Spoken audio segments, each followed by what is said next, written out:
eating lobster, chopsticks, freaking the boss, you know. I'll never fit in where I go at. Boss talk like I'm Boaz. Why fit in when you know you can stand out still? They remember you more when you hand out deals. Let's go. We won't fit in your box. We don't quit, we won't stop. Ride us all to the top. We won't fit in your, we won't fit in your, we won't fit in your box. No, we don't quit, we won't stop. No, ride us all to the top. Whoa. We won't fit in your box. No. Don't box me in. I do my own thing. Spirit is right within. I got my own way. Violent is not within. Look at the way that I do my ops again. Better let me loose. You know that I got the juice. Everything I got to do. Words that I speak out my mouth, I gotta move. We can't fit in your box. We too cold to get low.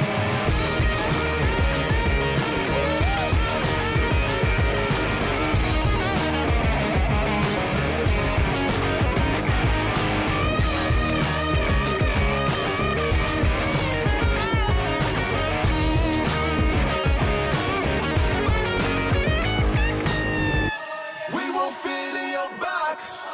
We don't quit, we won't stop. Ride us all to the top. We won't fit in your, we won't fit in your, we won't fit in your box. No, we don't quit, we won't stop. No, ride us all to the top. Whoa. We won't fit in your box. No. Thank you, Ben, for coming out tonight. My name is Son of Augustine. Let's go.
bring the band in.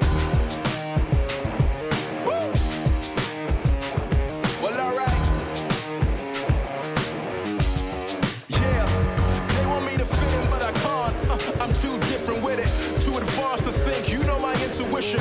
I got bars and ink, but never in a prison. Too far gone, never gonna sit and listen. This is optimism mixed with the best. You get it? What you're seeing is a beast in the flesh. I'm vetted up. I don't need to try to speak for the rest. Always keep it abrupt. They wanna keep it a mess, you know. This is what you get when you're sitting as a vet. But everybody know that you're a threat. With the rest, let's go. We won't fit in your box. We don't quit, we won't stop. Ride us all to the top. We won't fit in your, we won't fit in your, we won't fit in your box. No, we don't quit, we won't stop. No, ride us all to the top. Whoa. We won't fit in your box. No.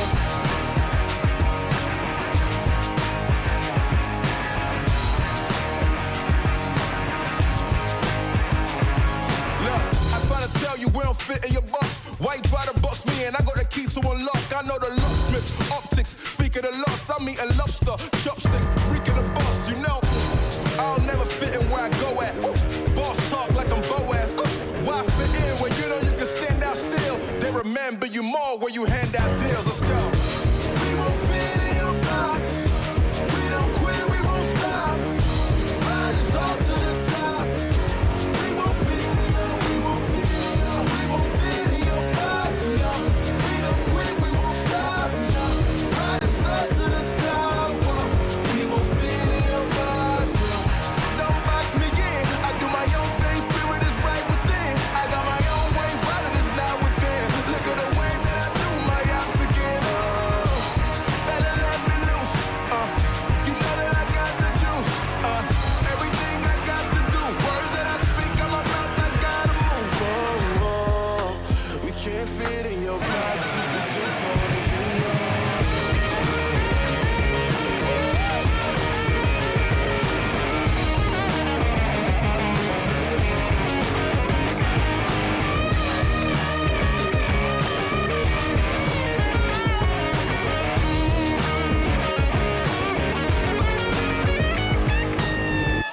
We won't fit in your box. We don't quit, we won't stop. Ride us all to the top. We won't fit in your, we won't fit in your, we won't fit in your box. No, we don't quit, we won't stop. No, ride us all to the top. Whoa. We won't fit in your box. No. Thank you, Ben, for coming out tonight. My name is Sanhok. Let's go.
Hello, guys, and welcome to the MEA Championship final day. It is the last day. Of course, that's also what final means. But of course, you're on the desk with myself, DK, and Esports, and we are going to be taking you through all the action, chaos, and mayhem that these teams are going to be bringing in.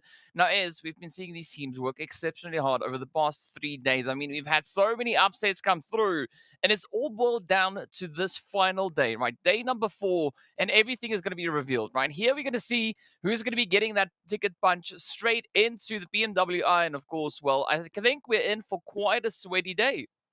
Oh, we have to be, DK. We have to be based off just what happened yesterday. The fact that we had so many teams get themselves into a competitive shot for taking the slot at the end of the day is going to, yeah, it is going to prove very spicy. Well, of course, we'd love to hear what our viewers are thinking as well. So be sure to head on to social media and include the hashtag in your post, right? Include the PMPL MEA Champ along with your message. But tell us, what do you think the outcome of today is going to be? Who do you think is going to be the team to be crowned the victors of the MEA Championship, right? We'd love to hear is, and of course, what your predictions are for this. Curious to hear what those are, so be sure to get them in. Include that hashtag as well. So yeah, a lot to look forward to today. I mean, we've seen teams, right, taking days. Right. So we had one team dominating the first day with 2 winner chicken dinners. We had another team that's doing exactly the same coming through over on day number 2. Yesterday, it was a completely different situation, right? We had a little bit Hmm. more of a spread with regards to those teams, a little bit more of a balanced angle being acquired here. But that makes me so curious to see what is going to be happening here today, right? Will we see another potential team looking to step it up, bring in that extra additional bit of performance? Because as we were looking at the leaderboards yesterday, right, at some point we had a few teams actually sitting on only 19 points away from that pole slot. However, that has changed up, especially as we've proceeded through our final few matches of the day yesterday. But now today, it's a slightly different situation. There's still a lot of opportunity for some big major moves to come through, some big major upsets. And I'm curious to see, right, is that going to be up to you? Well, we know it's going to be up to these teams, but of course, well, who will be the ones rather than to step up and pull off these moves? Only time is going to be telling, but let's also take a look at those teams and just delve a little bit deeper into what we've seen so far in the last couple of days. Of course, Crash Gaming and Vision Esports have been those two, well, talk of the town, basically, as they jumped into this PMW, sorry, PMW, imagine, the MEA Championships with an absolute bang, outdoing themselves completely from their PMPL performances. So it was quite a bit of a shock for everyone as we just had to sit and sort of watch where this performance has been coming from, but we obviously had an insane day of play yesterday, having the likes of GK Esports, Arab Golden, Brute Force, NIGMA Galaxy, RUKH, take your pick. Pretty much every single person, every single team has stepped it up into a fantastic, fantastic manner. I mean, even the World of Battle getting their first Mm. winner chicken dinner, and they've been one of the teams that's been struggling the most, yet they still managed to turn it up. So into today, again, DK, I can't answer your question. You can't answer your own question because we have no idea who's going to be taking these WWs and who's going to be bringing home that PMWI slot.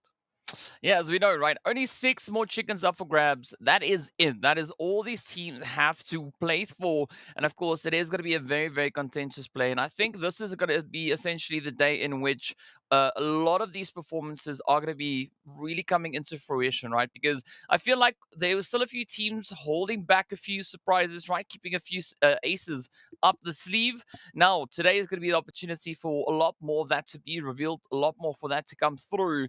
And of course, to continue on with that consistency. Speaking about consistency, we saw a phenomenal effort being brought through by our top 4 placing teams of the day yesterday. And that was, of course, GEEKAY, NIGMA, Brute Force, and RUKH, each of which secured themselves 40 plus points, right? So that is a really strong effort being brought through. And of course, you were talking about NIGMA Galaxy, right? I think it is safe to say that yesterday we had a good return coming through from them, securing a grand Mm. total of 54 eliminations, 54 points in total, and 34 eliminations for the day. So that it definitely shows a lot of aggression. Of course, they were also our most aggressive team. Well, they had to be, right? They really had to step it up to a different level just in order to close the gap, but then also to put themselves still in the running for today. As you mentioned, I mean, we started the day off with so many teams sitting on that, what, 72 points Mm, mark, and Enigma Galaxy wasn't in the discussion at that point. We weren't even considering them. At one stage, they were around the 11th to 12th team marker. So that's where they were on the overall standings, or at least for the day standings. And then moving into just the end of yesterday, the winner chicken dinners that they picked up, the eliminations they picked up, it was mm, like the Enigma Galaxy of old, exactly the mm. team we were expecting coming into this competition. So finally, we got to see that performance. Finally, we got to see them as we know they are able to perform and bringing in such an incredible performance. You can see why that is the case with the numbers on screen.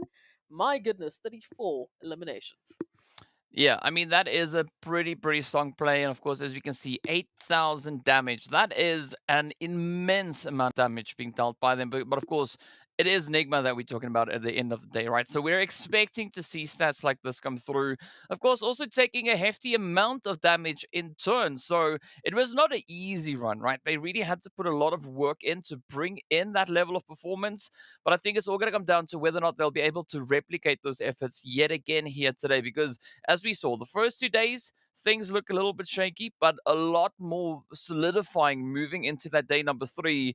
And let's hope that it continues forward, right? That trend continues to kind of just develop as they now step into these final 6 matches, because that's all that they have to play through, right? Only 6 matches, and everything will be decided right here.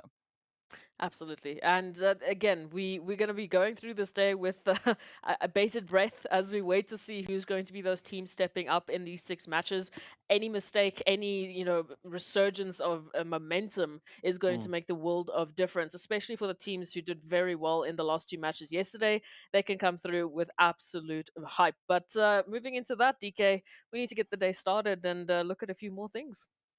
Yeah, of course, we are going to be heading into the overall rankings to see what the point situation is.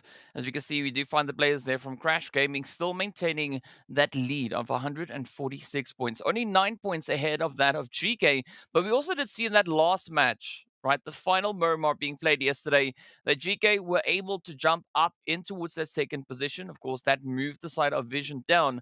But I think another big jump that we had was also that play coming through from Arab Golden Galaxy, right? That Mm. resulted in them moving up those 4 slots. So there's still a lot of potential here. I mean, looking even at the gap in rather between our top 6 teams, it's only 20 point difference, right? That's it. So any of this can change at any point here today. So I think if we are looking at potential teams to be taking that PMWI slot, it could be either the top 6 or potentially even the top 7, right? There's still a bit of an opportunity there. 36 points if you go towards Ra'ad. If you look at the side there of R8, 42, I mean, it's not unheard of, but especially looking at the number of teams that are going to be trying to push for it, it's going to be a very contentious play. Absolutely. It's it's still wild to me that we jumped to these triple digit numbers so quickly yesterday, and how consistent the teams were. We talk about Crash Gaming and Vision Esports. We've talked about them a lot this week alone, just based off of their performances, but we didn't get to highlight teams like Brute Force, Arab Golden, barring their 2 first matches of the week. And then of course Ra'ad R8, there were some shining moments yesterday that definitely made me a believer. But we can take a look at the second page to see how things will be looking on that front. We go from 104 points all the way down to 95. What a jump. No, not really. 9 points difference. That is all Mm, that there is to get themselves onto the first page. Going further than that, again, not unheard of. We've seen teams like Arab Golden, as an example, drop 72 points in a single day. However, this is the last day of the MEA Championships. In terms of pressure, it's at an all-time high, and these teams will have to manage that expectation with themselves. If they can mm. make that still happen at this stage, I mean, just talk about a story. Yeah. Yeah, but of course, what's also part of the story is the position in which we find Triple Esports, right? I mean, they had a strong run yesterday as we saw a very aggressive performance coming through from their end. But again, right, they've not yet had that continued success, right? They had a few moments of hope, but things have been pretty tough, right? So I think seeing Triple Esports sitting all the way in 14th position, 81 points to their name, it's it's a little bit heartbreaking, right? But hopefully, today could be that opportunity to bring in these upsets, right? As we've seen, and the evidence comes through from the respective PMPLs that these teams have qualified from, right? They have a lot of capability. They possess the skills to make the necessary moves. I mean, making the jump for triple, securing 65 points in one day is going to be a very, very risky attempt. I mean, that means that they need to get at least a minimum of 10 points per match, maybe 11 if you want to be a little bit more accurate on that one. But either which way, locking in that consistency, going up against this color of teams, it's going to be a really difficult task to pull off. But again, it's not an impossible task. However, how probable is it going to be? Well, we don't know quite yet. No, we don't. But Triple Esports, hopefully they have a good idea of how they will be bringing that through. I mean, again, we saw them yesterday fixing a lot of the mistakes we mentioned Mm, briefly. They had some of those hot drop opportunities. We saw them make a conscious decision, especially over towards Sanhok, to avoid that, to avoid those positions. So they are working on anything and everything that might have been problematic. And we saw that come to their fruition towards the end of yesterday. So I would love to believe in every single one of these teams that they have mm, that ability to give us that story, to show us, that absolute leap from wherever they currently are finding themselves right mm, to the top to take the PMWI slot, and they would be so deserving of it because of all the hard work that they mm, put in. Consistently we talk about how hard these teams have been working to get to this point, to get to this level of play, and still be able to surprise not only us but everyone else in the mm. battlefield. Yeah, I mean that just shows again, as you know, as to the capability that these teams possess, right? These players are absolute goats, right? They can make magic happen out on that battlefield. But also, if we are looking at this realistically, there is going to come a point today. And I think it's going to be around about that third match, right? Whatever movements have not taken place by the third match, I think it's going to be a little bit late, right? Especially trying to make big moves, right? When it's up, let's say in between that top five, seeing that it is still contentious, right? They could maybe try and push it all the way to the very end. But I think if you are going to be playing for those major moves, or any moves for that matter, try and rather bring it in the first 2, 3 matches, because there you have that little bit of bounce back room, right? You have that extra Mm. little bit of leverage in case something doesn't exactly go according to plan. You can still make up and close it off as you push further on in. Yeah, look, when we talk about those pivot points for teams, Mm, especially moving into in terms of momentum, in terms of the nerves that start to shake up, as we know, your time is running out, and that looming doom that is the end of the championship when we make the final call and we mm, give that slot, that one slot away, which just adds to all of the pressure. But we can take a look at the schedule to see what exactly these teams will be in for their last day of play. Of course, no surprises this time around. It is the same map rotation they've been used to for the last few days. So they know what's coming. They know what they need to do. They know by which point they need to have it already done if they want to be comfortable. I just think based on yesterday's performance, if we have a repeat, we will literally be waiting till the last possible map to make a call. And that is great. I haven't had an opportunity or an experience like that, DK, where we are literally just sitting on the edge of our seats, absolutely with no clue as to who is going to take it. mm. Yeah, and I mean that's the beauty, that's the excitement, but that's also part of this entire scary business that we are going to be looking at here, because nothing is a given at this stage, right? As you said, it can move in any which direction, and that I think must be so exceptionally stressful coming through for these teams. But of course, now to try and give us a little bit of a better assessment as to what we could be expecting to see, let's take a look at a few of the Erangel breakdowns, seeing that we are going to be heading into Erangel for our first match of the day. Now, from what we've seen across the board, right, this has really started to balance itself out. As we can see, Raad, Vision, very close with regards to those numbers, but a very close second to that, of course, then is GEEKAY and NIGMA sitting with also well over 1,000 damage, well over 1,000 points rather in damage. Phew, look, in terms of the damage numbers, we have seen a lot of little bit of steals, right? We've seen a lot of teams really picking up damage, not quite converting it into the eliminations as they would have wanted it to. But you can see there's definitely a very, very good effort to get to that regard. Raad, I mean, no surprise really that we are seeing that jump in performance for them. They've definitely been in the hot seat, I would say. I mean, barring day number 1, day 2 Mm. was a very tough day at the office, as we like to say. They dropped in performance considerably, and we were very worried that we weren't going to be seeing them come back into a discussion point. And again, yesterday, I don't know what the teams did. I don't know if they all just got together before the match and said, "Listen, today is the day we are all picking up the pacing because it needs to happen here for the regions." But they definitely made an impression Mm. on me, and this is why they are sitting in their 7th position. This is why they are still a contender. Yes, they are the furthest away in terms of some of the other teams, sitting on 110 points away from that 146, but it's still it's still nothing compared to some of the previous seasons we've seen. This Yeah. is still very doable. Yeah. Yeah, it's definitely not an unobtainable goal, right? It is going to take a bucket load of focus and determination to pull a move like that out of the hat.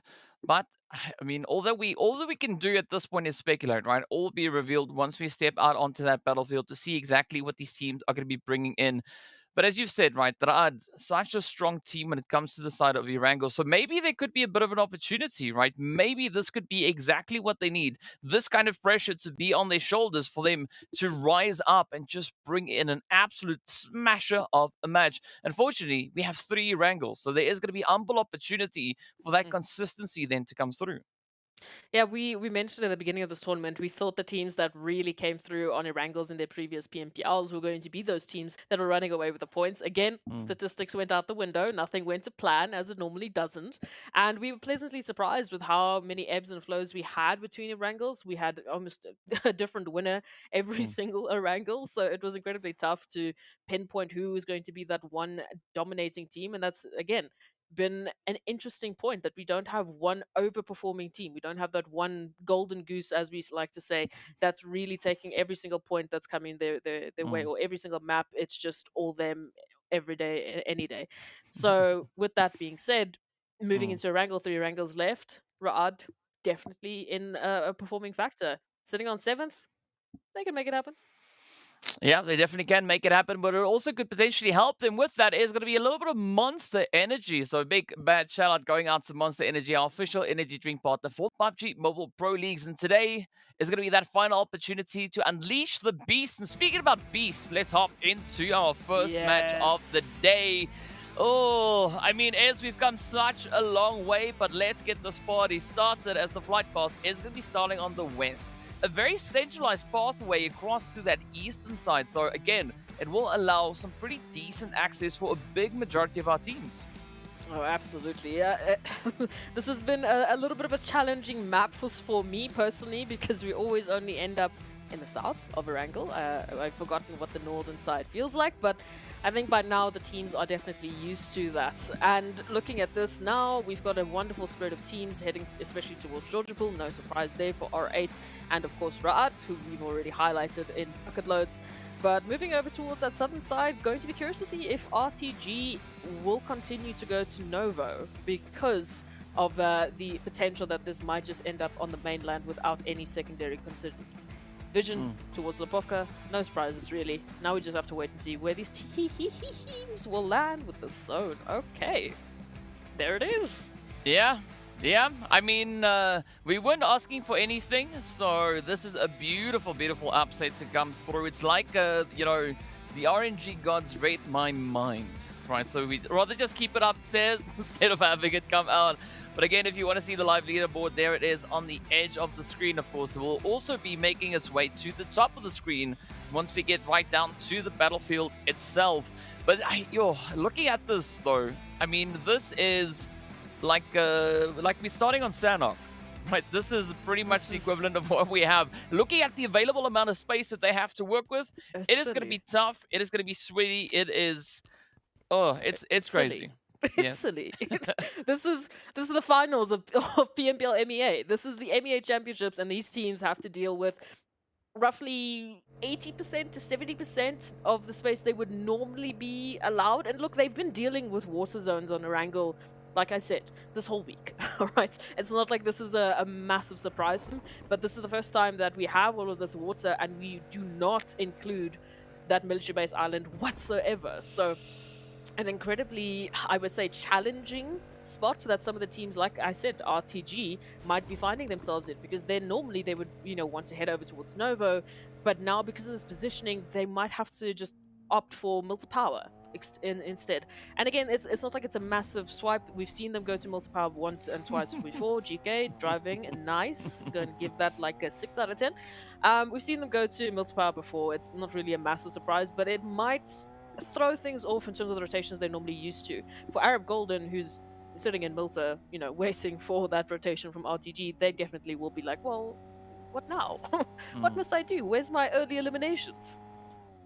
Yeah, I mean it's gonna be an interesting one to see how these teams are gonna be stepping it up. But of course, also curious to see what Brute Force are gonna be bringing in. I mean, sitting with a grand total of 67 points being brought in by the side of Erangel itself. So there is again a great opportunity for that to come through. But looking at the total points being acquired, right, the top 5 teams, there's only 10 points separating their performances when it comes to Erangel. So I think across our 3 matches that we'll have here, it is going to be super, super contentious. But I think a big determining factor is going to be that zone placement and how these teams rotate in accordingly, because that is sometimes where we see a little bit of that struggle comes through, right? That unpredictability, that challenging factor, trying to assess whether or not you could maybe be running into one of the opposing teams while moving towards that zone. It's always the fun challenge of PUBG Mobile. But moving into this one, that southern point would definitely normally be a concern, especially teams from the military base island making those rotations over towards the bridges. This time around, no such challenge, no such question mark. Towards the western side, I would say, especially for school, towards Potato Hill, even I would include just Naya potentially if we take a bit more of a northern shift. Those points, those rotational points, are going to be pretty tough. So that's really where you are going to start to worry. Okay, well, I need to take this. I need to take this hit through. I need to take this path, especially for some of the teams who like to rotate earlier. There's a lot of teams already sitting and containing and waiting for early engagements, for early fights, so that they can pick up points as quickly as possible. As for some of the rest, like Vision, all the way to Lapovka, I mean, they they don't have a worry in the world. They can sit pretty and just wait, loot up, and get ready for what is going to be a very wild zone rotation. In terms of shifts, though, DK, this is the question then.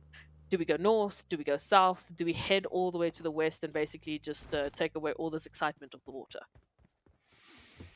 No, I kind of want the water in there, right? I think it adds to the suspense, right? Because already these teams are having to deal with so much at this point, and I mean we understand and we respect that, but we wanna maybe just squeeze a little bit, that last little bit of effort, that last little bit of surprise element out of these last few games. I mean, if it's only the first match of the day that is going to be starting like that, then it's fine. I mean, moving into the 2 remaining Erangels, they would be hoping for something a little bit more standardized, right? Maybe a little bit more of a center zone, or something that these teams can work with without really breaking a sweat, because then they can focus on strategy, on tactics, and ensuring that they play the best possible game that they play without having to worry about a little bit of a wacky zone getting dealt their way. That's a wrangle, man. We've only had wacky zones. I feel like they should be used to it by now, but such is a wrangle, such is life. As we take a look at this one, interesting position over towards Mansion and that prison sort of split there. A lot of focus on that naturally because it is the center of the zone, and we've had a few clusters there before that have turned into a little bit of an awkward engagement. Arab Golden is one of those teams that springs to mind. They had a very split up approach there, especially towards PMPL Africa. We ended up there more times than I could count, and more times than I could count, they found themselves just bombarded with like 4 or 5 teams, and they split up just trying to take fights on multiple fronts. And in that point, they were fine, right? But since then, these teams have changed dramatically. So if it happens again, if it's a case where once again they're spreading themselves thinly and they have to take fights on multiple fronts at this stage, then we will be seeing some danger. Then we will be seeing some numbers dropping. Yeah, and I think that is also kind of to be expected. But at this point, the team should have been able to rectify what could potentially be missing, or that kind of needs to be there. I mean, both those things mean exactly the same thing, but whatever which way. Same. No difference. Yes, yes. But I think at this point the teams have kind of done what they can, right? So now all they can do is just play the best possible match that they can output at this stage, right? Regardless of what the outcome is, as long as they can say with 100% confidence, this was the best that I could do at that very moment, I think they don't have anything to stress about. Well, we'll have to wait and see. Interestingly enough, in terms of those Erangel stats, we were mentioning them a little bit. Obviously, we've had many Erangels, we've had many winners on Erangel. From yesterday's performances, I think NIGMA Galaxy is the only team that's doubled up on their Erangel wins at the moment. So they have, statistically, again, stats, MEA champs, you can make a call whether or not how much you want to, pay attention to this. Statistically, they have the highest chance of winning this. However, they will be dealing that consistency with RUKH, GEEKAY Esports, Vision, Brute, Crash, Arab, and of course VISTA for that winning slot. So it's definitely going to be an interesting one. We can just take a little bit of a re-peek at Quest, and their very unfortunate surprise taking that rotation in. Well, I mean, we're going to have a whole day full of these surprises, and that is just the first of many that are yet to come on through. So with that, we say goodbye to our very first player, but now slowly the teams are trying to get themselves positioned. Of course, still quite a few teams rotating within the zone, and that is not even to speak of the teams that are yet to enter the zone. And once everyone has kind of found their footing, I think we are going to be in for quite the ride. But also then looking at the teams already having that opportunity to get themselves within the zone early, getting that that little bit of a preemptive angle secured, right, in anticipation of those coming rotations, I think that could bode exceptionally well at this point. Absolutely. We can take a look at this. NASR already going to be picking up on a potential trace here of the World Battle. Very interesting rotation for them. Triple Esports still yet to join everyone within the zone, coming through from Potato Hill right alongside Vista Gaming, who might end up just behind GQ. We can see Raad, as we've highlighted before, already picking up a very cheeky rotation in the form of GK Esports. At least one that they'll be able to add to the tally. GK would have loved to get this res, but NASR, for the time being, is guarding this opportunity with their life. Yeah, I mean, they are not going to try and let anything pass them by, but with that, yet another player falls. So 2 down, but look at Triple, right? Moving in, looking for a bit of an opportunity here. And I mean, this could be a fantastic chance for a bit of an upset now to trickle its way on up. Of course, we got Vista also moving in, GQ not too far away. So however these teams look to play this, I mean, again, you have to keep an eye on those potential third-party angles that could be coming through, especially looking at such a congested southwestern zone. Oh, already Old Boy going to be stepping up and giving Gaith quite a welcome. Immediate backup, but the rest of GK Esports, they are in a position at least to help out here, and they have the cover. They will be able to recover that. They do not want to lose at least another member for the time being, especially now given that rotation. So we can take a look at that. Naturally here, Triple Esports finding a little bit of success. Vista, they're still deciding if they want to get involved. It looks like for now they'll just be giving space where space is due. And of course, they are just up ahead of them. With the zone rotation, it might force the hand of potentially GK Esports to make a move, to make a rotation out of the situation. And yep, that zone, yummy. So all the way to the northeast we go. Well, at least as you were saying, right, the zone has now kind of moved away from that water edge. So the team have the opportunity now to focus on a little bit more of that stability. Oh, we're speaking about that though. A very interesting trade coming in here between Vista and NIGMA, a 1-for-1 on either side. And this is the beauty of it, but of course now neither of them are going to be stopping as they continue to roll on through, and there's going to be so much danger being posed here. But a great setup coming through from Brute Force, you can see also just up ahead, but now with Freak, that back tire getting popped makes this vehicle almost as fast as a player running out in the battlefield. So it makes the rotations just that extra little bit more challenging. Let's see whether or not they are going to commit to that. Meanwhile, Vista, I mean, they made a bit of noise. They've been able to secure themselves up in towards Mansion. And I mean, Mansion is a great spot to potentially try and defend, but, you know, attacking from the side of Mansion, it's tough because you don't have all those clear lines of sight. Oh, the chaos just around the corner. You could see just on those transitions, the amount of rotations, shoulder to shoulder rotations that these teams have to take because, well, there's just no other choice. Is going to allude to these sort of clustered fights as teams have to make some heavy choices. We already had a few having to make some sacrifices, having to move on through. GQ now in a similar spot of trouble, already at least taken 2 confirmations from the World of Battle. Will give the World of Battle that trigger to fall back, so GQ should have some time. I say some, because Arab Golden, as you can see, just up ahead, will be able to peek on through. They would love to get a piece of this early on, especially before they move through into those compounds, because then they will just be securing themselves that space and a little bit of peace before the absolute storm of teams have to Mm. join them into this chaos. Yeah, but I think especially moving into the next phase, that is where a lot more pressure is going to be finding its way on through. So, yeah, let's see how these teams can get themselves secured. I mean, I kind of understand why Arab Gold are not just holding on the edge. Again, waiting to see what that zone will reveal. Meanwhile, RUKH now coming through with their push up towards the zone. Maybe a bit of a crash into the side here of RUKH. It's going to be a risky play either which way. And that does seem to be the case here as RUKH. Ooh, come flying on in. RUKH at the ready. Pusher and the rest of the squad now preparing for a great defense, but will it suffice? The first shots land as Fivo picks up Pusher, and this is that opening opportunity now for RUKH to come rushing on in. I mean, especially looking at Bronsberg holding that off-angle play, that could maybe provide a bit of a barrier now coming through onto this RUKH assault. Oh, but it is quick. It is very, very spicy. RUKH stepping up to try and hold on to whatever they possibly could, but battle's not over. RUKH Esports still in a heavy investment for this one. They need to get eliminations out of this. Otherwise, what would this have been worth? Losing 2 and not getting any eliminations for it? Come on, that's not how we play. We have to be better.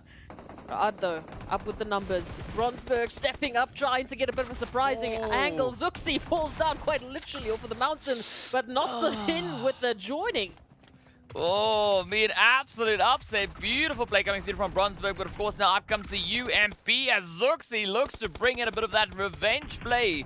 Now it is going to be Quest knocking on the doors. You can see Alhaji and the rest of the crew just about to crest that edge.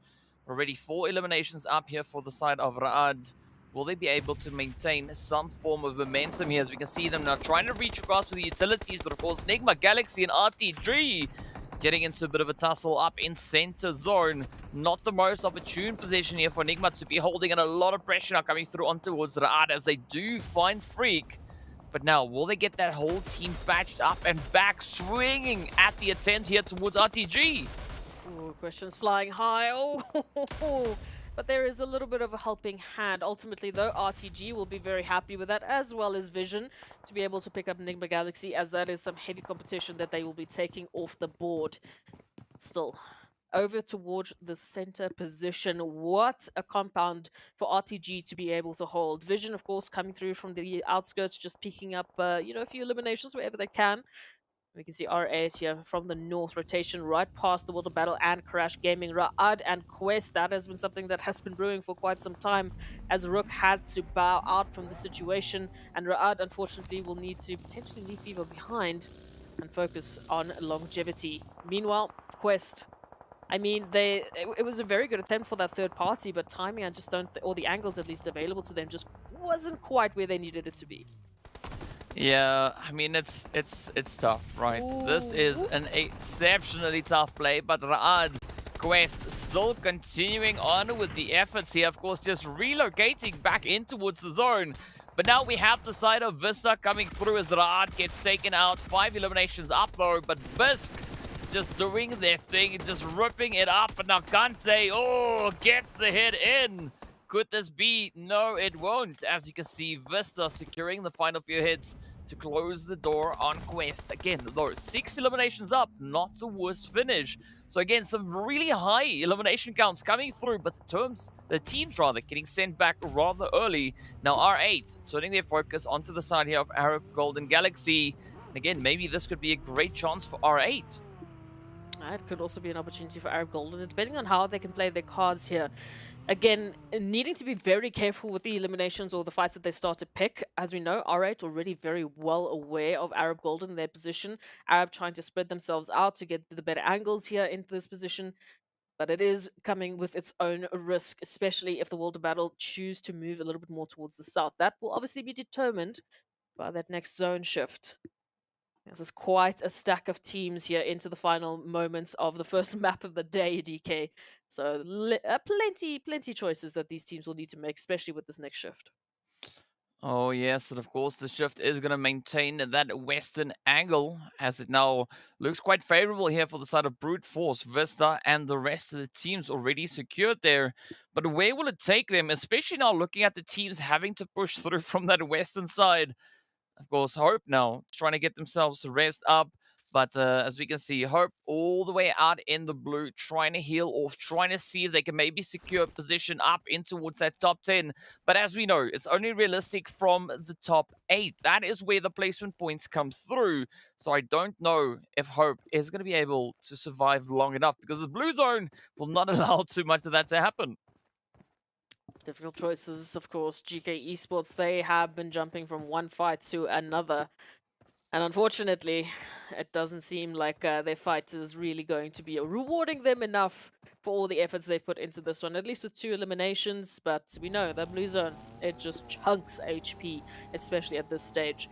So GK will bow out. In terms of the teams we have left, there are still plenty of contenders fighting for that top slot. I mean, just taking a look at Brute Force, Vision, GQ, and Vista with the higher elimination counts. And we know over towards those overall standings, they definitely are trying to get themselves up as far as possible. Arab Golden now, with that zone shift, taking a bit more of a southern approach right beside GQ, who are hiding out in a shack and hoping that no one will see them. Whew, it's a risky play. It is a very, very risky play. I mean, these shacks, they could be a little bit of a saving grace, but also the downfall. Now, Arab Golden, Axis spotting a bit of an opportunity here. Curious to see how GQ are going to play this one. I mean, they do have a bit of an opportunity to spot those plays coming through towards that southern edge. But as we now return back towards the north, there's going to be Vision trying to just hammer through the smoke, find the plays onto the side of R8. And again, these ranged assaults prove to be so challenging. But of course, RTG there to just capitalize on the opportunity being created by Vision. Same compound, same opportunities. RTG just made the better call. Taking these buildings has secured themselves not only the eliminations over towards NIGMA, now we take a look at R8 quite literally in the exact same place and feeling the same pressure. As Ragnarok and Carry Boy will have to do what they can do in this scenario. Hopefully they stay alive, but of course we know Crash just behind the Vision, just towards a very close angle where they can pick up a few of those eliminations. So the pressure for R8 is by no means going to go away anytime soon.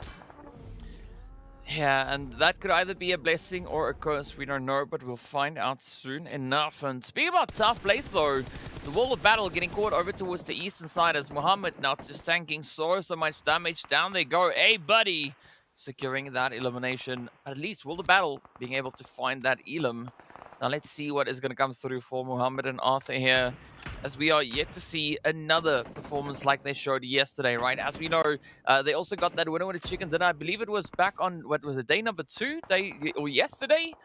So there is that chance, right? So that we could potentially see a phenomenal rise. But is it going to be in the nick of time, right? Will they be able to secure it early enough? Meanwhile, the players here from Crash looking to find a bit of an opening as they test the water, looking to create that opportunity. And of course, they do find themselves a little bit of Arthur. And with that, well, the World of Battle will get backed up in 10th.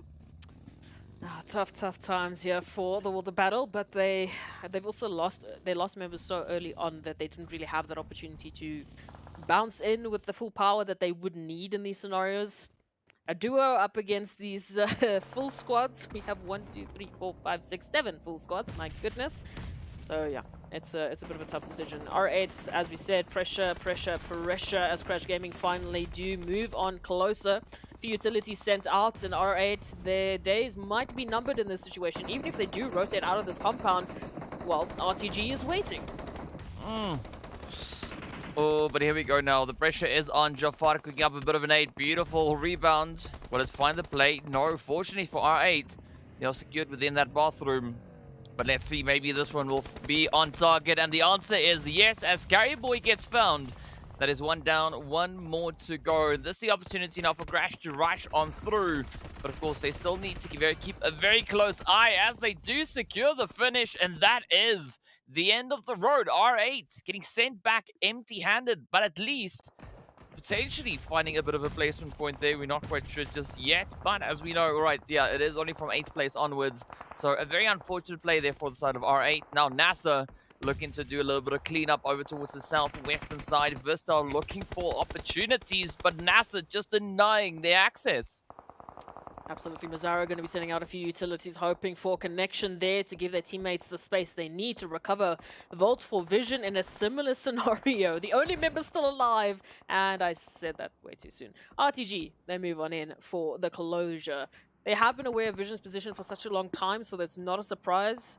Again, this position from RTG is just elimination center. They can take a pick and take a fight with almost every single team until they get challenged potentially by Crash Gaming. I guess they would be the closest. But I don't think they want a piece of this action just yet.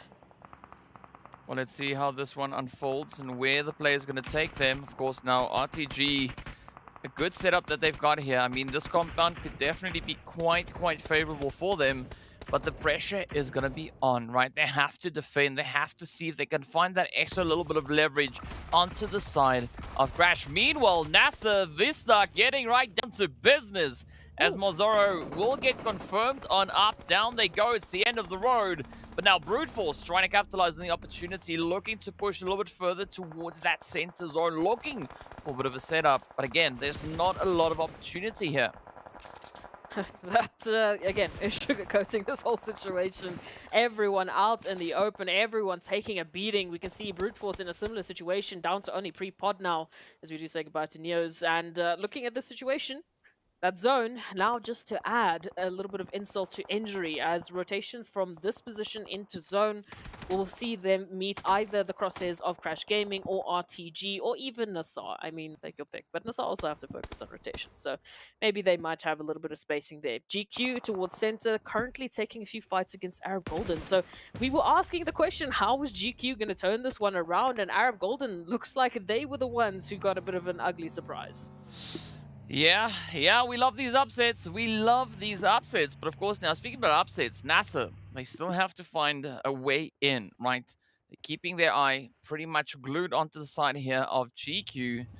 But, you know, you can't really fault them for that because there's not much to work with here. I mean, there's no hiding space. Just a few trees, maybe a few boulders every here and there. But they either got to try a super aggressive approach or maybe got to find some way to get themselves secured. But with that, it is going to be the end of the road of P6 as we are now down to our final 5 teams. And actually, NASR starting to find that pressure as GQ get their first player knocked on down. But this is now going to be that chance, right? Sanhok sends it out, looking to reach all the way through. And this is a very strategic deployment of these smokes coming out. I mean, that opens up the opportunity now for NASR to come rushing on in. And up comes the opportunity. GEEKAY, though, good response, does find Spec. Oh, no, is it going to be Xenox to fall? No. Xenox still holding steady. Starch instead is the one to go down. Now GEEKAY getting thrown with a few things. We can see Molly's just being placed rather all over the place. It is going to be a 1v1. Who will settle this dispute? Will it be GEEKAY? Oh, the third party play though has come on in. GEEKAY blowing the vehicle up and off it goes. Down to the final 4 teams. We've got 2 solos currently present in this match. Yeah, I was going to say the time on that engagement was so limiting. RTG and Crash Gaming, they've been slowly but surely, you know, peeking at each other, doing a little bit of damage here and there, but it was just about time that they look elsewhere for those eliminations. And unfortunately for GQ for NASR, they were just, well, the perfect angle to Crash Gaming. But speaking of those 2 teams, it's RTG and Crash Gaming that have the highest opportunity or probability of taking this win. RTG at least is finding 1 knock, and well, we will be saying goodbye to Brute Force as GEEKAY is still looking for more, but here it is, the final push. Oh, up comes the play. Oh! RTG, though, welcoming them in with a beautiful nade. Crash Gaming now getting reduced down to only a buddy. So Galaga having to be a little bit more careful on the edge there. Oh, but the spray is in. A buddy taking so much damage. But it does seem like A Buddy is almost secured within that zone. But as we know, almost is not going to be enough. They need 100% securement in that zone to be able to make it beyond anything. Of course, now KORKA still holding that off angle. Could maybe present a bit of an opportunity here. I don't know what opportunity they could make happen here, DK. There's a few nades. There are 4 crosshairs that are trained on this position for A Buddy. Again, maybe KORKA can give them that opportunity. No, KORKA is actually going to take it away from them. So now it is GQ, it is RTG for the winner chicken dinner. And, well, you can take a bet who's going to take this one. KORKA. Well, let's see. I mean, it's not gonna happen there as KORKA gets taken down by the blue zone. I have to swallow my words, but what a performance we have seen now come through from the side of RTG, stepping up super aggressively. 9 eliminations and 2200 damage secured. Absolutely phenomenal start to the final day. Well, this is the start that RTG would have loved to had, and well, they made it happen. It's going to come down to the choice of that compound, that rotation into those buildings for that zone, just the way they were absolutely given a prime opportunity and definitely grabbed it. I can only say, well done. That's exactly what you need to do on the final day. So RTG, fantastic start. And for the rest of the teams, Crash Gaming, getting into the top 3 placement, not too bad. Again, it is going to allow them those extra few points to hopefully hold on to the number 1 slot for a little bit longer. Well, speaking about a little bit longer, let's take a look at that match report as well as we move on in. It is going to be KORKA dominating with those eliminations and damage. Then, of course, we can see Groza, Zakaria, and A Buddy also stepping on through. So, I mean, Team GQ, right? Even though they didn't secure themselves the winner chicken dinner, still an exceptionally strong effort being brought through by them. Absolutely. So I I didn't even know how they were able to make it happen, just because they had Golden behind them. They had teams literally taking their numbers as they were just trying to get into the zone bit by bit by bit, but they definitely turned that one around, and you can understand why KORKA is in this position. I mean, even being cheeky enough to steal the last little bit of placement points away from Crash Gaming right at the end. Yeah, well, it's been a super exciting one. Let's take a look now at the top damage dealers from this past game. And of course, a little bit of a comparison to come through to see where we find ourselves, right? How these teams have been performing. As you can see, so much has been done out on that battlefield, especially from the side of RTG. And as we know, that resulted in a glorious winner chicken dinner coming through. But look at GQ, right? Still maintaining a strong bit of consistency as well. Oh, okay. Not too bad, not too bad, not too bad. Again, this is the first map of the last day, so I beg the question, can they still bring in that sort of energies, that sort of dominating performance on the last day when the pressure is at its worst? And well, this is the answer that we've been given. So very convincingly, very impressed with NASR as well, I would say. Considering the position once again that they were put in, we time and time again see them coming through from that southern position, and they just get noticed by every single team towards the south, yet they have to fight their way into the zone. And they're not too bad at it, I have to say. I feel like that might be their next strategy. Well, speaking about strategy, let's take a look at the match ranking to see how many points the teams were able to secure. And of course, well, as we know, at least the points of one team. It is going to be RTG coming through with 19 there, as we can see the glorious numbers. And of course, Quest, or rather GQ, coming through with 10 eliminations, awarding them 16 points in total. But Brute Force NASR, I mean, they were trying exceptionally hard. As you can see, a decent, strong number coming through with those elims. But again, Quest, Raad, locking in strong eliminations. But as we saw, they had to settle for a rather early finish. Yeah, very early finish there. I mean, compared to what they were trying to cook up there, I definitely had faith that there was going to be a complete resurgence for Quest Esports and Raad. But yeah, it's again how the cookie crumbled, and Erangel rotations are just nasty, especially this week for the MEA champs. Let's take a look at that second page to see how everyone else ended up and who will be joining us in the donut shop. We will be having 4 customers, 4 very perplexing customers, as R8 Esports, Triple, NIGMA, and RUKH unfortunately do not have the start to the day that they were looking for. Yeah, I mean, it's an opportunity for improvement, right? That's what I'll say at this one. So unfortunately, this is only the first match, so there's still 5 more to go. But these are going to be the 5 most important games in this championship, because it is going to be that make or break performance to see what the teams are going to be able to secure. And I mean, even with RTG doing what they just did, right? Sure, yes, there was a little bit, there was a move coming through with regards to those standings. But now the question I want to ask you is, will they be able to maintain that, right? Will we see that come through consistently? And of course, now another team that we want to look at is also then this team stats coming through from the side of GK. Yeah, absolutely. GK Esports, this is a team that we saw yesterday just popping off, honestly. This is why they ended up in the second place on the overall standings. Moving into this first Erangel of the day, you can see the numbers aren't looking as wild as what we would expect. But, I mean, in comparison to their literation brothers of GQ, there definitely needs to be a step up. We saw GQ just taking every single challenge, taking every single mantle in their stride. And for GK Esports, sitting in second place, you have a Mm, target on your back. You have a massive target on your back. So they need to be ready come the rest of the matches today. mm, Otherwise, they might lose that opportunity. We already see RTG moving up. I think that was 3 slots on the mm. overall standings. We had Brute Force at least moving up 1, just managing to survive for pre-prod in those final moments. So whatever points you're able to get in these matches are going to make the world of difference. Yeah, it's going to be make or break, but at least as we know, we are going to be heading into Miramar next, right? So looking at the performances that we've seen on Miramar so far in this championship, I mean, R8, again, being a very strong representation when it comes to the total amount of eliminations they've been able to secure there. But of course, well, before we get into that, we are going to be taking a quick look at another team head-to-head, right? Apparently, it is going to be the Bruty Fruities versus NASR. So let's head on in to see what that comparison is. And of course, this is from the last match. As you can see, I mean, 6 and 7. It's strong. It's strong. But of course, we want to see now consistency being the main goal here.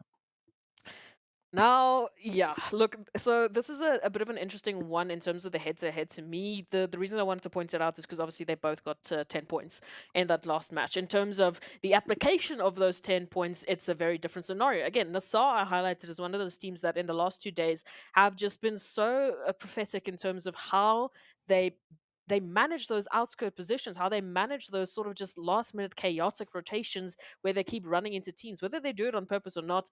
I don't know how they could plan Erangel rotations that well, depending, how we've had these Erangels just blow our minds. But Mm. they really seem very comfortable on the outskirts. And for Brute Force, again, it came down to those placements. Just survivability with a few of those foundational points is what is keeping them in this race.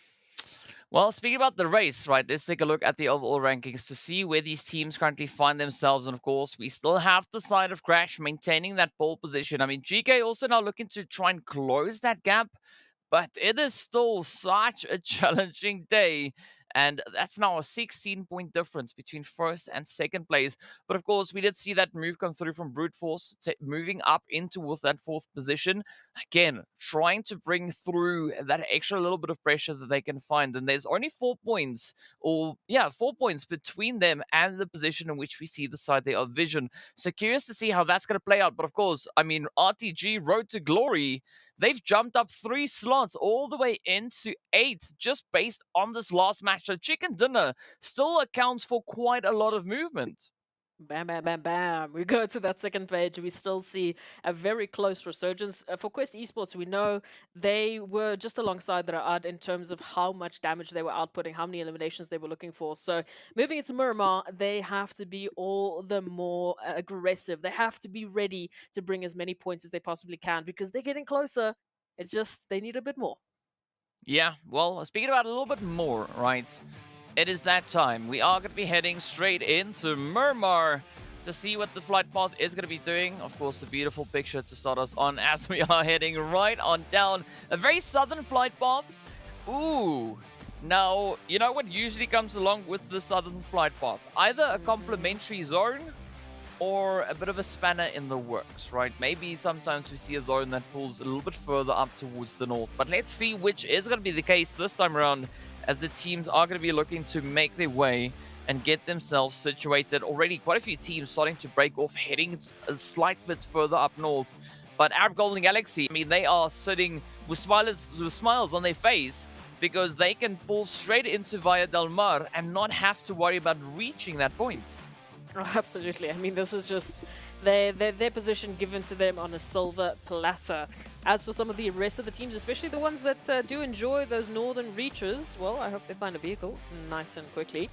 Zone will be the talking point for us here. As we've seen, you mentioned, those spanners in the works that constantly get thrown our way, and here it is, the repeat of the water zone on Miramar, because why not? It's the last day. We need to give these teams clearly a little bit of hydration, I guess.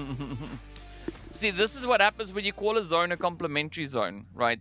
It takes a complement and does something with it, right? What you want to interpret that as, take it for whatever you will. But here we have it, that zone now going to be forcing the teams again into a very Sanhok-like play here. So this is going to be a very exciting one. And of course, right out of the gate, GQ and the side of R8 trying to play a little bit of hide and seek, right? A little bit of cat and mouse.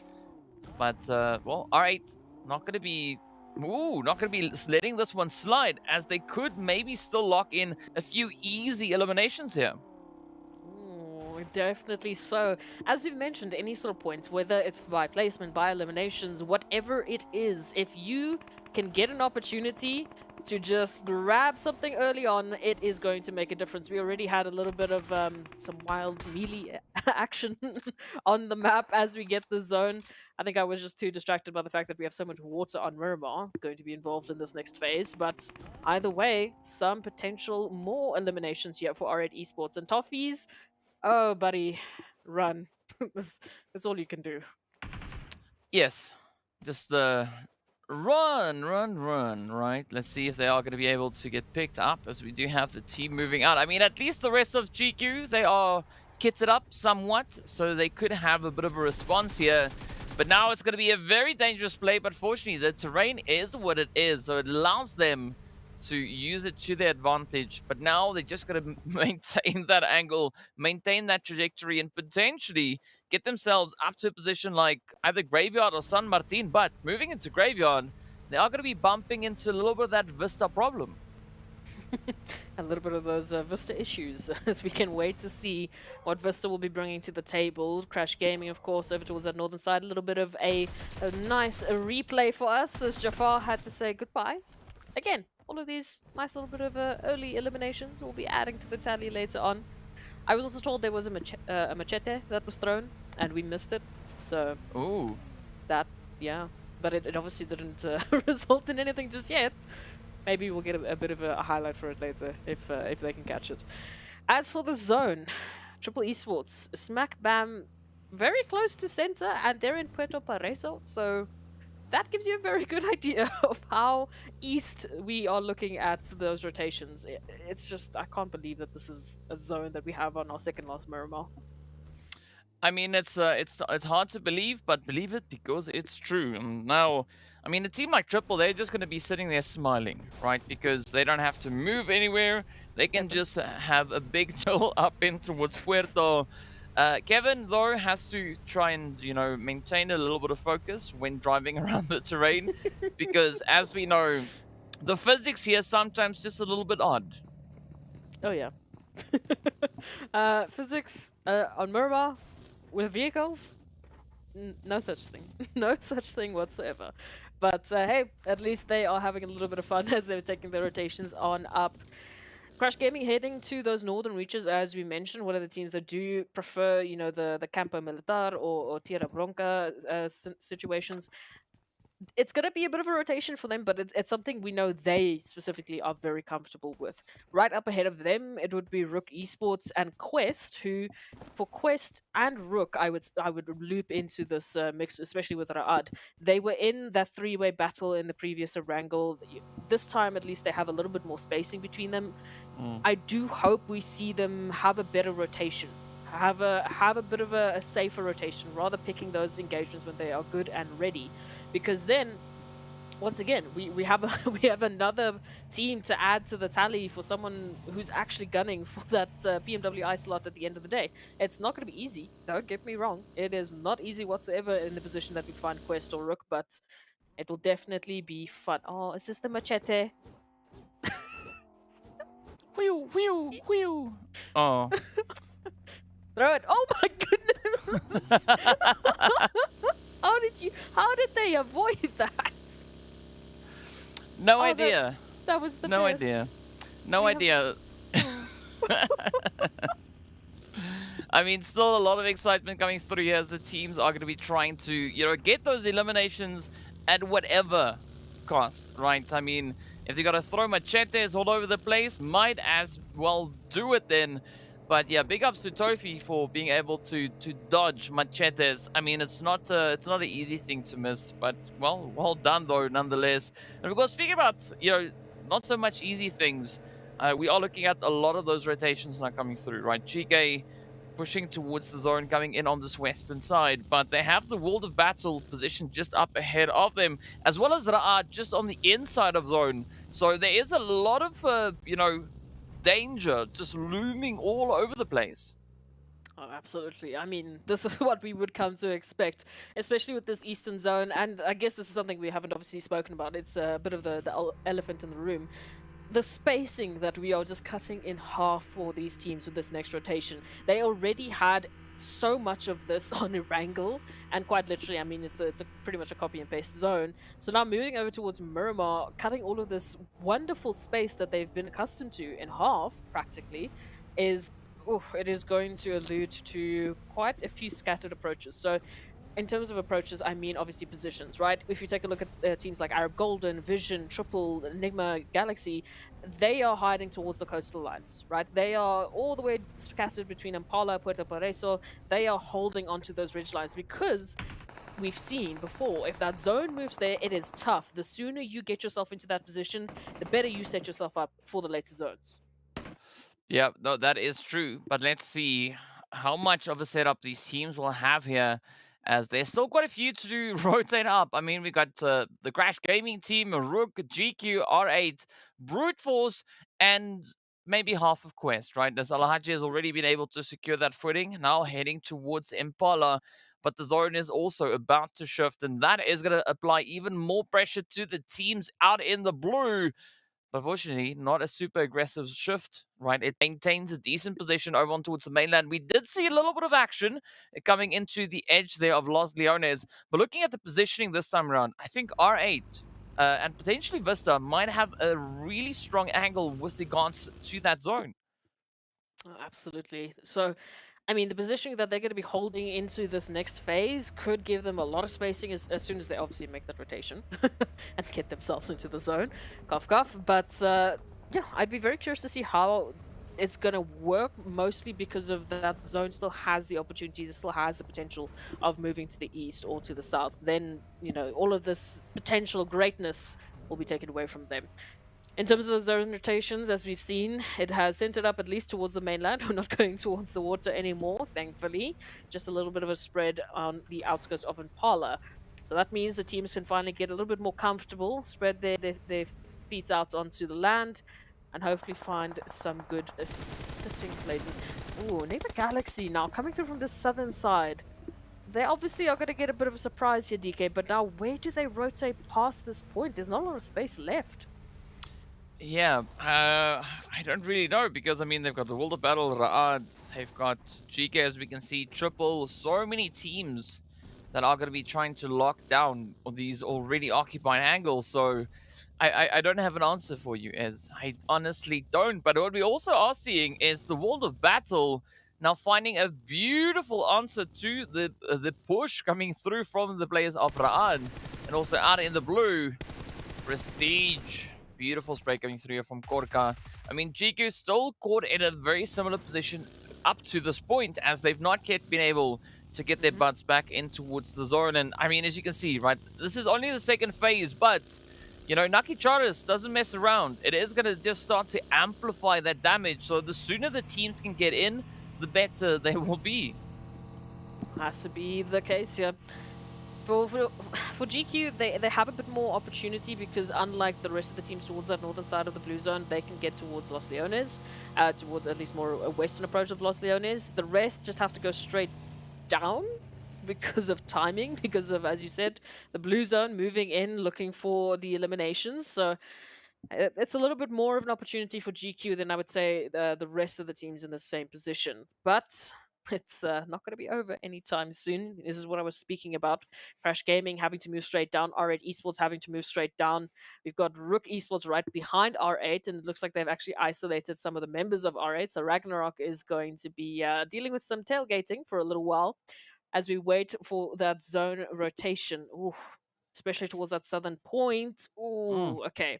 That's actually good because most of the pressure was building up on that southeastern point. So now we start to spread out a little bit more. But what's interesting, DK, obviously, is where we're going to be finishing. Los Leones, city finish, still an opportunity.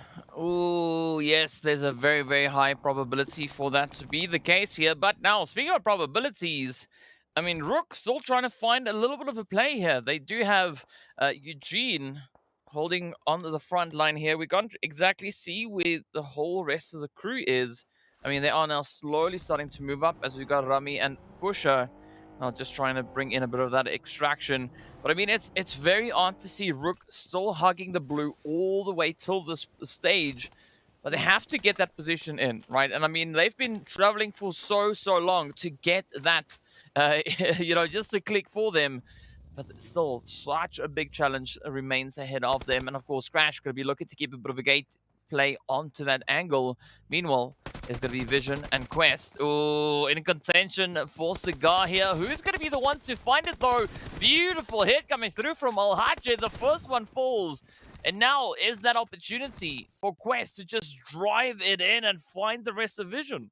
Absolutely. Vision might even just absolutely scatter away from this opportunity because they cannot afford any sort of upsets. They already had a bit of a tough day yesterday. We mentioned, you know, it wasn't as dominating as what we saw from Vision day 1, day 2, given the territory of every single other team stepping up to a different level. So they can't afford to have that happen again. They are so close to getting themselves into that top slot. They've been in that top slot this week already. So hopefully they also don't find NIGMA Galaxy on their rotation. But alas, here we are. They will have to make a decision on how they are going to handle this. Yeah, they will have to, but so far we do see a little bit of that tension now getting drawn in here as Triple do find Mon. Down goes Volto as Freak secures the spray. Oh, Goodbye. and there we go. Vision getting taken out all the way in 16th, the first team to fall. At least one elimination to their name. So not the worst situation they could find themselves in.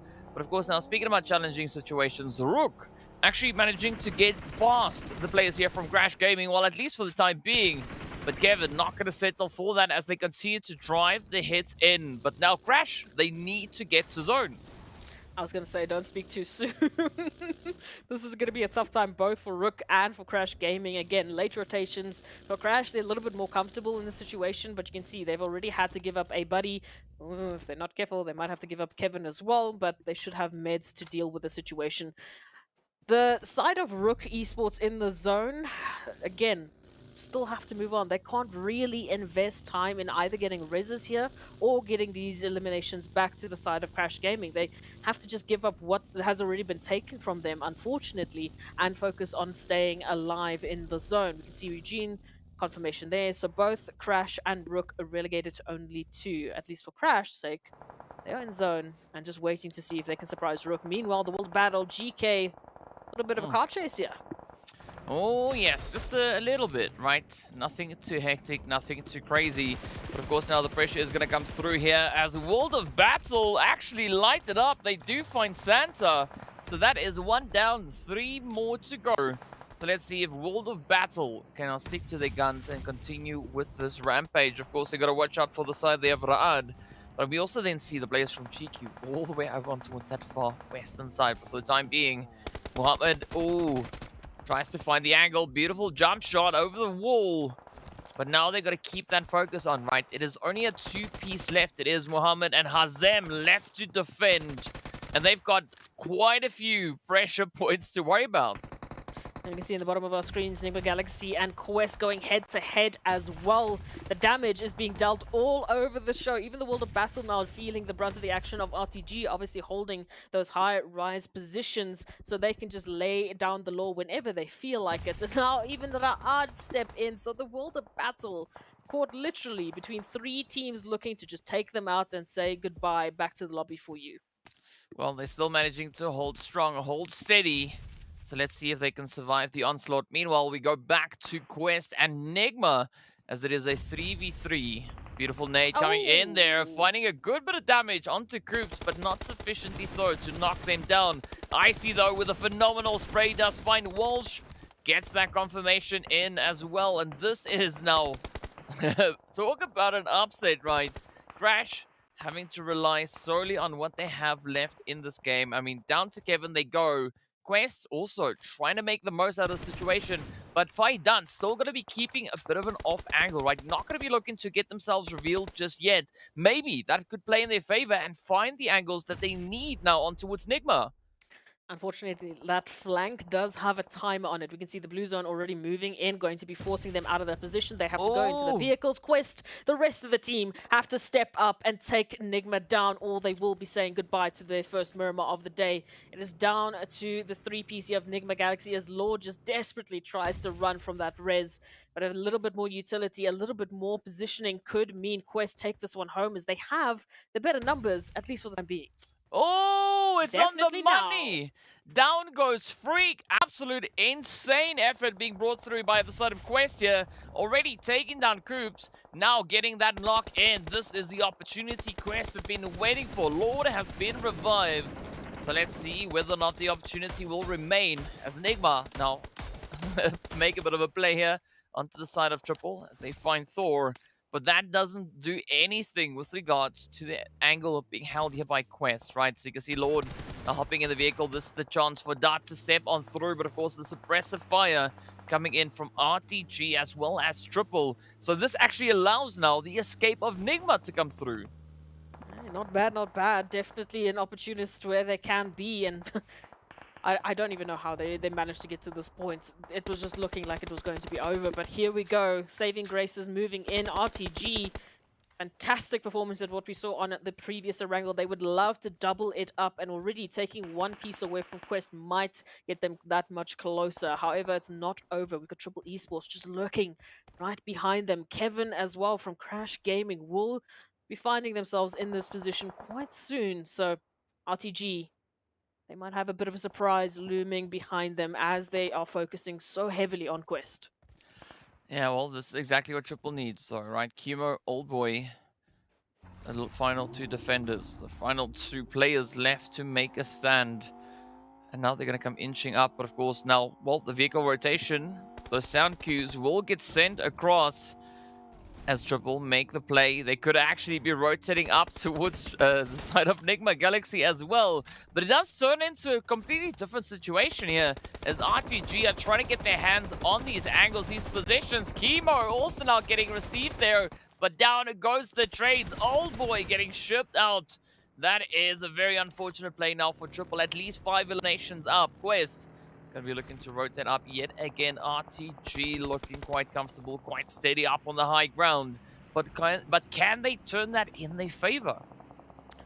Yeah, I'm not too sure. I'm not even sure how Quest is going to get themselves out of this position come the next zone shift. You can see Fahidan once again still holding that flanking position just to see if they can maybe surprise RTG. Any opportunity will definitely go a long way. Meanwhile, the rest of Quest slowly but surely try to traverse that mountain range, close the gap. Kalaga, I'm liking the observation from them. They're making sure they're trying to keep those angles open. So just keeping an overwatch on exactly where Quest would have to traverse up the mountaintop, making sure they don't get flanked.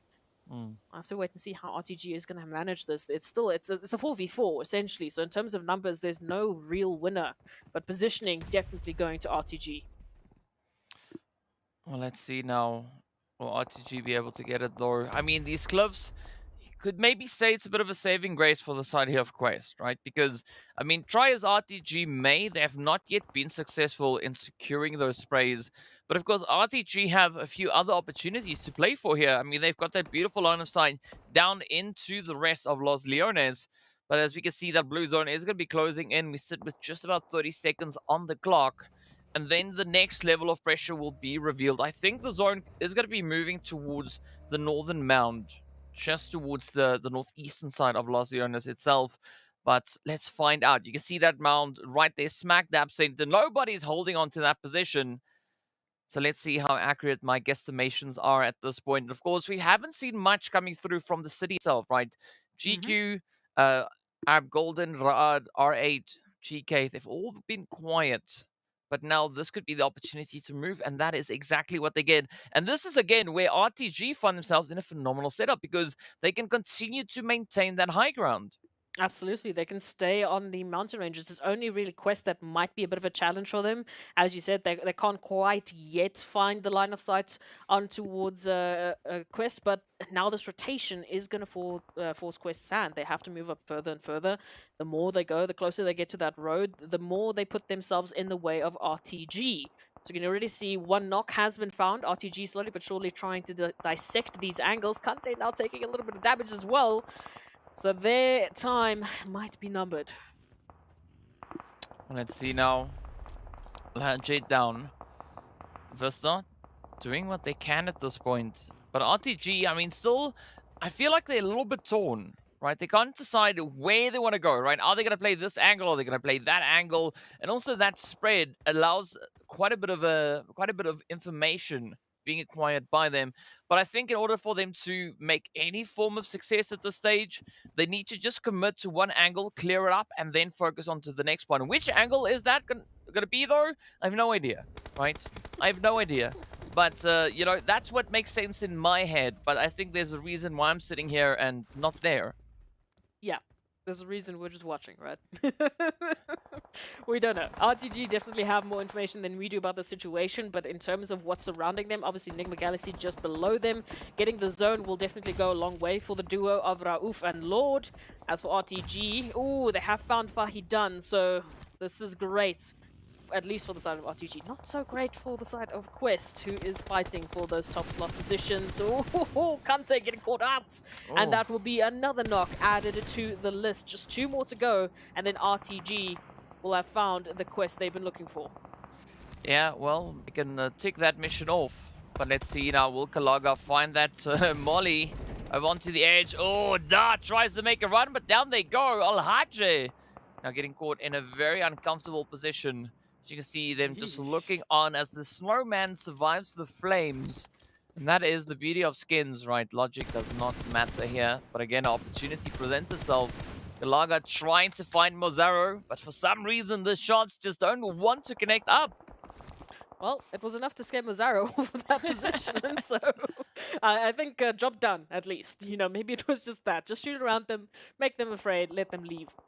For RTG now, again, in terms of the challengers, in terms of the teams that can challenge them from this position, there's not a lot to add to the tally just purely based on the high ground they have. So fantastic position, but also look at the utilities they've used just to get Quest out of these angles, just to get these eliminations. They are running low, very desperately low on utilities. So if they could get some loot, that would be great. It's all going to come down to that zone rotation, though, as they do find a little bit of success over towards Brute Force. NASR, though, also helping out, and this is a bit of a back and forth. Oh, maybe more than just a little bit, but here we go now. The opportunity again presenting itself. Chiku going to try and capitalize, but again, that zone just keeping the pressure up, right? I mean, this is the last day, but who would have thought the zone would be this brutal to these teams? I mean, Zakaria now trying to get that res in, at least have Brute Force back on a 2-piece, but up comes Chiku. Still trying to capitalize on all the carnage up ahead of them, just sneaking their way on through, looking to play riches. But in the meanwhile, we will say goodbye to NASR as they get sent out in 13th place. With that, the pressure continues. You can see VISTA also trying to make a push for zone, but they are, at least at this point, still getting denied access. Loving to see this move through. Once again, Quest have been so good with picking up eliminations, but now relegated down to only one member. What else can they do? Vista, yeah, they're suddenly realizing that there was a little bit more than just a warning shot being thrown by RTG, trying to look for those connections. Kevin, I don't even know how Kevin is still here, but Kevin might not be here for much longer. Well, who knows, right? I mean, it's a tough one. Of course, a very full amount of teams just waiting up ahead. Mazzara also having a little bit of a challenging play there, as we do have a boot now getting backed up. Out goes Busher. And this is where we are going to be seeing a lot more players starting to get taken on down. GEEKAY, though, just starting to apply that pressure as they move in the direction of brute force. So there could be great chance for some upsets to come through on that front. RTG, again, you can see them just looking in all directions, looking for that next strike, looking for that next opportunity. But it's still quite a bit of a range to play through. Meanwhile, pressure will be on. Oh, it's not going to be GQ driving it in. Riva goes down. Rio holding steady, super low on the health bar. But of course, the shots continue to connect as NIGMA step into the party as well. This is what we wanted to highlight because of the zone rotation. This is where it starts to go a little bit sideways for RTG. They have been up here for so long. Now the zone is going to force them out in the open. We've got Kevin, unfortunately, out of the open as well, as they do ultimately go down to GEEKAY Esports. But now RTG, everyone is picking a fight with them because, well, they've had to. They've been bullied by RTG for enough time. Is now a little bit of an opportunity for revenge here. And utilities, in terms of the supplies that they have available, it's not enough. They don't have smokes really to help them get down this mountain range, and they have to because the zone has decided to curse them. Yeah, it's unfortunate, but it is what it is at the end of the day. But of course, in the meanwhile, we are going to be looking to see what our teams will be bringing in as they get ready for this final push. I mean, we are just about to hit that 9th phase, so this is going to be go time as the teams will have to step it up.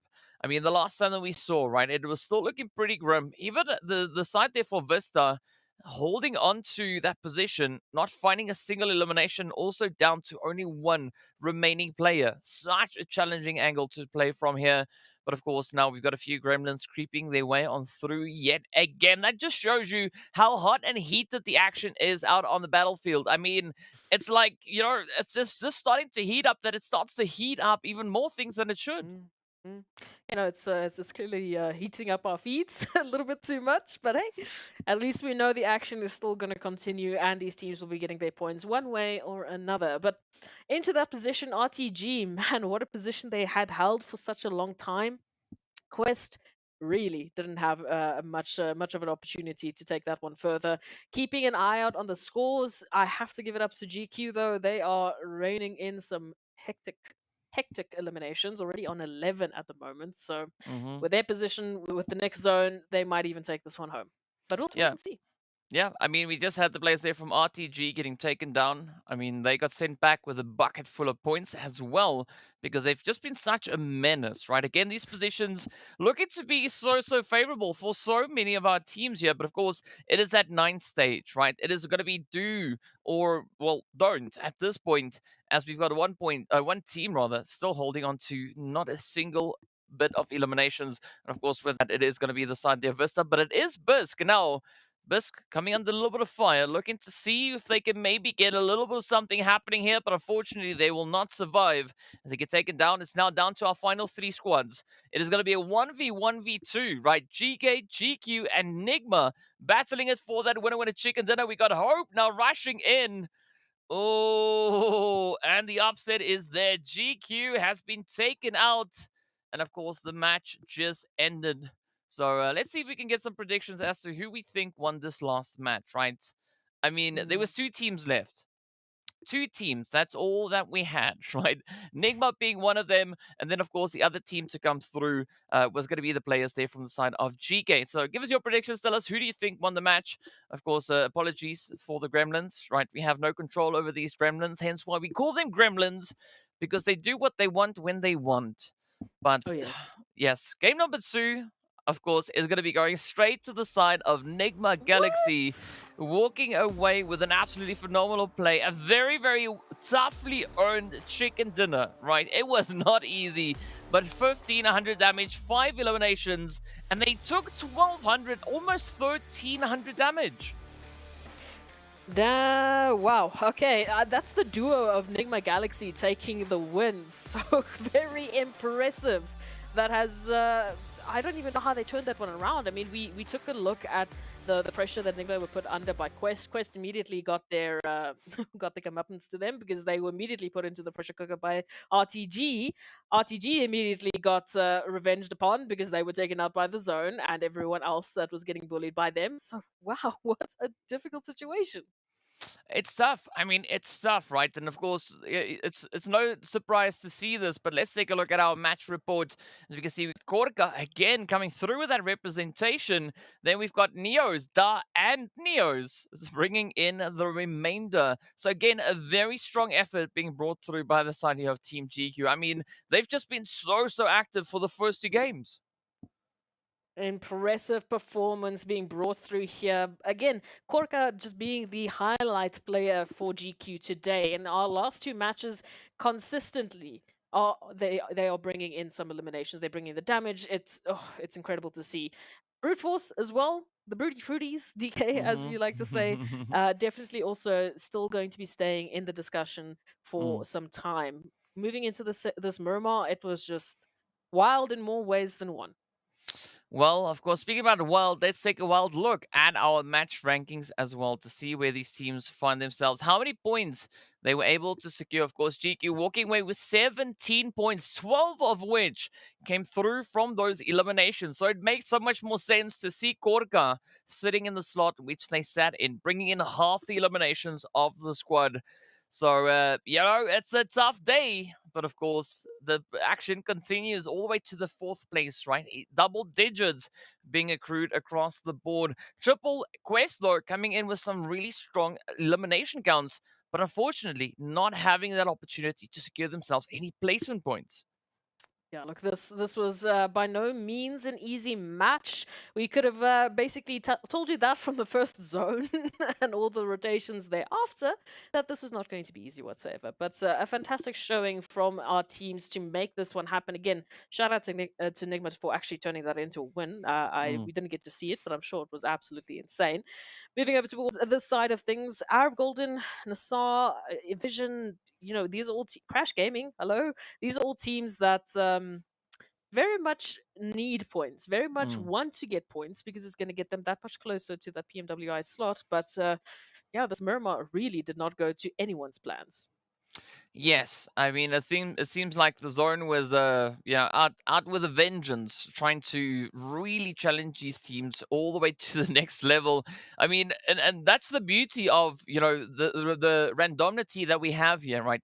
Nothing is certain at any point, right? It could all change without any notice being given whatsoever, and all these teams can do is just play from all the randomity that they've seen in the past, right? Trying to find some kind of consistency across the board. But again, a very, very exciting game number 2 coming through. But that, of course, then leaves us with 4 more to come. So we've concluded our first Erangel of the day, our first Miramar, and we still have quite a few more to go. And I mean, I don't think it's going to ease up, right? I think it is going to be exceptionally challenging. And of course, to show you just how challenging it could be, let's take a look at the breakdown here between RTG and GQ.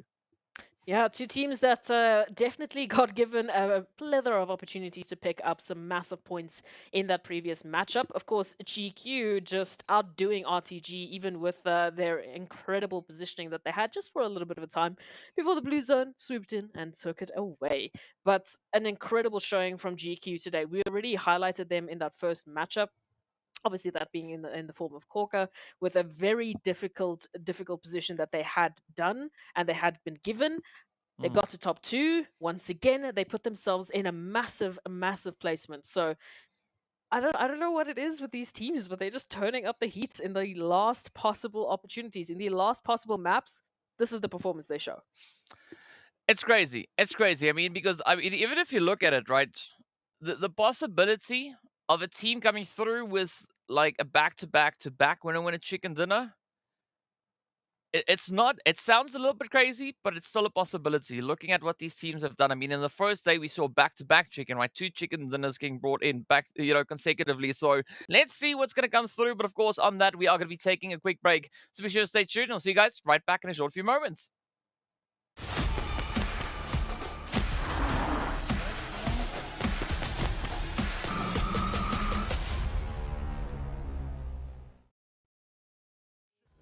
Bars and ink, but never in a prison. Too far gone, never gonna sit and listen. This is optimism mixed with the best. You get it? What you're seeing is a beast in the flesh. I'm vetted up. I don't need to try speak for the rest. Always keep it abrupt. They wanna keep it a mess, you know. This is what you get when you're sitting as a vet. But everybody know that you're a threat. With the rest, let's go. We won't fit in a box. We don't quit, we won't stop. Ride us all to the top. We won't fit in your, we won't fit in your, we won't fit in your box. No, we don't quit, we won't stop. No, ride us all to the top. Whoa. We won't fit in your box. No.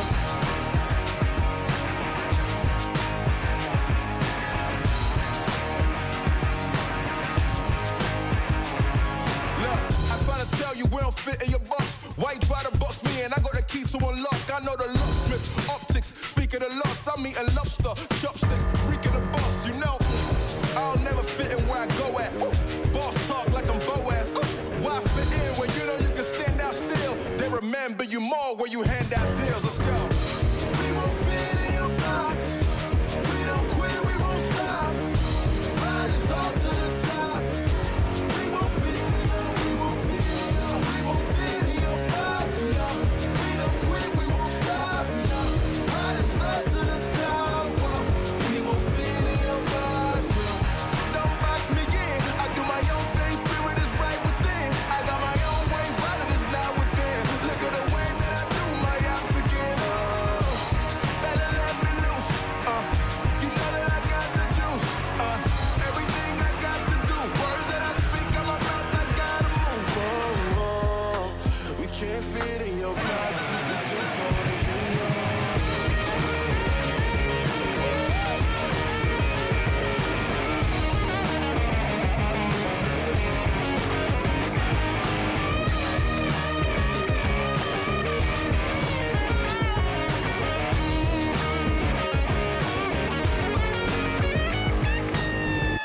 We won't fit in your box. We don't quit, we won't stop. Ride us all to the top. We won't fit in your, we won't fit in your, we won't fit in your box. No, we don't quit, we won't stop. No, ride us all to the top. Whoa. We won't fit in your box. No. Thank you, Ben, for coming out tonight. My name is Sanhok. Let's go.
Welcome back to the MEA Championship. Of course, we are already held within that third match, so we are not going to be wasting much time to get right down to business. Let's get in and see what the teams have been doing.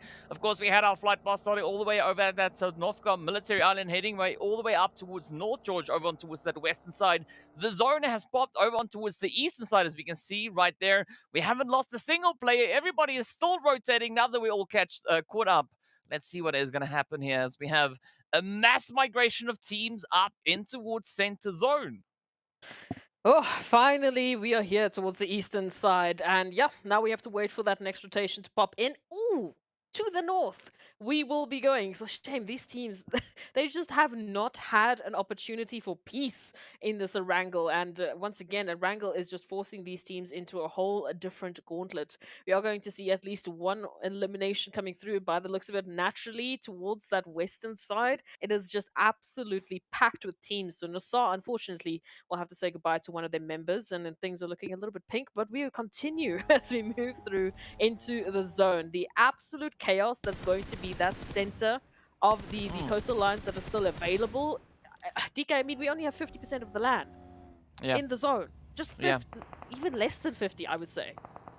Yeah, I mean, that is what we're going to have to work with at this point. But, you know, we still have 16 teams up, 62 players alive. And this is going to be absolute chaos, carnage, and literal mayhem, right? The zone itself is a hornet's nest. And this is what the teams will have to deal with. I mean, there are almost no compounds really to speak of towards that center zone. A few scattered here and there, but let's see how the teams are going to be looking to play through it. Of course, we are still waiting for a few teams to rotate in. Crash as well as Triple still on those outlying regions. GQ and R8 moving through. Everyone else is within the zone. Now, Brute Force, they felt a little of that pressure come through. We got the World of Battle also now coming up towards the side here of RUKH. As we can see, ZUKSI has been downed. But will that now present the opportunity for the World of Battle maybe to leverage that in their favor? Oh, Quest already stepping up against RUKH, looking for a bit more success than what they've had so far, especially towards that Miramar. They do not want to put themselves in the same position, so they've already taken a very nice early rotation. VISTA, of course, running for that coastal line, running up straight into another team. It is Arab Golden who get a bit of a surprise, not what they were looking for. Well, now let's see. Are they going to be able to hold steady, hold strong? The pressure is there. I mean, Bisk's still alive, but down goes Puncher. Oh, Teak. Will Teak get out of this one? I mean, this is, like, we've been asking for difficult plays, right? But this is not what we meant. No. 100%, this is not what we meant, right? We just wanted a bit of a challenge to come through for the teams. This is on a whole different level. Speaking of which, the players there from NIGMA, well, they are not with us any of NIGMA. Arab Golden Galaxy, as they've already gotten taken down, off they go. So we are down to our final 15 teams, though, yet to try and survive through the chaos, which is this phase. As you can see, Blue Zone is going to be closing up. I don't know where else this could move, but let's just hope that it eases up a little bit. For the sake of our teams, absolutely. I mean, this is the final day of play that they have.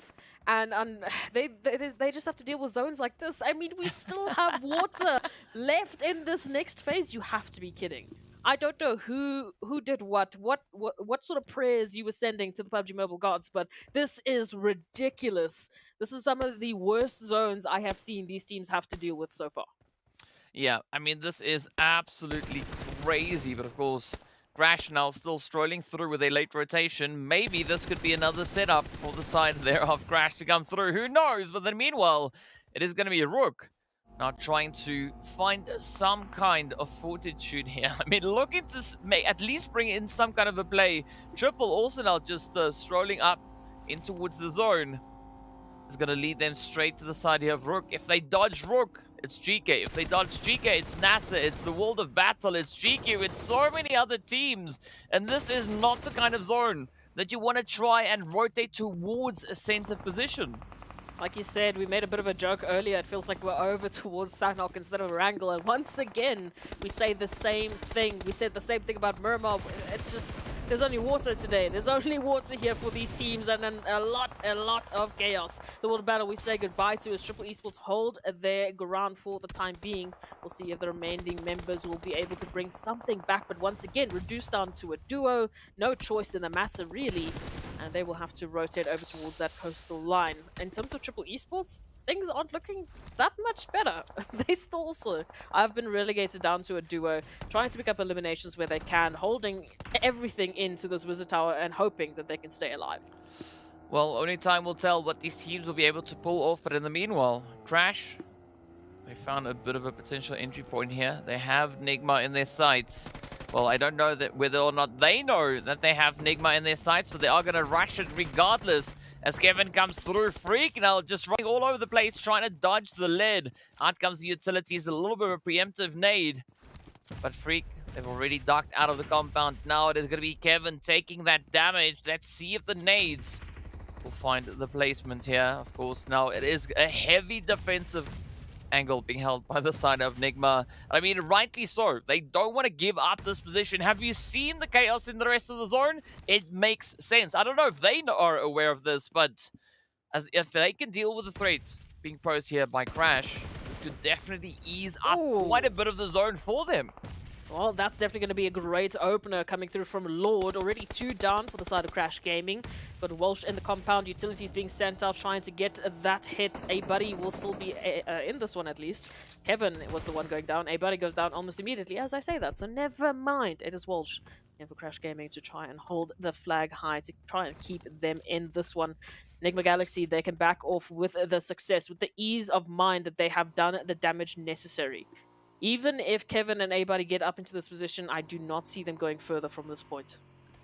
Yeah, of course, especially not with Lord, just literally gatekeeping them, right? Just waiting on the opposite end of the blue, trying to see if there is going to be a bit of a push coming in. But as we have it now, A-Buddy getting caught by the blue. Kevin narrowly escapes it, but tries to make the run. Oh, Kevin literally running out of HP on that one.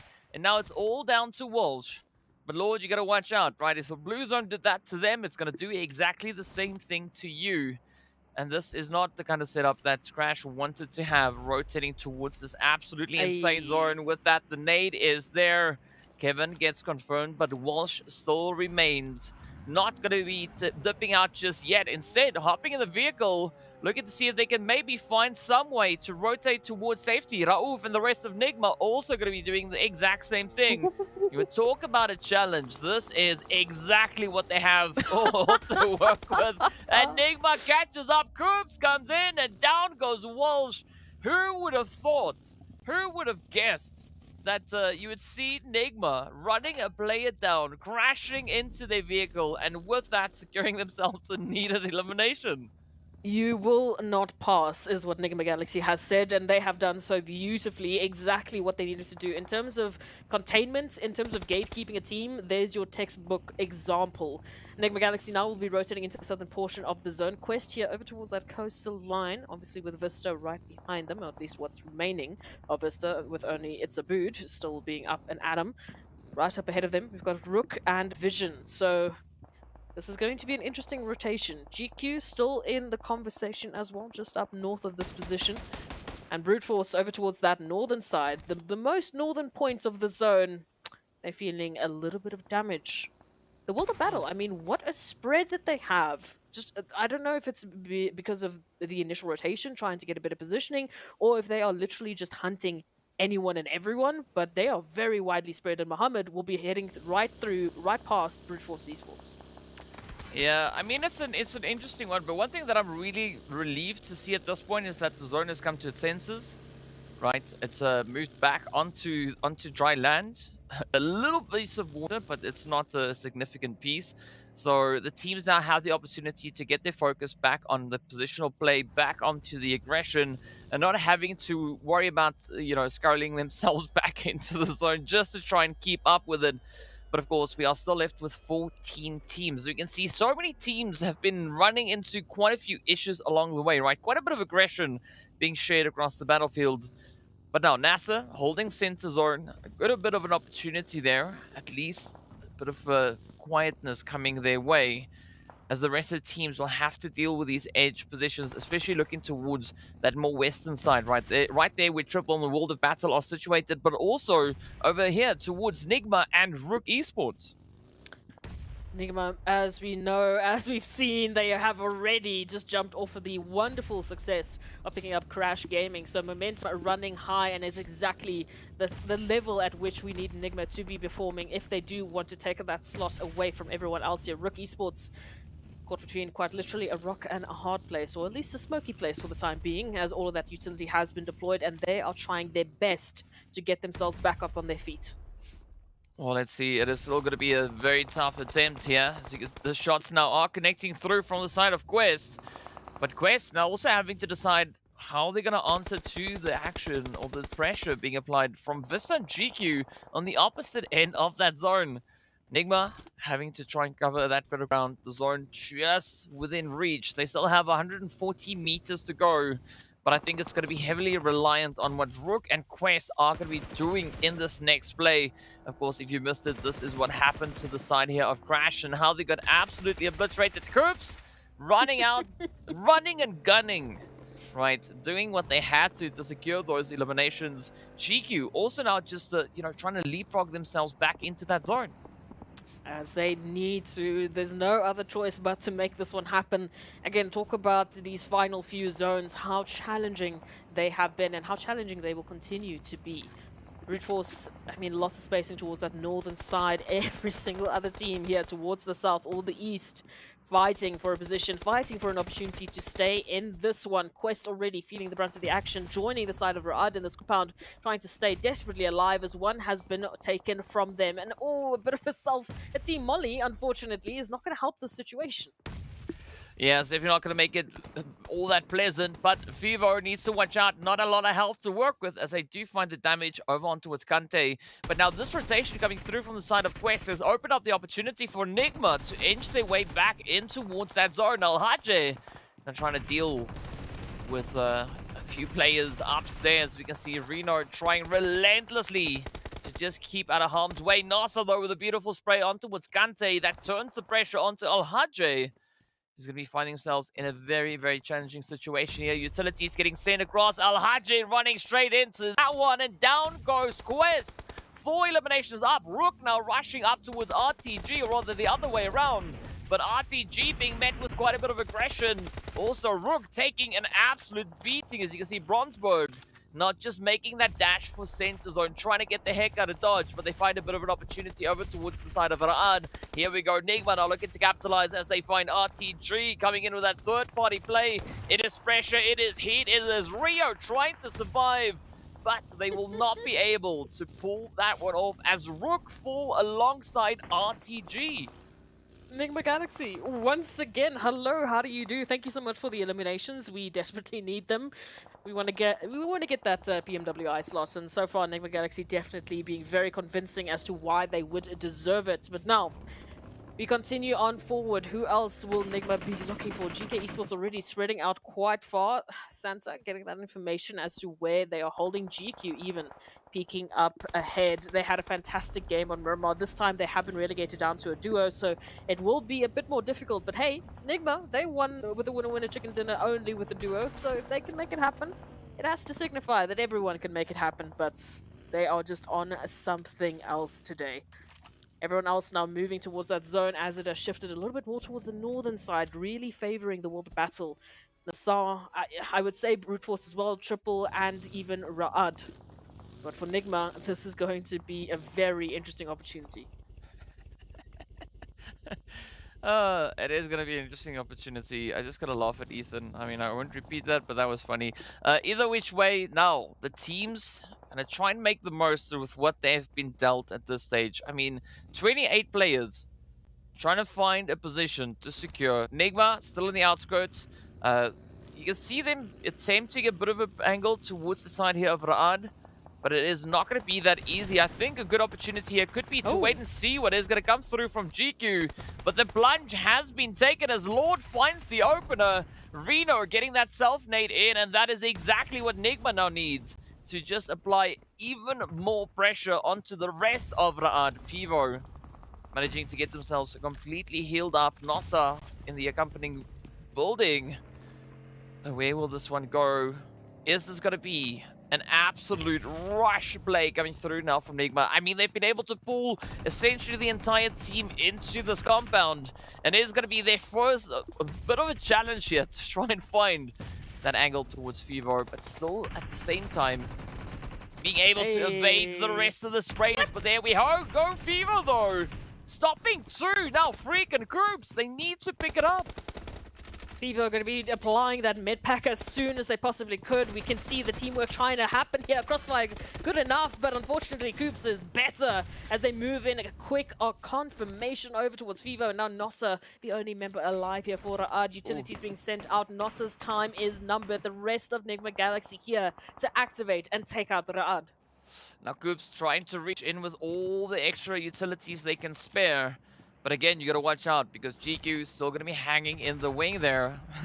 Look at NASR just looking on as the flames do their thing down low. NASR almost running into that nade. But will we see NIGMA now getting ready for a bit of a flush, a bit of a rush? For the time being, trying to ensure that the health bars are on point, but Freak doesn't need that. As they send it across, and with that, they send RUKH backing R8 now. Feeling the pressure here as the World of Battle are applying quite a bit of pressure onto their side. But of course, where will this next play take us? As you can see, RUKH holding steady. Brute Force know that there's someone just on the outside. Pre-bot down they go as R8 secure yet another elimination. Whew, we are heating up this Erangel. We had so much water. Where's all this fire coming from? It is absolutely insane. The battlefield has heated up to new heights, more so than what we've ever seen before. GQ now taking a look at the world of battle and saying thank you for those eliminations. We want a bit more. Hazem already going down. Muhammad to follow suit. So it is all down to Kron, and for how much longer?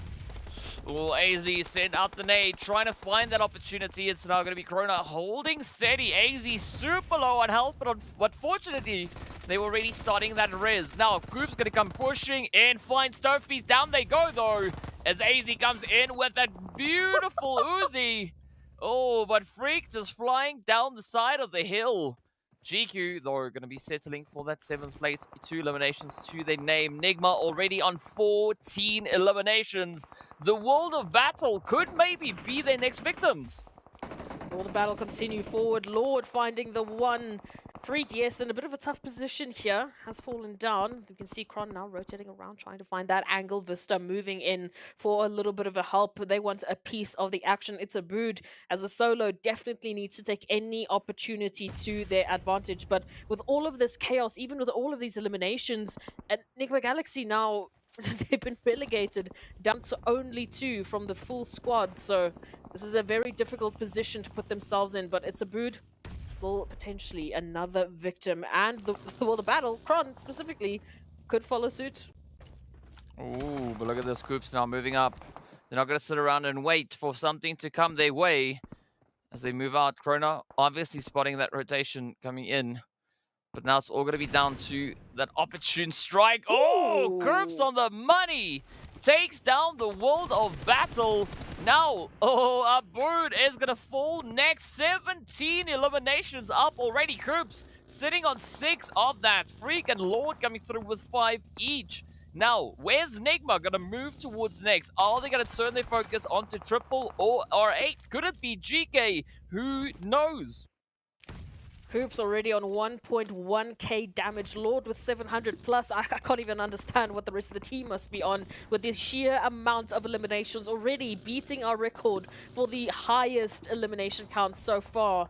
Can they pair that with a win? However, we are down to the last 4 teams. Alright, they move in. Quite a bit of damage dealt to Lord. We still have a bit more rotations to deal with. Triple, of course, still in the conversation. The same can be said here for GEEKAY. And R8 and GEEKAY, the 2 teams still with everyone in this looking for that chicken dinner. NIGMA Galaxy, it's a tough rotation for them. And again, even if they just want to try and isolate this fight against R8, we've got GEEKAY, we've got Triple, everyone can try and stop this. I mean, it's safe to say that GEEKAY are definitely going to be looking to make a run. right? They, as you can see at the top of the screen, they are so close. And of course, over on towards that right-hand side, not a lot of points. NIGMA also right there in contention for, that in that top 3. So it's all going to come down to how they play and how they perform for these last few moments. Of course, what is left of our 8th stage, and also then entering into that 9th. But we only have 4 teams up, 12 players remaining. We got a 2v2, v4v4. NIGMA triple in a rather tough position, but it's not a position that they've not yet been in, in previous matches. So let's see how they handle themselves. So we do see Sanhok getting knocked by the zone. And of course, GEEKAY now going to make that push, trying to find a bit of ground to secure within the area. But of course, R8 at the same time coming under fire. It's these explosive performances, these explosive zones that are going to cause a massive shift on the overall standings for Triple Esports as they try and shift closer to the zone. We've got R8 applying the pressure, so much damage dealt to the health bars, and of course NIGMA Galaxy is going to hear all of that. They have an opportunity here to pick up those eliminations, but they have to be careful. R8 still giving damage, Lord still having an answer to any of this? Oh, wow, this is just so scary to see. But of course, down goes Triple. The final 3 rather, remain. R8 reduced down to 1. As Ida has been found. Koops now just cracking open a can of fill the space. As we can see, right? NIGMA coming almost out of nowhere with an absolute insane step up in performance here.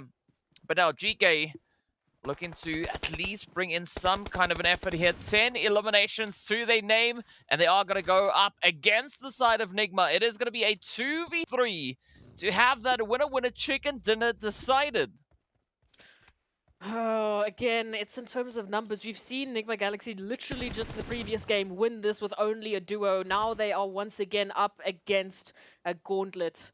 Already 19 eliminations, Koops and Lord. What is this duo doing? Oh no, Koops goes down. This is the opportunity now for GEEKAY to activate.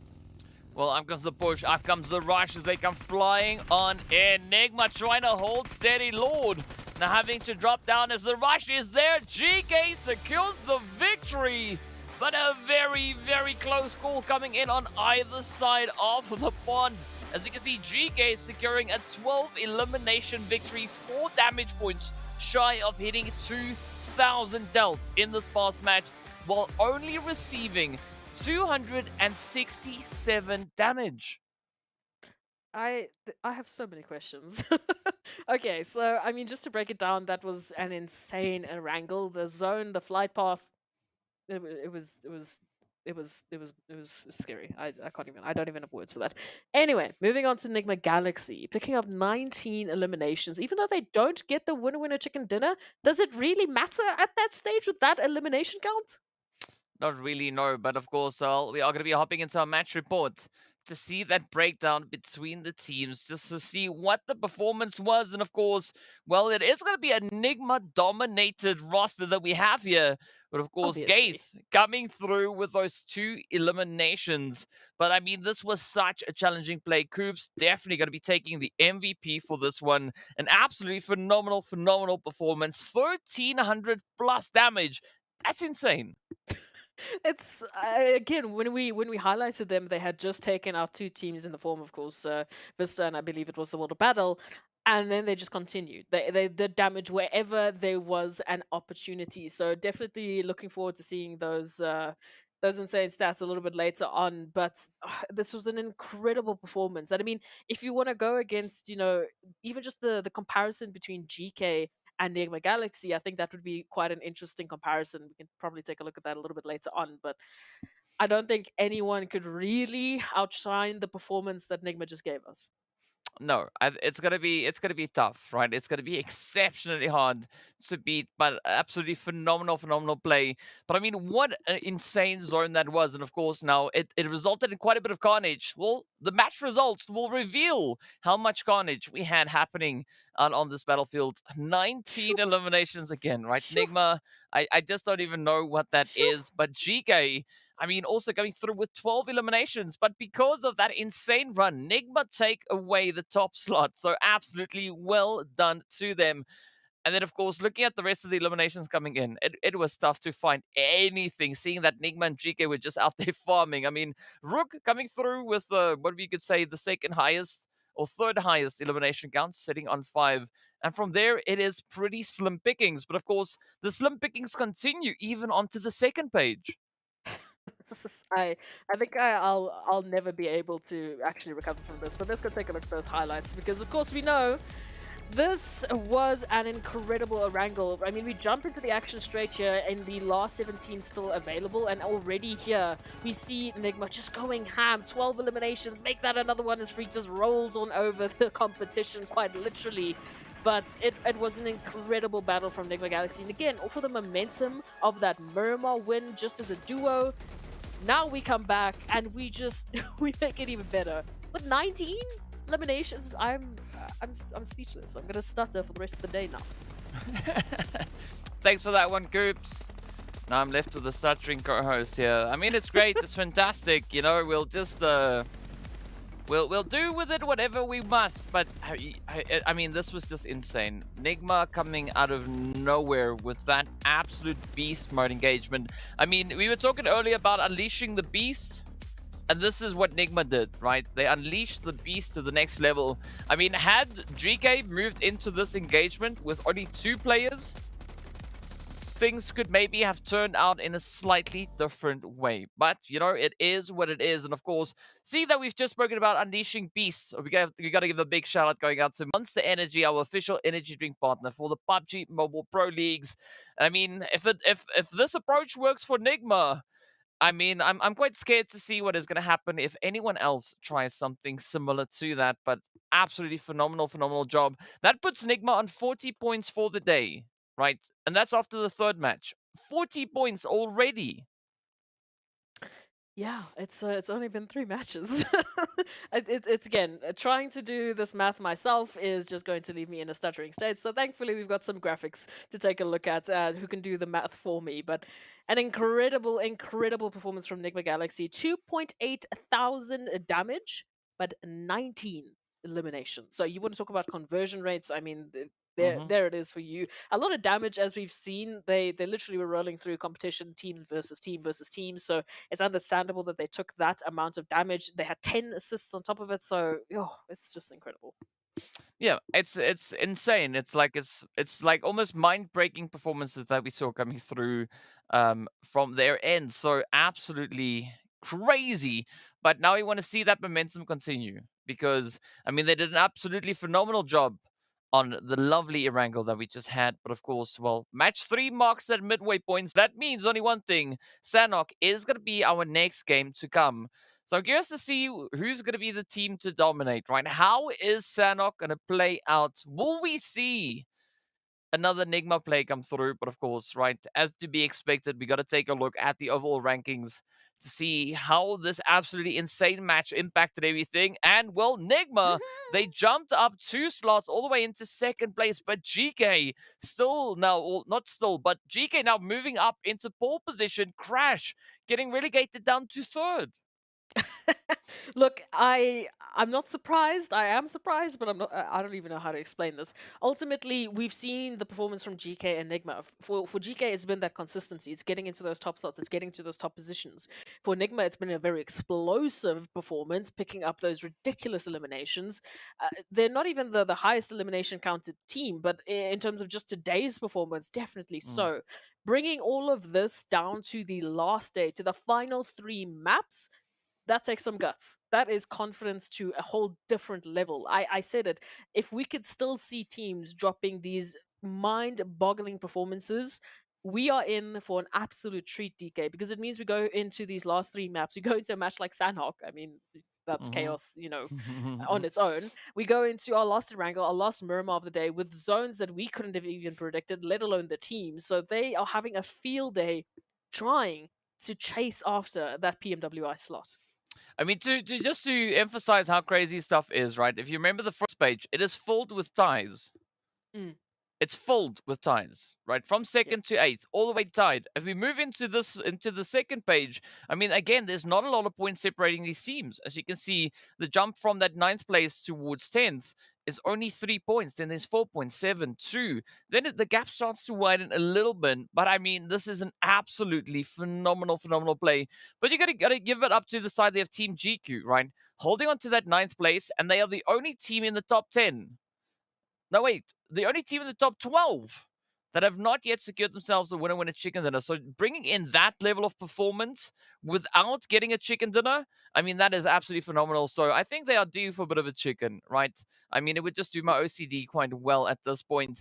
But of course, it is going to come down to this final, or the final Sanhok, to see what the lineup is going to be. In the meanwhile, let's take a look at the schedule to remind you of who's secured those winner chicken dinners. Of course, the first one went to RTG. Then we had NIGMA securing themselves the victory. And of course, GEEKAY bringing it in on Erangel just now. So let's see, right? I want to see some predictions, right? Wherever you're watching, let us know in the chat, who do you think is going to be taking the chicken when it comes to the lovely, chaotic Sanhok we are about to witness?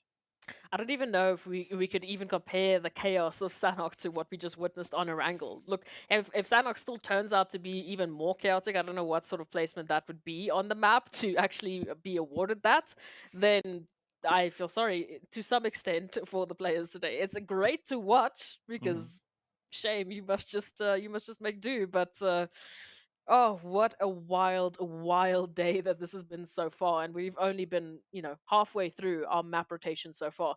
Moving into Sanhok, it's definitely, it's going to be a no holds bar. I mean, if we can have NIGMA have once again such aggressive energy, then I have a feeling they might be rolling over the map, over the teams once again. But everyone else has been stepping up to a whole different level as well. RTG, insane rotations that they've been having. They've been putting themselves in such glorious positions so far. GK consistency absolutely to the max. Yeah. I mean, it's hard to argue those points, but in reality, looking at the wrangle that we just had, it was essentially a Sanhok, right? The amount of Basically. playable area that the teams had to work with, I mean, it's pretty much a Sanhok. So you could say that was the precursor, the warm-up round to see what we could have potentially coming through on this one. Of course, we don't know anything just yet. We'll find out as we are going to be venturing down onto the battlefield very, very soon. So I'm curious to see also what that zone is going to be bringing in, because I think the last time we won Sanhok, we had a very centralized zone, which does, actually make it quite nice for the teams because they don't have anything crazy to worry about, right? Not really having to worry about any of those late rotations to come on in. But let's see how the PUBG gods are going to be blessing them this time around, as they've already been throwing them quite a few curveballs over the previous 3 games. Yeah, honestly, from all the matches we've had today, Sanhok might just be the most tame map of the day. I wouldn't be surprised. But moving into this next Sanhok, it is going to be providing the teams once more an opportunity to chase after that PMWI slot. So let's get into it. Well, without any further delay, here we go. As you can see, of course, the flight path coming from that western edge, heading right down towards Kampong. But we are going to be waiting for the kicker, right? Waiting to see what that zone is going to be bringing in. I still can't get over all the ties that we have there. 124, 134, 158 points. Absolutely insane. But of course, our elimination leader so far is going to be Ragnar. Even though we just saw that phenomenal performance coming through from Koops with 32 eliminations in total. Of course, Koops now just stepping it up with a bucket load of damage, 8,320. I mean, that is 83 players worth of damage being dealt on that one. Look, you can understand why they picked up as many eliminations as they have, but it's not over by any means necessary. And again, this is what we were saying. To the last match, to the last possible zone, we will be on the edge of our seats trying to figure out who is going to take the #1 spot, who will be taking the slots, and who will be dealing with the zone. DK? What did we do to get these zones today? What is this? It's PUBG. Hello and welcome to game number 4. It is another madhouse that the teams rather are gonna have to deal with. I don't even know what to make of this. I mean, I was jokingly saying that the previous game we had was a Sanhok, right? And that it could give us some indication of what we could be expecting to see here. I did not mean for the zone to shift up north. I mean, so half of the zone is over the land, and a portion of that land is separated by water, right? So I think water is the name of the game here today, right? So if you've not yet hydrated, maybe try and do a little bit of that. Maybe that could alleviate a little bit of that water pressure coming through. I'm very glad no one can see my face right now. That's all I will say. I can't even believe this. Okay, yeah, so over towards Erangel, we had that situation where more than 50% of our available space into the first zone of the day on Erangel was going to be water. It was going to be basically completely useless. These teams were going to be forced into tiny spaces more so than they ever have before. And now Sanhok, the smallest map we have in the circuit, goes and does the exact same thing. So I do not envy these players for trying to figure this one out. But all right, let's go and take a look at everyone else in their rotation. So NIGMA Galaxy, very big focus towards their performance in the Sanhok, especially from their very southern rotation. We already see how close they are to that top slot triple as well, just giving a bit of a helping hand to RUKH, maybe even Quest. What a drive-by from Pusher, though, to find that opener. So at least one going the side of RUKH. I mean, that's just insane, right? Something happened. Something happened between Miramar and Erangel, because I mean it is still pretty evident looking at how these teams and players are performing here. But you know, one thing that I'm curious to see is whether or not we're going to have a team rotating north on the water, right? Maybe going towards the edge, right? Just out of reach. I don't know if that is even going to be an opportunity, but of course, what we also see happening is going to be the sprays now coming through onto the world of battle, situated up in towards Hatin, the players there from GEEKAY, just driving it across. And it's not far from this position in which we see Triple now trying to rush on in. And of course, R8 just greeting them with open barrels. Ooh, Triple Esports not having even a moment's rest to try and deal with the situation. I mean, you can see Old Boy just trying to duck and dodge and run away, but between R8, between RUKH, between everyone else in the vicinity, I think we might be saying goodbye to Triple Esports. Well, we could maybe be saying goodbye to them. Not quite sure how Old Boy is going to make it out of this one, but what a step up that is coming through from R8. This is incredible. I mean, just the rotation, the sheer number of damage that's been dealt in a moment's notice on Sanhok is going to be alluding to a lot more problems here for these teams. Old Boy now trying to just keep themselves alive, trying to keep the triple banner at least alive for the time being, but R8 also going to be peeking over towards RUKH Esports, so that at least will give Old Boy a little bit of spacing towards the back. However, they still need to get out of the situation, and just picking the timing to try and make that dash out of here while Ragnarok is keeping such a keen eye on their position. I mean, you can just see with this Overwatch that we're looking at now, Old Boy really does not have many options left, if any. Yeah, good luck, Old Boy. We'll move on to R8, who are now trying to decide where they're going to rotate towards. It does seem like they are, at least for the time being, disengaging, but of course not venturing too far away. They still want to try and hold a bit of a position towards the angle in which we had Triple rotating in from, seeing that we also have RUKH just holding in the wing. But all the way up north, it is going to be Quest and the Blubber Duck off in the distance. Brute Force now getting spotted. Ooh! As they mistook the Quiet for something else, but fortunately, a quick response. As we can see, Da also now getting found out. Kante waiting for a bit of an opportunity. Maybe there could be something coming in towards that jetty. Potentially. Oof, this is going to be an interesting one. Quest, of course, they've already had to say goodbye to one of their members. Look, a boatation, right? A boatation might be the only thing keeping you safe at this point, but that's only if you can actually get your hands on a boat safely. You can see Brute Force already making it incredibly difficult for themselves, as unfortunately they have found Quest, but this is quite a good spread for them. A 2-2 split, of course, one still needing to be recovered from the water. Vahidan trying to get a bit of a better angle on this whole situation, potentially even go for a res, but plenty more teams that can rotate into the vicinity to make this that much more challenging. Brute Force back up. Numbers going to be very crucial to keep in a map like Sanhok in this situation with so little space available. Yeah, I mean, that's just the, I guess that's the thing now, right? I mean, we had it on Erangel, we've got it right here on Sanhok. So this shouldn't be too much of a shock coming through for the teams. I'm so curious to see how the blue position teams are going to rotate out, right? Golden, NIGMA, RUKH, of course, NASR. Spec especially has quite a long way to go. And I mean, you can't wait too long because the blue zone is brutal, right? So you can't give up Ooh. your HP to that. But of course, now the zone regaining a little bit of its senses there, moving a little bit more back on towards dry land. And this still limits quite a bit of that playable area, so the teams will have to be very, very selective as to how they rotate into this next phase. Oh, absolutely. Look, the percentages are still much better than that first phase, but we still have quite a few more rivers and waterways that we will be looking at. Again, just this repeat of triple. Oh, the damage as RH just unleashes lots of doom and death over towards Triple Esports, almost immediately confirming them out of the count. We'll have to wait and see a little bit more over towards the Vision of 2020. Not going to be for Vision in this matchup. Crash Gaming also, they have just been dealing with hit after hit after hit. This match is so crucial for them to try and regain their standing.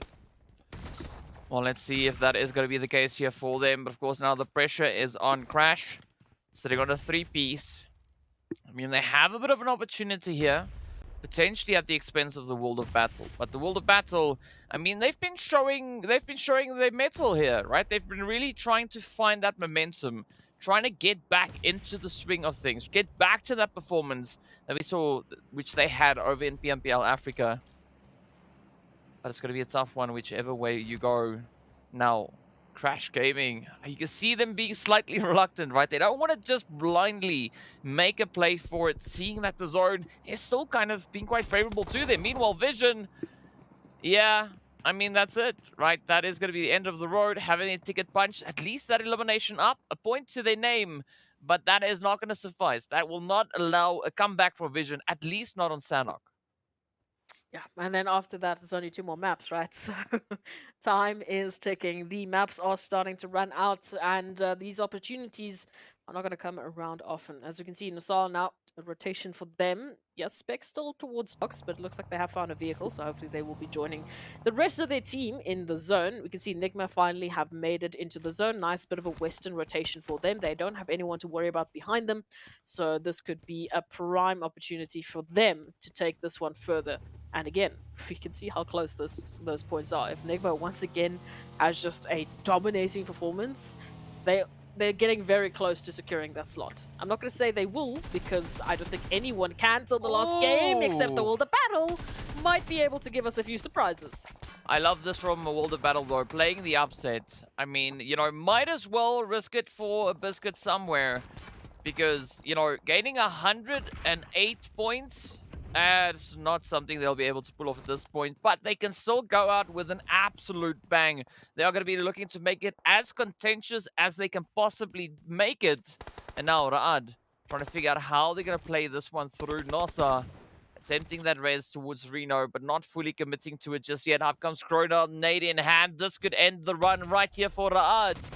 Oh, is it going to stop the res? Oh, the preemptive fire. Down goes Arthur, though. The rest of the World of Battle team getting ready to spring into action as the trades continue to rain on in. Of course, now Golden reaching in from the hillside. Down goes NASR, and the World of Battle now sitting on 5 eliminations. I do like this cheeky energy that the World of Battle are bringing in. Yes, even though their opportunities are looking very limited at the moment, they can still pick up whatever points they have available to them, and then they're going hunting for teams. They're making it difficult for them. They will be fighting until the very last second, so I really do appreciate that mentality that they're going to be bringing in.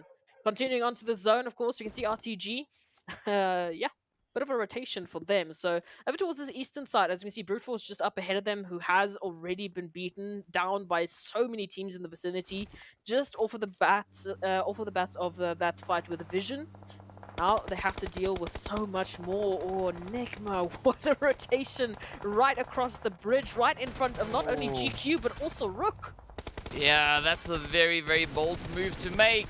But now VISTA going to be paying the price alongside their teammate there. It's going to be down to Coops and Lord having to try and keep that banner on high. But now Lord getting found down in the drink. Oh, this is not the bounce back that we wanted to see. But NIGMA still having to find at least 15 points somewhere, right? And that is all dependent on GEEKAY's performance coming through in this match. So let's see if Koops is going to be able to maybe secure that res and somehow miraculously get themselves out of the situation. It's crucial, right? Yes, they just had a fantastic performance over towards Erangel, but we can't let any single map slip, because if they let's say, you know, let's play the worst of the bit of an analysis game, although I'll do that afterwards. Crash Gaming in a position now to get themselves back into the top 3, going up against the World of Battle. We know already the World of Battle, their opportunities are limited, but now, ooh, they are just applying some pressure here. A Buddy is going to step up, looking for that final confirmation onto Hazem. And unfortunately, that will be the MVP for the World Battle to go down. Yeah, Oh. as I was saying, NIGMA Galaxy, we need them to continue this, right? Because they can't just let that insane performance stop at Erangel. After this, it's only 2 more maps. Yeah, I mean, like, it's pressure. It is absolute pressure. And I don't know. Maybe they can still find it. Maybe they can still pull it out of the hat here somehow, some way. And in the meanwhile, it is NASR also still trying to find a bit of a play for zone. And they have to be rather quick about it, because you can see Arab Golden also moving up alongside them. Tikna trying to balance that healing with the rotation, as it is going to be a heavy hand being dealt here by the blue zone. Of course, RTG waiting up ahead. Kalaga could find a bit of an opportunity here. Let's see. I mean, Kalaga now essentially has 2 teams to choose from. Is it going to be Arab? Is it going to be NASR? Well, it's going to be neither. As NASR takes down Kalaga, alleviating a little bit of that rotational pressure. But look at B6. I mean, still trying to find a spot. Oh, but down they go. Arab Golden moving in. It's been a bit of an interesting rotation for them, and now unfortunately, they literally find R8, who have been on something else so far. They've been picking up some fantastic eliminations, and now they might even add Arab Golden to the tally. You've got RTG just up ahead of them, and RTG in a fantastic position to completely stop Arab Golden. They have the zone. They know exactly where Arab Golden will be coming from, and they have obviously the utilities to send them packing. Well, let's see how far it is going to go. Of course, now the heat, the pressure, it is there. It is all over the place. RTG trying to see what they can make happen at this point. Going to be looking for a bit of that contestation, keeping that gatekeep alive. But Arab Golden now having to find the angles as they do secure the spray. Axa picks up Reaver. Now it's going to be Rio Groza left to defend. As we know, Arab Golden also, once they start building up that momentum, they become quite a force to be reckoned with. But it's all going to be down to timing, down to the angles. The shots are there. Arab now pushing up, looking to find it. Buncher, will they get it? Yes, the hits are in. Rio is down. And now it is all reliant on the sole player left for the side of RTG, Groza, trying to see if they can find that last little piece of the puzzle. I mean, having a 3-player squad from Arab Golden just waiting outside, that must be so, I don't know, scary, Terrifying. heart racing? Yes, Terrifying. something. Yes. Terrifying. Painful, Yes. terrifying. It's scary, DK. It's not a position I'd ever want to be in, and I don't even know how Arab Golden managed to pull that one back. But again, just absolute kudos to the side of Arab Golden for pulling that synergy back and pulling themselves back into this match. Crash Gaming, a conversation piece that we have to consider now. We have seen NIGMA step up massively in the previous match, but this time around, they've had a tough time. Now, it can be Crash Gaming to regain that position on the overall standings if they can continue to pick up some wild eliminations here. Arab Golden now in the sights here for NASR, so don't know how far they will still be continuing in this matchup, whereas we can see the zone is just not going to make it easy. Oh, yes. I mean, that is going to be quite a bit of a challenge to play through, but let's see now. Zone pops. Ooh.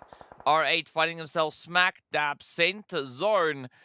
In the meanwhile, we do say goodbye to Triple, getting sent back empty-handed. NIGMA still relying on Koops. But will Koops be able to get back to safety? You can see Evo Station just focusing in on towards them. But of course, now having that side position of VISTA could relieve a little bit of that pressure for Koops. Maybe allow them to get that run back into that zone. Whew, I want to believe in anything at this point in time, especially for our top teams that are fighting for their opportunity, for their slot as into the PMWI. But oof, sorry, this is just insane. So R8 here towards the center now, a position for them to start picking apart some of the surrounding teams. Again, I am still very excited by this opportunity for Crash Gaming. They have a trio moving in from the southern side. They've got Arab Golden just up side to the side of them. You can see already A Buddy finding Axa. They've got a lot more opportunities as those rotations need to come through. And right up ahead of them, it is NASR. On the other side of things, RUKH Esports, they've been doing so well trying to pick up those eliminations, but here comes Crash to literally take the dreams away from Arab Golden. Well, a beautiful angle being held here by Jafar. But of course, look at NASA. Look at that spray trying to utilize the space. Coops, unfortunately, will not be able to survive the blue zone. Vision also now down to a one piece. As you can see, Mozaro trying to hold on for dear life. Or Vista, rather. It is going to be a very, very tough position to play from.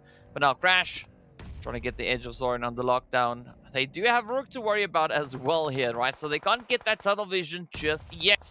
Still got to worry about Eugene and Bronsberg, and it does seem like Walsh and A-Buddy are well prepared to face that challenge as A-Buddy secures the knock onto Eugene. Ooh. Now Busher looking for that extra opportunity. Arab Golden, meanwhile, will get their ticket punch in 9th place. Now Busher getting enveloped by the blue zone. Up comes the heat, the angles, and this could be exactly what Crash needs to lock it in. This is looking so good for Crash Gaming. Pusher does manage to just get outside of the blue zone, but you can see Jafar now coming through for the follow-up. It's just a matter of time as RUKH just gets so much damage dealt their way by none other than GQ. So right now, it is Crash Gaming and GQ that just seem to be on something else. Sanhok just seems to be the match for them to take this further. They've got R8 just up ahead of them. Mazzaro is in some danger as they are currently a solo, as you can see, just hiding away from GQ, hoping that they don't see them. But for how much longer will be the question. As we take a look at the rest of the map, NASR trying to desperately move in. They will be actually rotating right alongside Crash Gaming. Oh, I mean, that's well, tough. they tried. Yeah, Starch and Spec, down they go. It's now up to J7 and Xenox to see if they can find a slightly different approach up towards that zone. But of course, if they go a little bit further north, they're going to have to worry about brute force. Ooh. But now it's just trying to play the ridge, sneaking in behind the rock. This could still maybe turn out in their favor. Let's see, will they get that jump? Of course, Crash already setting up on 9 eliminations. Out goes Utilities, J7 trying to create a bit of an opportunity. But R8 holding steady, not quite sure. I don't really see this being all that doable for the side of NASR, as the knock has found its way in. Vista, though, gets confirmed on through. Down they go. The elimination is there. NASR down to Xenox. And it just keeps on just tightening through as Quest gets picked up in 6. Again, Crash and GQ, their rotation on opposite ends of this little bit of a waterway, now having to face what's up ahead of them. It is R8, quite a split for them, and quite a focus over towards GQ. You can see they've got both Brute Force and R8 trained on their position. So Crash Gaming has almost been gifted a wonderful rotation. It's just that little bit of a worry point of Xenox still holding their position, but they have to get themselves into the zone one way or another. Meanwhile, it is going to be up to GQ to keep themselves in this. They have to deal with Brute Force and immediately deal with R8 before either try a third party. I mean, GQ, they've been showing that they are quite a menace, right? Already sitting on an absolutely insane play so far for the day, securing a very strong amount of eliminations. But now, will they be able to make anything out of that? As we do see Trophies getting found. Ooh, the confirmation about to come in. Will Tofi make it? Oh, the head is there though. Prepot getting picked up as well. Now Brute Force going to be falling to the pressure. We do say goodbye to Tofis. And now it is AZ and Korka left to defend the honor for GQ. R8 looking pretty healthy, pretty strong. Crash also looking exceptionally decent at this point. But Xenox trying to make that play. Unfortunately, you cannot beat the big bad blue zone. As we are down to our final 3 teams. It is a 2v3v3. I mean, R8, Crash, they have the numbers advantage here. But let's see how this one is going to unravel. Yeah, unfortunately for RH, especially with Prestige's current position, it's not looking too great, although Walsh being taken out might alleviate some of the pressure. Fantastic spray coming through from A-Buddy to secure a few more eliminations, but we say goodbye to Crash and we look at GQ. Will they turn this into the win? Oh, it's all going to come down to the wire. It's all going to come down to these last few nades. Prestige goes down at GQ. Take that winner chicken dinner. Absolutely insane effort. 11 eliminations to accompany that glorious, lovely, amazingly tasty winner chicken dinner. Wow. I mean, GQ could be bringing in a bit of an upset here today, right? I mean, it's one of those teams that we've seen them play, we've seen them do things, but you know, we were focusing a lot on the other teams sat above them on that leaderboard, and now of course GQ just coming in with another exceptional performance. I mean, it's gonna come down to the wire, right? I don't even know what to make of these coming few matches, but of course, still have to process what we just saw come through in this last one. So let's take a look at the match report to see who did what and where they went. I can tell you what, that Sanhok was quite a bit of fun, but let's take a look at all these numbers that have just been thrown at us. Of course, Crash Gaming, an incredible run from them to pick up some eliminations. A-Buddy doing the most, but of course, Walsh right there to back them up. Over towards RUKH's side, a pusher not too bad in terms of those grenades. They definitely had a very tough rotation into the zone. Once again, we have to highlight Corker from GQ. Again, just the consistency that has been Corker on this match report, and of course Spec wild rotations that they had to make for NASR. But an incredible showing so far. Yes, GQ have been a bit of a conversationalist today, thanks to the position that they've been putting themselves in. Well, speaking about conversations, we'll continue this right after the break, so be sure to stay tuned and see you guys right back afterwards.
Hello, guys, and welcome back to the MEA Championship. This is the final day, and of course, we only have 2 more maps, 2 more rounds left to go.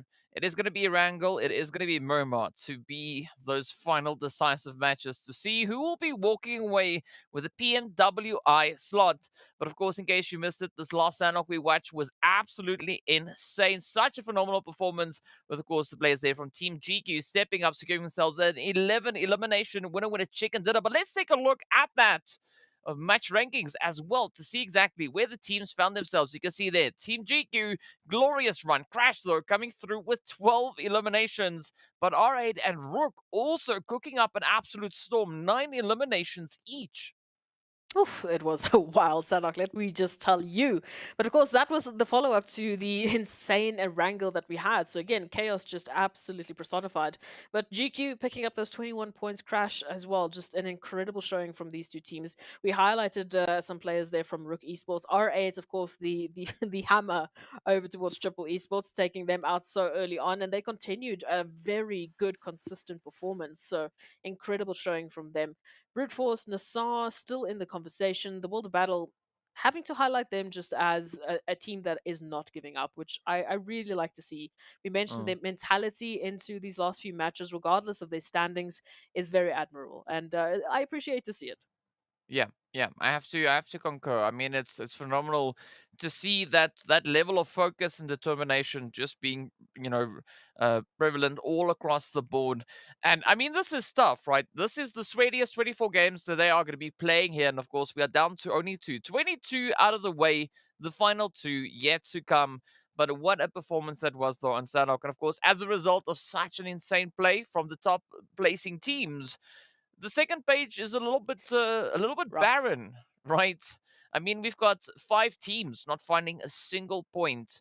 And, well, the others that we have also getting some very slim pickings. I mean, our Golden Galaxy, only 3 eliminations. VISTA, only placement points. And Vision, only 1 elim. Yeah, look, this was again. These teams had some of the toughest rotations to deal with, and then even if they got themselves into the zone, they were immediately met by crossfires from all the other teams in the surroundings. But we can take a look at a bit of a better head-to-head in terms of the teams that were able to pick up some wild points. That, of course, being GQ and Crash Gaming, our top performers for this previous Sanhok match. I mean, it was a pretty crazy run though, but you got to give it to Crash Gaming. A lot of damage being dealt, but GQ are taking that conversion rate, right? 11 eliminations and a 1400 damage. That means only 3 players worth of damage escaped them, right? That wasn't converted into eliminations.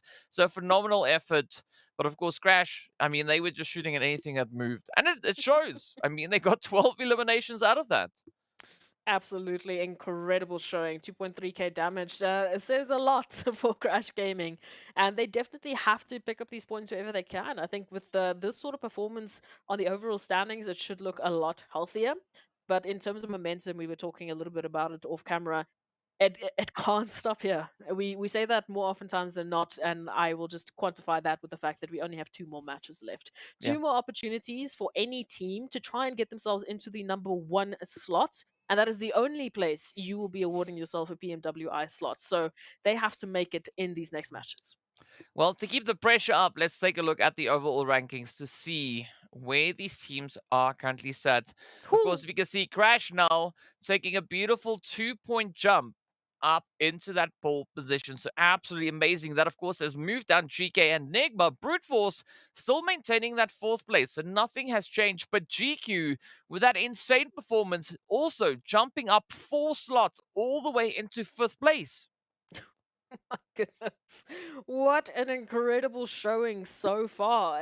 Again, we can understand why GQ and NIGMA have been some of our top performing teams for the day, just off of that insane momentum. But of course, looking to the side of things, we can see some trouble spots for some of the teams. I know there's plenty of fans for this side of the page, so they will still be hoping for some wild performances from these teams, and I think it could maybe happen. But let's go take a look at our second last match of the day for the MEA Championships. Oh, DK, what a day it has been so far, and now we're back to the chaos of Erangel. Yep, this is the final Erangel for the spring season. This is it. it all boils down to this match right here, at least for Erangel, right? Of course, we have one more yet to come. But, I mean, things are looking pretty scary. If we look at the leaderboards there, right? From first to first, only 36 points difference.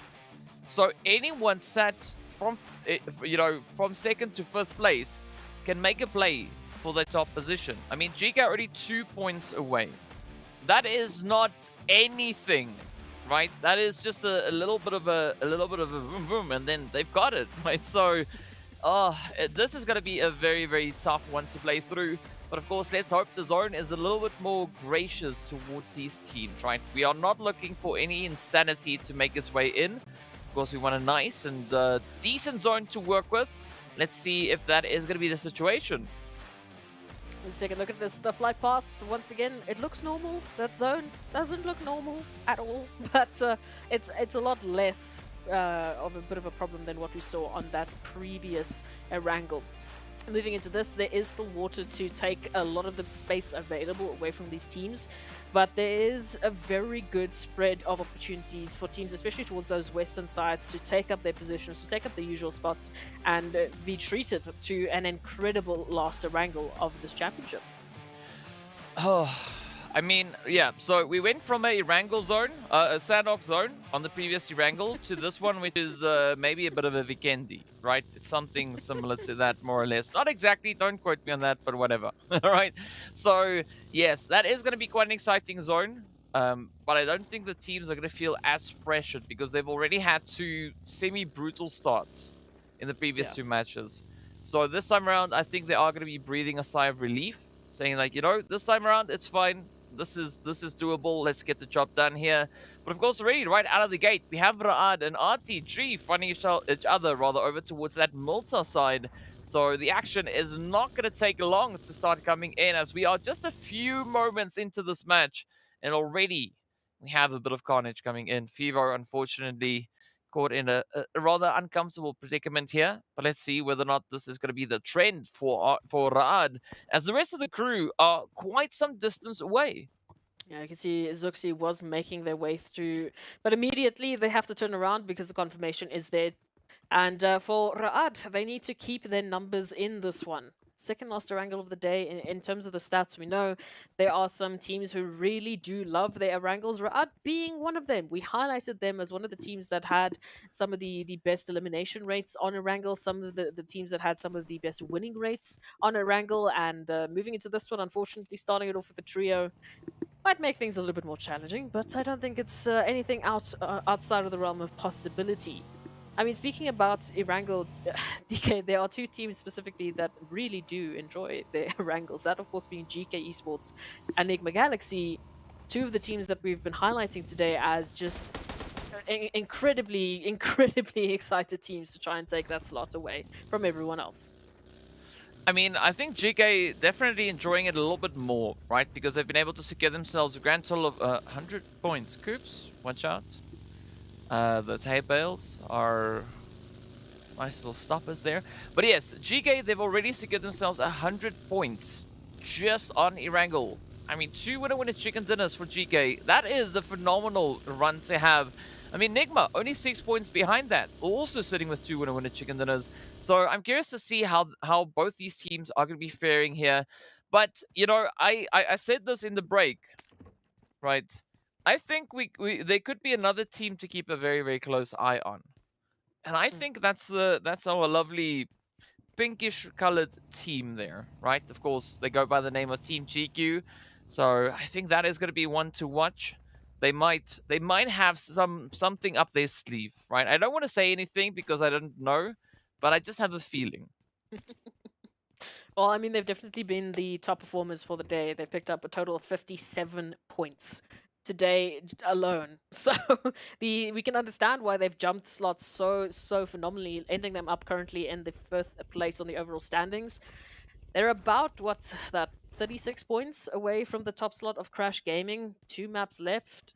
I don't know. I don't know what they could do in these next 2 maps if they continue to pick up some wild points. Definitely so. They could be taking these slots away, but it is not going to be without its challenges. But let's take stock of what's happening currently on the map. Rotations is going to be the name of the game. You can see RTG and Arab Golden once again just butting heads, saying, how do you do? Not sure if RTG would want to invest into this engagement, rather potentially just opting for that rotation, as they are a bit of a ways away from the zone. Yeah, I mean, I think the better call at this point would be to focus on zone positioning instead of, you know, necessarily going for eliminations. But, you know, these teams know more than we do when it comes to what they can and can't risk at this stage. So it does seem like, you know, the teams are, at least for the time being, settling for a little bit of that disengagement. RTG now having to find a bit of an alternate rotation to get themselves secured towards that zone. Meanwhile, NASR, they're going to be making their play hitting for center, right? We can see Quest and RUKH already occupying that center zone. So there is going to be a lot of contestation coming through there, right? Quite a bit of congestion now starting to build. Absolutely, and it's just going to continue to build. And then we just have to wait to see when it's going to actually burst. But for those of you who are watching, let us know some of your predictions in chats, because it's anyone's game, in all honesty, at this point in time. Hey, I can even see the World Battle doing something a little bit wild. Who knows? Vision, on the other hand, they have been a little bit quiet for me today. It's been, again, a bit of a tough day at the office. And I mean, moving into today, so far they've picked up about 6 total points. It's been really tough. It's been so tough compared to a team like GQ, as an example, who's picked up 57. Yeah, no, it's an incredibly difficult competition at this point. Bolt even showing us a little bit of some of those J-turn actions, but their rotation now, I do not know where they would want to end up, because if they continue north all the way to, let's say, Georgia Pool, you know, that ridge line, to just take a bit of a hit across into the northern reach of the zone, depending on the timing, they might find themselves just behind Crash Gaming. There's a possibility for that, but another interesting spot that I'm also looking at is that western bridge down south, right? Because RTG are rotating across the Sosnovka Island, and again, if timing works out, they could be rotating in behind the players from GQ, who do seem to have their eyes kind of set to that more slightly off-center rotation. So curious to see how that one is going to pan out. But in the meanwhile, I mean, it's just a lot of rotating coming through, especially from our zone-occupied teams, right? The blue zone teams there. But center zone, the congestion is still there. And triple, though, I mean, they like, you know what, this is fine. Promorsk is there. We'll just sit here and wait. You know, you can settle whatever you want in zone. We'll maybe just come in a little bit later on. Yeah, even Fajita has taken that a step further and has just gone to the beach. Just having a fun time. But Zone is going to center up. We start to cut out some of that wild water shenanigans out of this whole situation. And we center up to the congestion that we've been talking about, how that has been building towards the center of the new zone. Now it continues. Now we just start to add onto it. We still have the likes of Vision, RUKH, the World Battle, and RTG alongside, of course, our wonderful easygoing team of Triple Esports and R8, as well as Crash Gaming, to rotate into the zone. So that is a lot of teams now to suddenly add into the mix. Arab Golden, oh, they will just look on as GQ give Vista a bit of a warm welcome. Yeah, it's quite a bit of a warm welcome, as we can see the shots now just firing off in all directions. Of course, none of that converting into knocks at any point. Eva Station managing to evade the sprays, healing up, but losing a little bit of health. Down goes Trophies. Now is going to be the opportunity for Vista maybe to push in. Oh, but Hazy, though, finds the Brood. Now Mozaro having to send out the response. Up comes the nade. It's going to find Korka. Down they go. Beautiful play. Trophies also still down. And this is now going to be Vista looking to bounce as they've taken down 3 of GQ. AZ. Oh, TBS. My. Down they go. Absolute upset coming through from Vista. Guys, Vista, we were just highlighting GQ and then you literally come to rain on our parade? How dare you? But no, that was brilliant. That was absolutely gorgeous. A fantastic showing from Vista Gaming. And again, off of the bat of their rotation, they had no choice but to jump out and just hit them shots, and they absolutely did that. Well, we say goodbye to GQ. So thanks for that, I guess. But we move on to see who else will be taking the top slot here. Vision Esports still taking a rotation.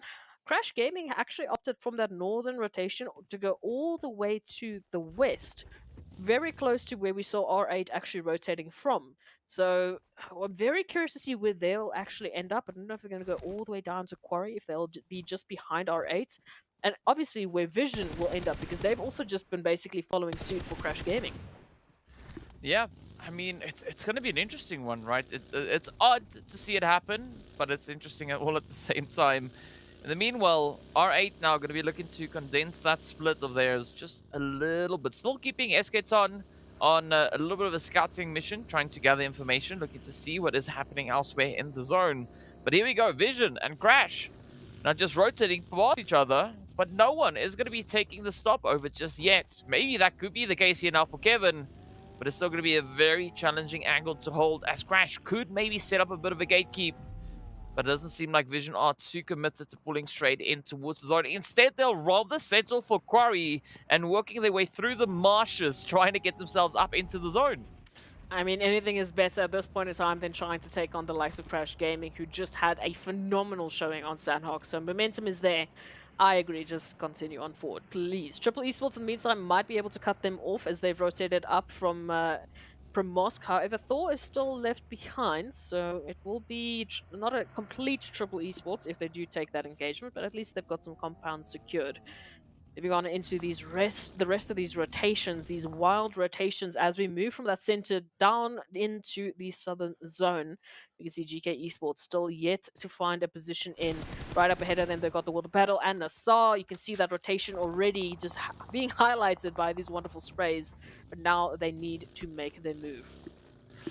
Yeah, they need to, right? They have no other choice. But of course, well, the blue zone could be lending a little bit of a helping hand here, right? To have these teams decide how they want to play this one. Meanwhile, we do see Santa just moving into a little bit of a compound position. Unfortunately, that is not going to be within the zone. Ra'ad, on the meanwhile, have a great rotation here, just pushing straight on through, and that would allow them a great potential angle towards that center zone. But of course, quite a bit of congestion still holding over towards this western edge. I mean, Crash, again, right? This is kind of their strategy here. Coming through with those slightly delayed rotations.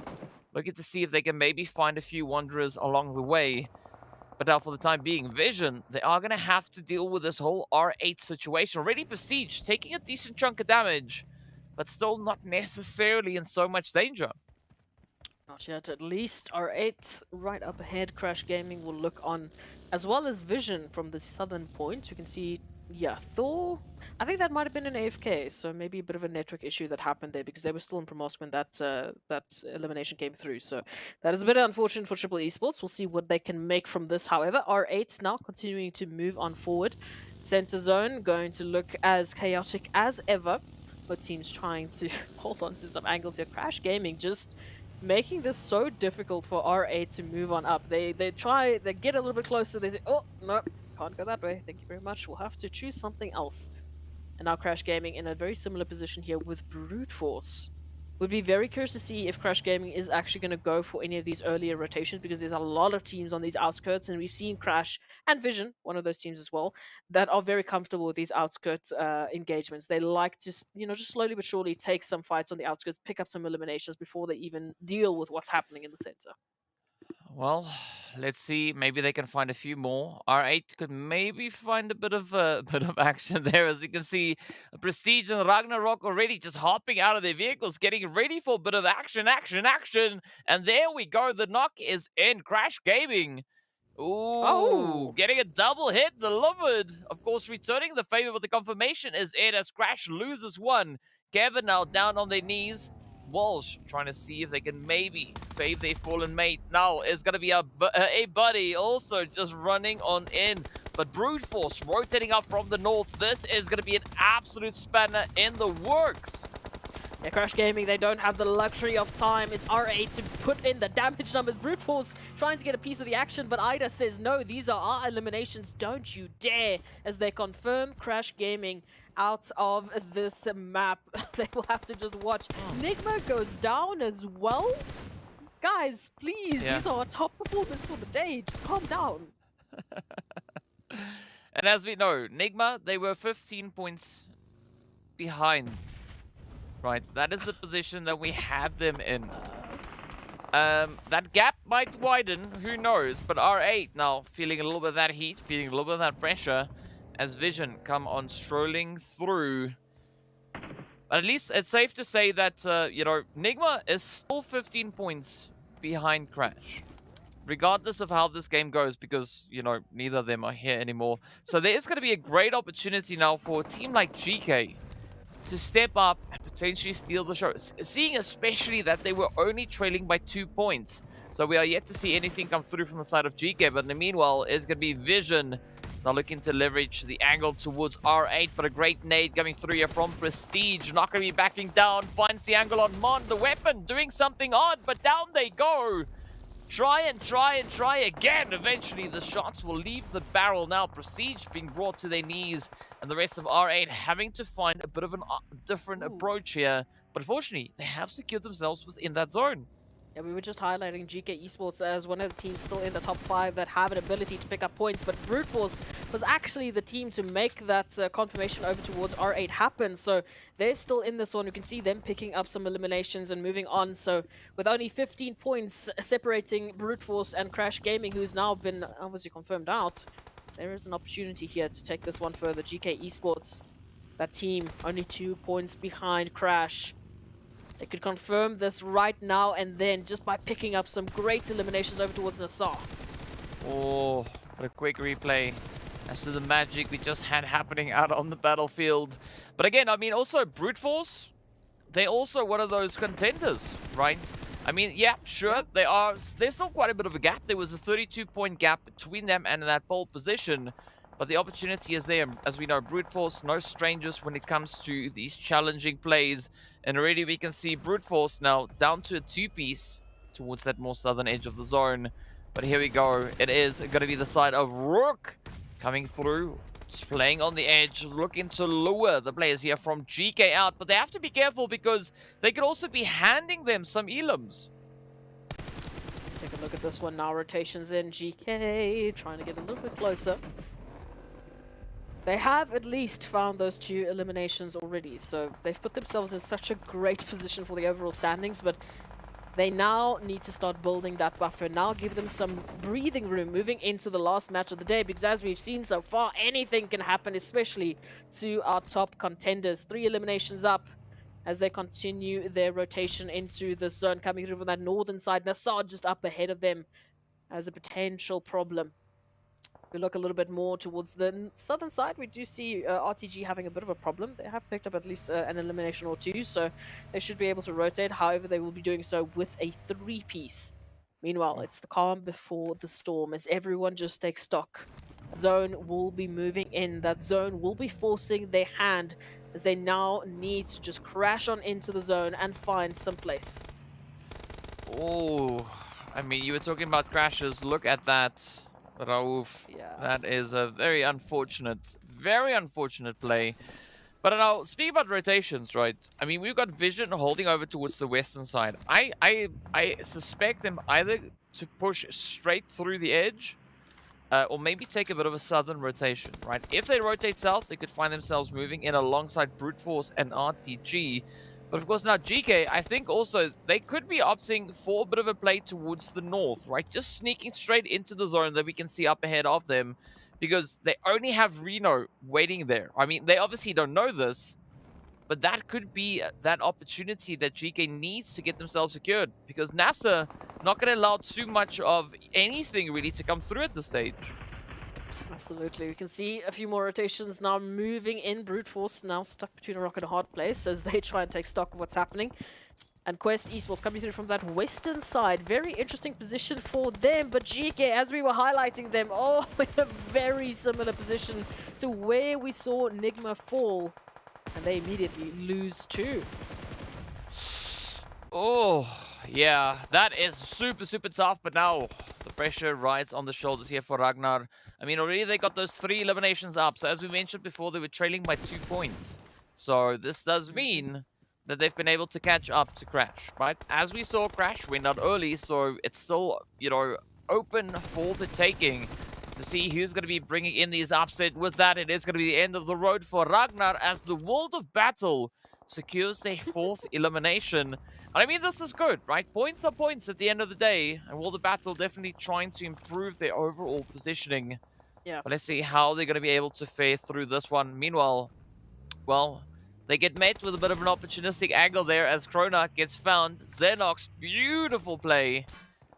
But NASR, again, just looking like, like sharks in the shallow water. R8, meanwhile, will get sent out in 11th place. Everyone we thought was going to be that dominating force over towards Erangel has pretty much been sent back to the lobby. It's only Brute Force that still have that opportunity to close the gap on the overall standings, but they are in a very tough position with RTG trained on their position right behind them. We can see smokes deployed as they try and give themselves a little bit of spacing. Meanwhile, we have to keep our eyes on what's happening with VISTA. They are on something else. They have 10 eliminations already. Yeah, VISTA picking up some really good momentum right here. But let's see how they're going to boat through this one. Of course, I mean, at this point, VISTA just having fun out here, right? As we know, they are situated on that 2nd page of the overall standings. So might as well just do the most, right? Just go out with an absolute banger smash game. But here we go, though. Alhaje feeling the heat, the pressure. Now, Quest reduced down to Gante. Let's see, are they going to be able to find anything towards Volt? No is the answer. Instead, Volt drives in, nailed to the coffin. Down they go. 8th place, 3 elims, the final 7 teams. Now left to duke it out. Triple trying to leverage a little bit of their angle here towards the edge of zone. NASR now deciding how to go through the Zakaria and the rest of Brute Force. Finding a little bit of that RTG action. Up comes Reaver. Alright, now there's an opportunity, as we said, Brute Force, they want to be in this one. If they can pick up some eliminations, there might be something to say for it, but it is RTG that rolls on through and takes them out. Brute Force with only 1 elimination in 7th place, not too bad, at least some points added to the tally, but it's not going to be a massive difference as when compared to the top standings. And again, yeah, for these teams, even though they're not in a position necessarily always to play for the PMWI slot, with that number 1 spot being taken up currently, they can still increase their winnings from the competition and any points that they are able to pick up. So there is still things to play for. There is still a mantle to be said that you need to bring your best performance even in these matches, even in the second last match of the day. Well, let's see what these final few plays are going to be. NASR super low on health, so they can't really afford to make any mistakes at this point. They need to play as close to perfect as they can. But of course, it's not going to be an easy task, right? Especially looking at Triple, holding a very close eye on them. I mean, we have Volt there for vision also in the background. VISTA also peering across, but they are like slightly dipping their toes into the zone. A very spread out play coming through here from the side of VISTA. Very precarious, but curious to see though how this is going to play and pan out for them. Ooh, I mean, 10 eliminations already added to the tally. We can see Bisk is back on 1, Mazzaro joining the fray, everyone just doing their part to ensure Vista might be having one of their best games so far in this tournament. But it will be a bit of a tough challenge, as we know. They're going to be coming through from the south western side. Very good spacing that they've been given. They have a large portion of the zone completely in their control. And now NASR might move in to make it a bit more challenging, as Ra'ad and NASR here towards the center, alongside Triple, actually, will be duking it out for center position. Now, a lot of duking indeed coming through here. Old boy trying to make a little bit of a play, trying to see if they can find a little bit of some here and there. But of course, Ra'ad also now ready to welcome them in with those nades. And here we go. Starch is down. Xenox takes a punch to the face almost. But will they be able to survive? Fortunately, they still have J7 to provide some support here. But you can see J7 quite some distance away. It is going to be a really, really challenging rotation to come through. But now, right, the heat is on with that zone shifting in favor of Triple. This could be exactly the kind of position they need. Absolutely. Waiting for an opportunity to just keep adding to the tally. A few nades being sent on out. Center position looking absolutely stacked. This could even be an incredible position that we could find teams who are within the center of this next zone to take a win-win at chicken dinner. That right now, for me, being triple esports, massive position that they're currently holding, an opportunity potentially to turn this one into a win.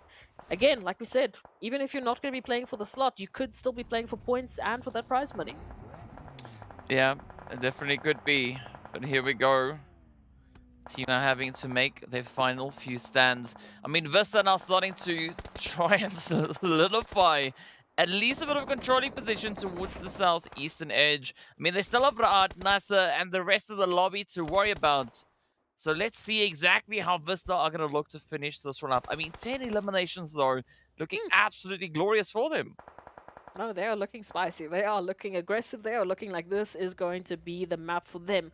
However, still quite a few teams to stand in their way. There are a few stragglers, like in the form of Vision and RUKH, as well as NASR, but ultimately, Vista, highest elimination count, highest player count into these final few battles. Let's just see how they turn this one into a win.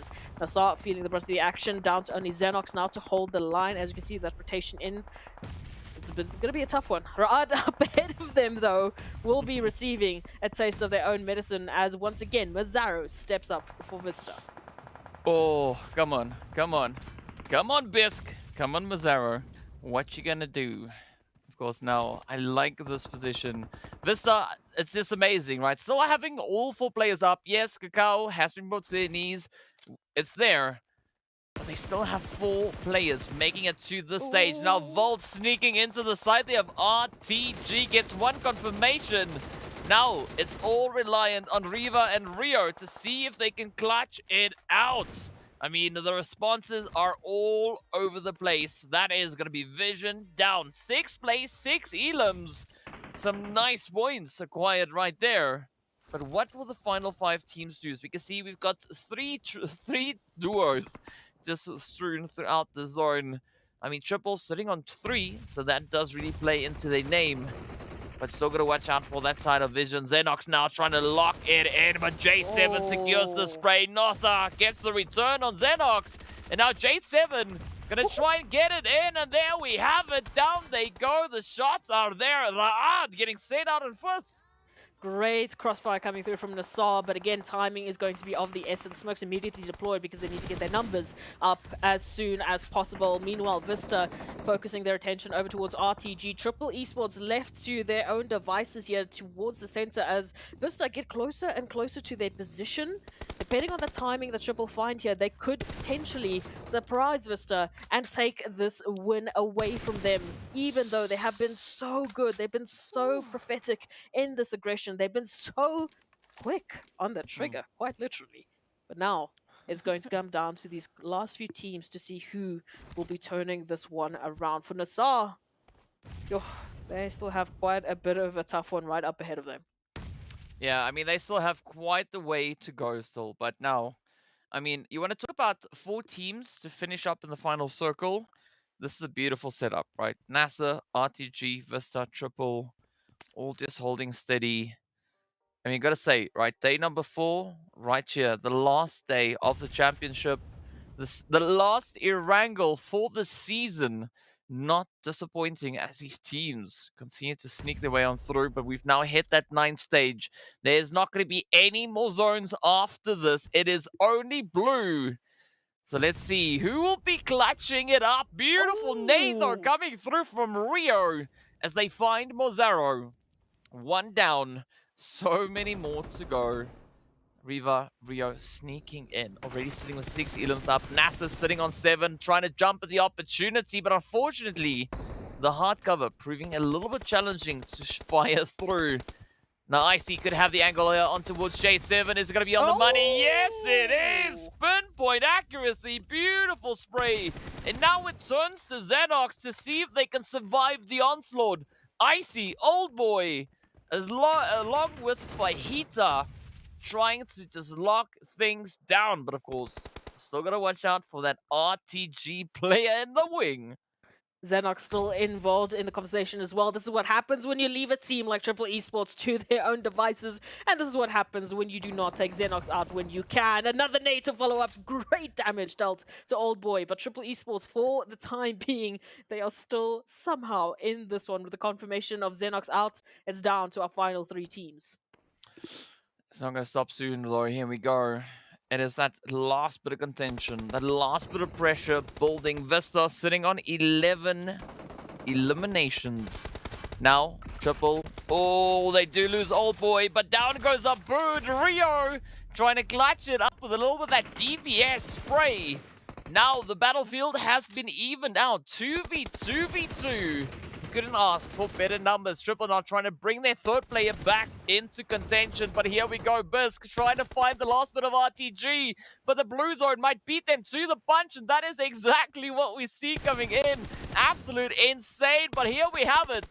It is going to be Vision and Triple to fight for the last winner with a chicken dinner on Erangel. Bisk out in the open. Will they get the spray? Icy holding on for dear life. I don't think they've ever hugged a hay bale like they're hugging this one right there. And there we have a Triple Esports stepping up, securing their very first winner chicken dinner.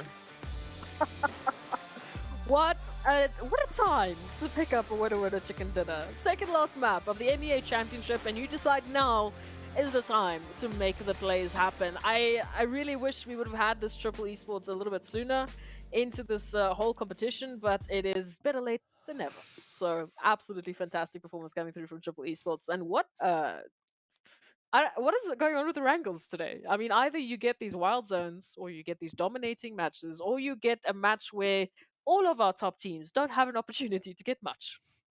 Well, we don't know, but let's take a look at the match report, right? Maybe this gives us some indication. Of course, Bisk coming in with a phenomenal presence here, as we can see, taking the most eliminations as well as the highest damage, sitting on a glorious 1,037, right? Finding 6 eliminations out of that. Icy securing themselves a beautiful nade finish, and of course, Lath with a beautifully ranged head. I mean, Vision also doing so much work in this match. Absolutely. Stepping up and just surprising everyone. Once again, reminding them as to why they were so dominating in the first 2 days of this championship. But moving into, well, our last match, there's a lot more that we still have to talk about. A lot of numbers we now need to consider. In terms of what we should be expecting moving into the last match of the day, I don't even know. But let's go take a look at the match rankings so we can try to do some quick math and see where these teams might have ended up. We know VISTA Gaming doing VISTA Gaming things and picking up a total of 20 points just to round off the second last match of the day. Yeah, I mean, that's a good run. It's a good run. But again, as you can see, a little bit of a top-heavy play. I mean, even Vision, even though they got taken out, a little bit close to the end there, still managing to secure themselves those 6 eliminations. But you got to love that 7 being spread between Triple RTG and NASR. The world of battle, of course, all their points coming through from eliminations. So unfortunately, not a single slither of positional points coming in. But of course, moving on to that second page, we have 4 teams getting sent back. And I mean, this is where it gets tough, right? Because NIGMA and Crash, they were sitting at the top, right? And now they get a bubble. Like, oh, what is going on here? Yeah, I mean, going into this matchup, Crash Gaming was our team sitting in second. No, sorry, not sitting in second, but second for that last match. They were the team that was sitting on top of the overall standings going into this matchup. NIGMA Galaxy just got themselves into third. GQ just got themselves into fifth. And now and Brute Force even, who's up with only 2 points, they were sitting in fourth. Again, this is what I'm saying. I don't know what's going on with Erangel. I don't know who threw some spice in the punch, but it's definitely not been easy for the teams who are fighting for that number 1 slot. As for the rest, I'm glad that they've joined the party, but as you mentioned, a lot more numbers to consider. So let's build up what's going to happen in this potential next matchup. As we know, moving into this one, we were talking a lot about Crash Gaming, GEEKAY. We were talking a lot about these teams that we think need to make things happen here if they want to secure themselves a slot.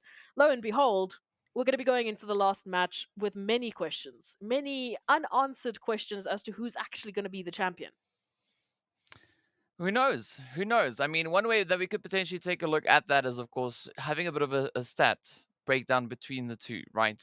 Just to maybe get a bit of a glimmer, get a bit of a hope, a chance, maybe something to figure out what exactly is going to be coming between these teams. Because, I mean, based on the performances that we've seen across the board, there's been so much happening, and these teams continuously bringing through the upsets. And of course, it's all going to still boil down to this very last game to see what the teams are going to be bringing in. And I mean, looking at the Miramar stats that we have, there is so much opportunity to come through. I mean, we've got 3 teams tied on exactly the same amount of points that they've been able to milk out of Miramar. I mean, that's GEEKAY, RTG, and R8, right? They're Absolutely. all sitting on very close to their figures here.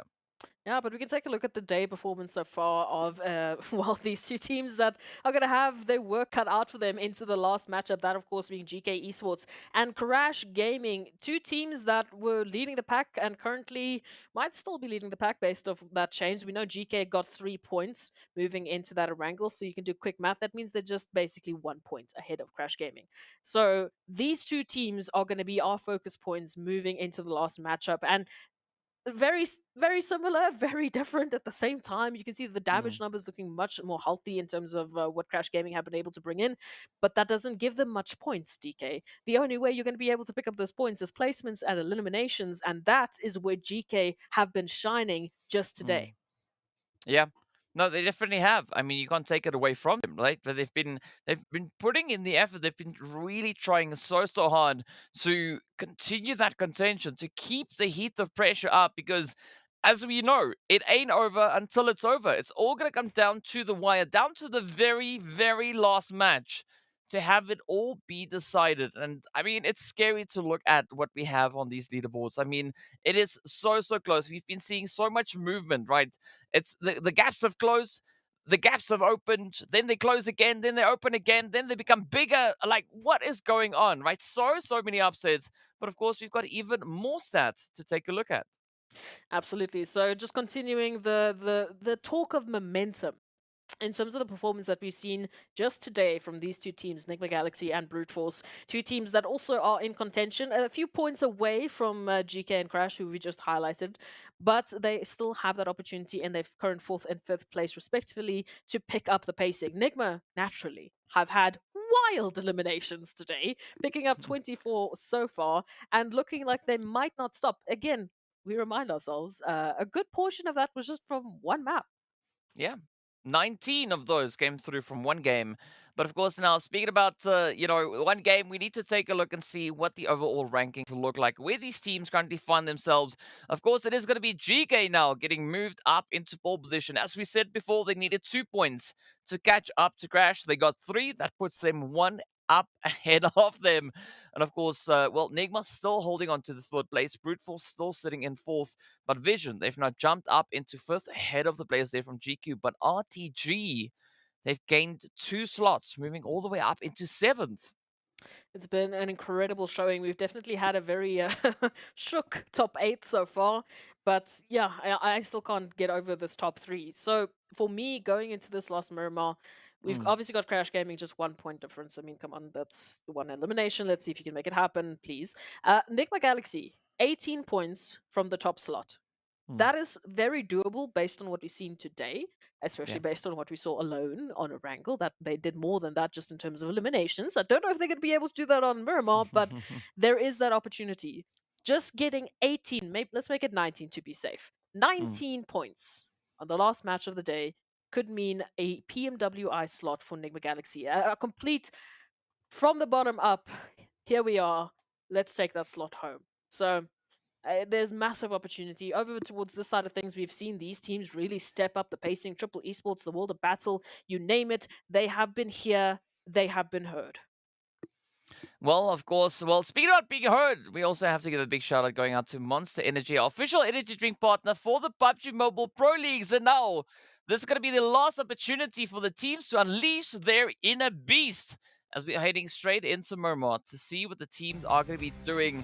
And of course, well, looking at the available possible points that teams can earn, I think it is going to be a 3-way fight is for that PMWI slot, right? If we're being realistic about it, 31 points in one match, we haven't seen that happen much, especially not with the new point system. So it's not unobtainable.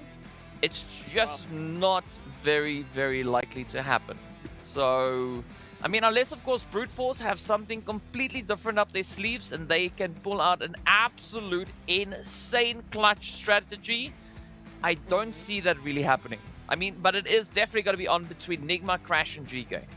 Well, let's quantify that, right? They'd have to get 32 points to go from 4th into 1st, because they obviously need to get more than what GEEKAY currently have. So that would casually mean, that they need to get 22 eliminations and the winner chicken dinner to make that happen in Miramar, in the last map of the MEA Championship. Yeah, look, I would be very pleasantly surprised. I will be very happily surprised if they make something as wild as that happen. But it is not going to be easy. And looking at the zone, at least no water. Well, other than, you know, a little bit of oasis, but none of that wild Puerto Pureza water this time around. That's good, though. I mean, it's good. You know, the team's now being quite happy with a bit of dry ground. So let's see how they're going to be playing through this one. I mean, again, this is not the worst zone that you'd have asked for this phase. I mean, a lot of teams are going to be sitting quite happily. And, I mean, it's a zone that they've seen many times before. So all we're going to do now is see how the team's going to work their way through this looting phase and then into those rotations into stage number 2. Yeah, this is going to be a tough one. As we know, this is a massive focus on the teams that we've highlighted. Those 3 teams right at the top, Crash Gaming, GEEKAY Esports, and of course, NIGMA Galaxy. And I mean, for NIGMA, I mean, they're going to be rotating all the way from that southern position, right alongside RTG, Los Leones. So it's a bit of a far ways away for them. GEEKAY, as you can see, sitting very pretty in Bocado, very nice and comfortable, just going to be able to loot up and relax for the time being. And Crash, they're in trailer park, so they literally have to walk a stone's throw away into the zone. Not really too tough for them. And very, very isolated from that northwestern side. They're not going to see much of anyone until they get much closer to the center of the zone, unless we see Brute Force just for some reason rotating straight up north, which I don't see why they would do that. Why they would leave all of that loot behind. So, yeah, we're going to have a very heavy focus on those 3 teams as we wait to see who will be bringing it home at the end of this matchup. But you can see just some of these wild stats on Miramar. I mean, Crash Gaming, 5.29 eliminations per match. If they get that, yeah, they've pretty much secured it as long as GEEKAY do nothing else. Yeah, but now also what I'm quite curious to see is how the teams that are positioned on that second page, how they're going to play this match, right? Because now this match, they have an exceptional amount of power.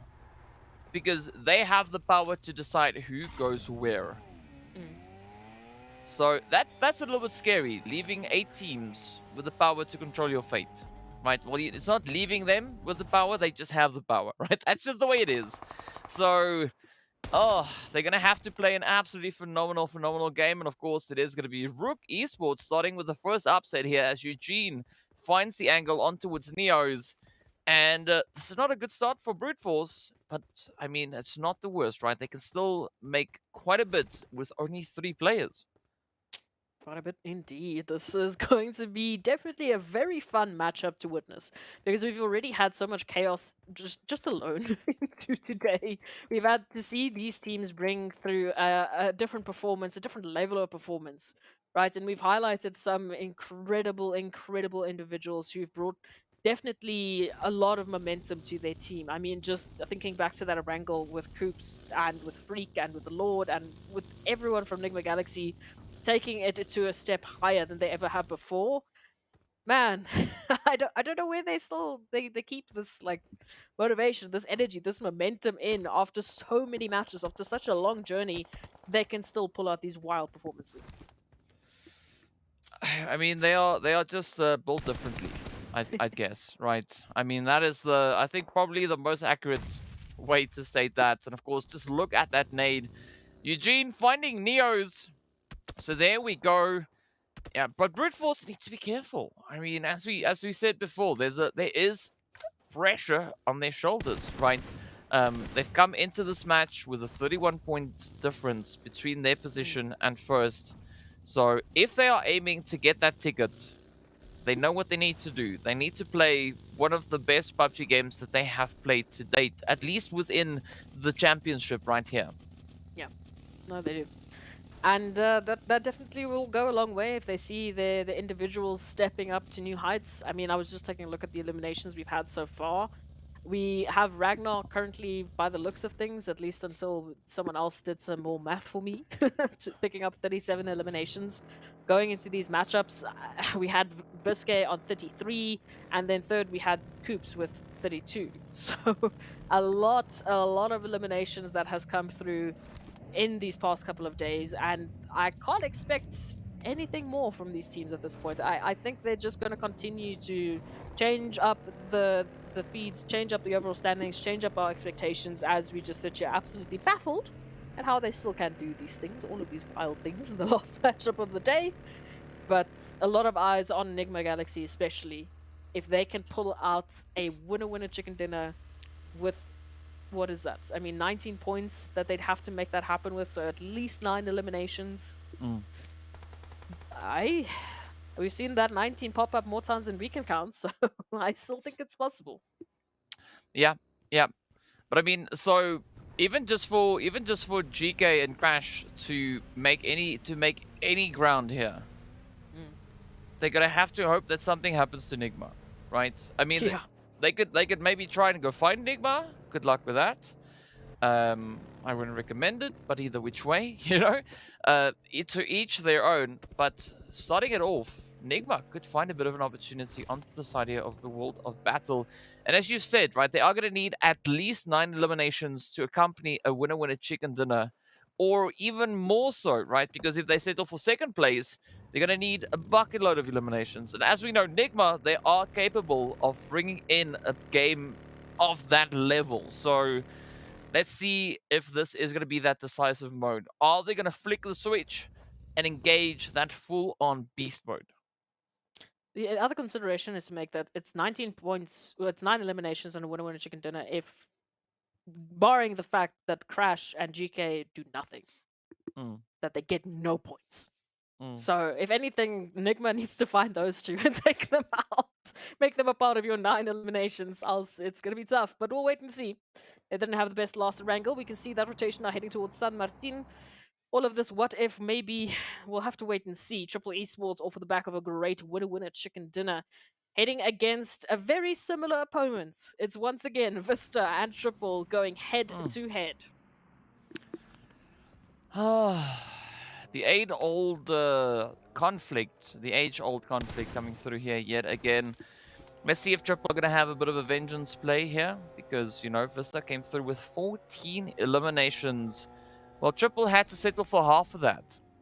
But at least, you know, they got themselves that lovely chicken, so that does account for something. And of course, it was their very first chicken dinner. So again, Nice. you know, big GG to Triple. You know, it's good finding chickens, right? It works. But of course, in the meanwhile, we are going to be looking at Brute Force and Raad having a little bit of a say-so across the pillars here. Brute Force trying to reach in, but Raad not going to allow them any opportunity. And now the beauty of these positions is the only way you get up here is by using your vehicle, right? And sometimes it's quite funny because they have to go up backwards. Why that works, I don't quite know, but it just does. And of course, Raad, they're not going to stick around. They're just going to dip out and look for a different positioning. And I think Reno and Zuxi, they're going to rotate rather over towards Fivo and NASR, who we see situated much further down south. Yeah, look, this is a bit of an interesting position that we could see them hold. Obviously, that zone will be forcing their hand. They have to move in a little bit closer. The same can be said for Brute Force, right? But moving over towards what we saw nearly unfold, that of course being Vista and Triple. Vista obviously sending it straight to the center, right below GK. So as we know, GK on the hunt for elimination. So Santa going to be hearing those vehicles rotating in and needs to go investigate, because any single point, every single elimination can make the world of difference. They are for now ahead of Crash Gaming. But how much longer? is going to be the question. So nice little bit of a split, very reminiscent of where we saw RTG, and we know how that ended for RTG. So let's just hope and wait to see what's going to happen with the zone. Enigma, of course, in a similar, very difficult situation. Rotation now for them is going to be a bit of an interesting one, as they've got quite a few teams right up ahead of them. That's starting actually with RTG. So why is RTG constantly in the conversation? I don't know. Because they're on their road to glory, Hey. right? That's what the name says. You can't argue. You can't argue because that's what it is.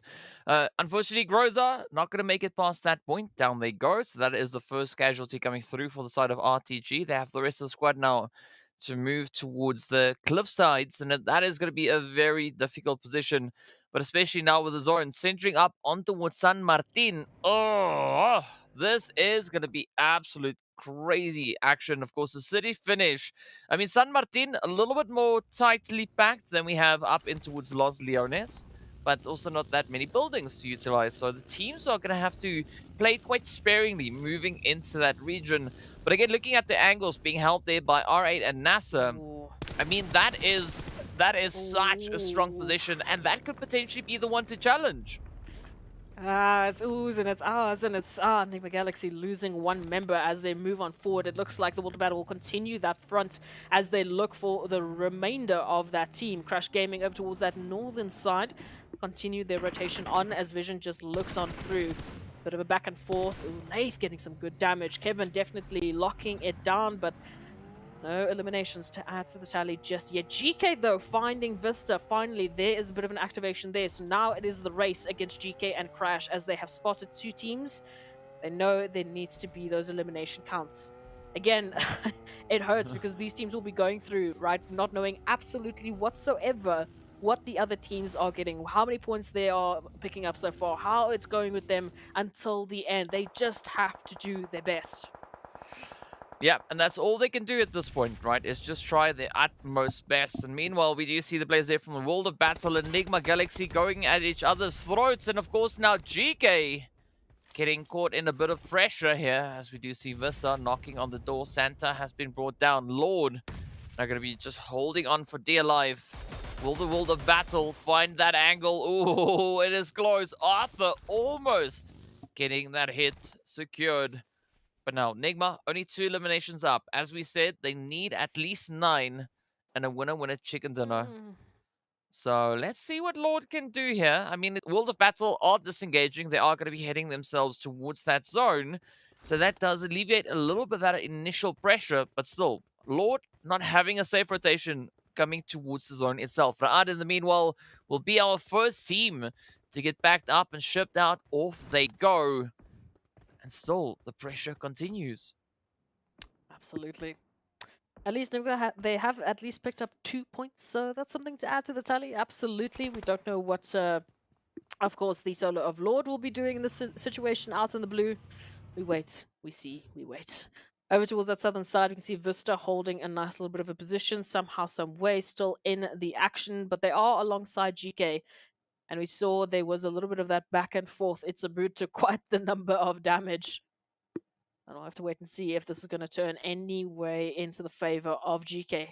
Ragnar, I mean, has been on something else for GK Esports, so if they can activate here, it might be a different story. Over towards the north we go. This is really going to favor Crash Gaming. As you can see, very isolated towards that northern side. One of the few teams that has taken up that position. And they've got quite a few that might want to rotate around there to get some of those compounds, to get some of those terrain positions, and to get themselves set and prepped. That means, obviously, eliminations on the rotations that they could potentially grab. Potentially, yes. But let's see now. Well, potentially that is Nigma running out a bit of juice. So they go down in 15th, only 2 points up. So that is not the finish that Nigma wanted. So I think at this point we can kind of count it for what it is. So, you know, valiant effort being brought in there by Nigma. But now we turn our focus to Crash as well as GK to see what they're going to be bringing on through. I still believe that we are in for a bit of an upset coming through here from Team GQ. But 37 points in one match. Yeah, good luck with that one. But either which way, I think regardless of that, right, I still think Team GQ are going to be bringing in a major thing somewhere, because I mean, based on the points that we have for the day, they are the leading team with regards to eliminations and placement points. So let's see what they can do in this final match of this MEA Championship. Well, I mean, when we started the day, GQ were in 11th place, where when we went into this match, they were obviously sitting in 6th. So they've already done very well in terms of climbing the overall rankings. We'll see how far they continue to go as NASR move on in looking for R8 Esports. Xenox will be popping out of the door just to say, how do you do? Going to be taking Ida down. Confirmation in the bag. R8 still scattered around these compounds. And again, not in a position to really follow anything up, because even if it was, you know, just a case of, oh, well, let's just go next door, they'll be going next door in the line of many, many crosshairs. Oh. As you can see, the city just absolutely strewn with every possible team so far. It's teaming with life, not the kind of life that you want. But let's see. Vision now trying to make a bit of a play here onto the side of GQ. Ooh, AZ. Yep, down they go. The hit is in. Trophies are going to have to defend. Will we see that defense? Ooh, yes. The hit is up. There we have it. Saif. Gotta be careful. All the pressure now riding on the shoulders, at least on this initial position. The rest of the team are just holding towards that eastern side. Of course, we're not going to be giving up that Hacienda del Patron position just yet. Saif now, quite emboldened. Gonna risk it here. Oh, but the nade is there. There goes the shot. That is Saif on their knees. And now, Vision down to a 2-piece. Ooh, it's going to be a tough battle, but almost immediately, GQ say, don't worry about it. We got this handled. Vision go back into the lobby with 3 eliminations. Not a bad effort. Again, every single point is going to count for something, whether that is changing your position on the overall standings or potentially even adding a few extra bucks in your pockets at the end of this championship. It's going to make a difference. So we can see the World Battle now moving in. They have already put the nail in the coffin of NIGMA. So we'll see if they're going to be looking for another third party over towards GQ. Well, let's see. I mean, that's all we can do at this point, right? It's just sit and wait to see what these teams are going to be doing. But of course, the Zoro now just constricting up towards San Martin.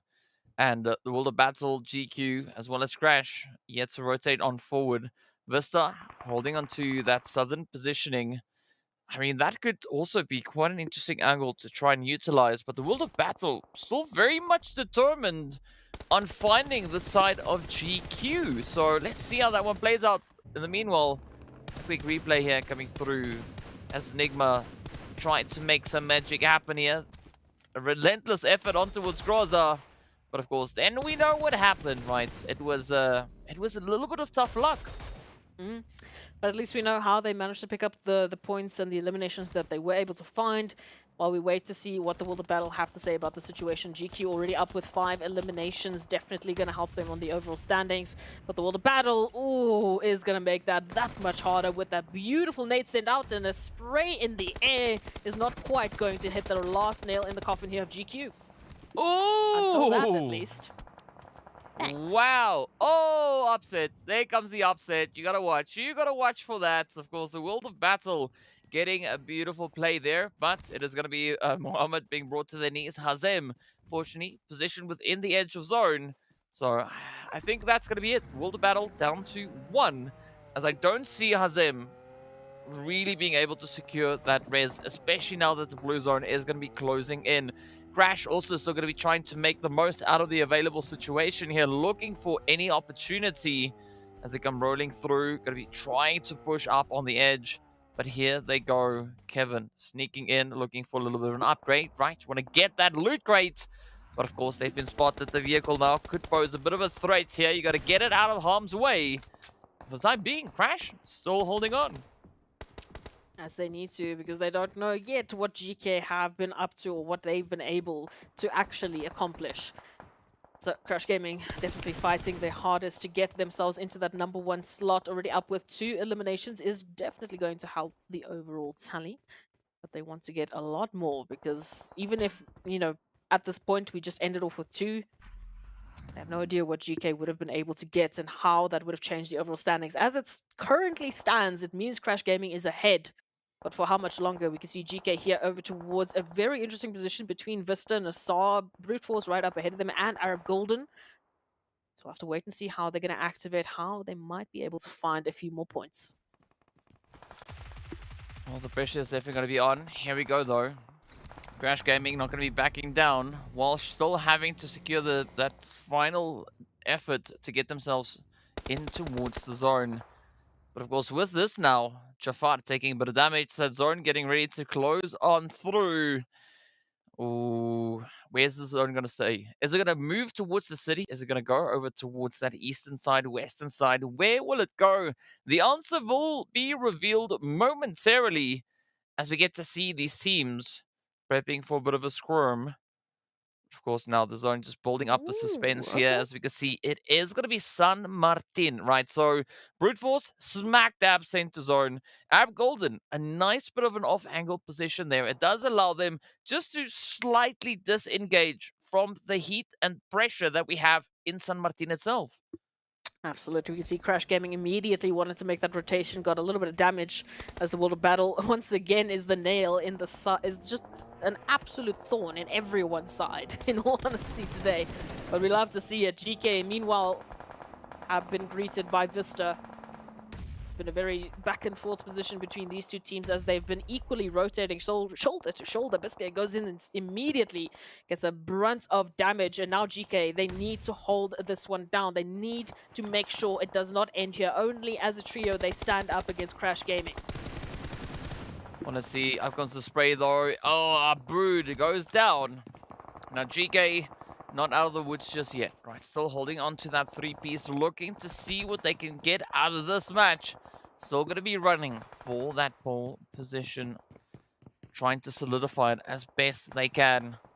But of course, now VISTA can play major upset right here. Crash, and still in a very similar position. Still 1 point between the two, right? So you can see GEEKAY, Crash.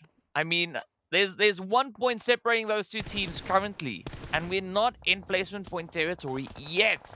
So let's see where this one is going to go. Crash definitely in a very, very tough position. I mean, I'm not quite sure how they're going to get themselves securely positioned moving into this next zone. And you can see this, they have to play for longevity, so they're going to take a little bit of a risk and actually send it into the zone. A buddy trying their best to stay safe, but it's all going to fall to the shoulders of Kevin to keep Crash in a position where they can actually win this one out, where they can win out the MEA Championship as a solo. That is a lot of pressure to deal with. And they will unfortunately be doing so in the crosshairs of so many teams. The World of Battle, of course it is the World of Battle, right up ahead of them, potentially waiting to be the thorn as well into the side of Crash Gaming. But Kevin, see how sneaky they can be. Already damage being dealt, and there it is, NASR, the final nail for Crash Gaming. That means they will go down with only 2 eliminations. GEEKAY, they can still win this one out. Yeah, they can still. So let's see how it is going to go. VISTA, I mean, also, you know, quite a bit of a problematic team for the side here of GEEKAY. But Ragnar trying to find Rami. It's going to be Eugene and Bronsberg also just keeping a nice bit of elevation there. We've seen Pusher also take that plunge, getting themselves situated a little bit closer to the rest of the squads. But now with that blue zone closing in, it's all going to come down to how this final shift plays out. Mozara now making a mad dash to get a little bit more of an eastern position secured there. But Rami needs to be careful because, you know, I'm pretty sure a lot of the teams are aware of the position currently held here by RUKH. The zone about to pop. Where will it take us? Is it going to go center yet again? Ooh, come on. Yes, it does. No. Brute Force, again, smack dab center zone. And they still have to share it with 9 other teams. We know from Brute Force coming through into this last map, sitting in a very close concession with NIGMA Galaxy. We know NIGMA's not here anymore. They only picked up 2 points. So whatever Brute Force picks up ahead and above of NIGMA Galaxy could mean maybe they can steal that 3rd place finish from NIGMA. Maybe. We'll have to wait and see who else does a little bit more. But RUKH Esports definitely coming in.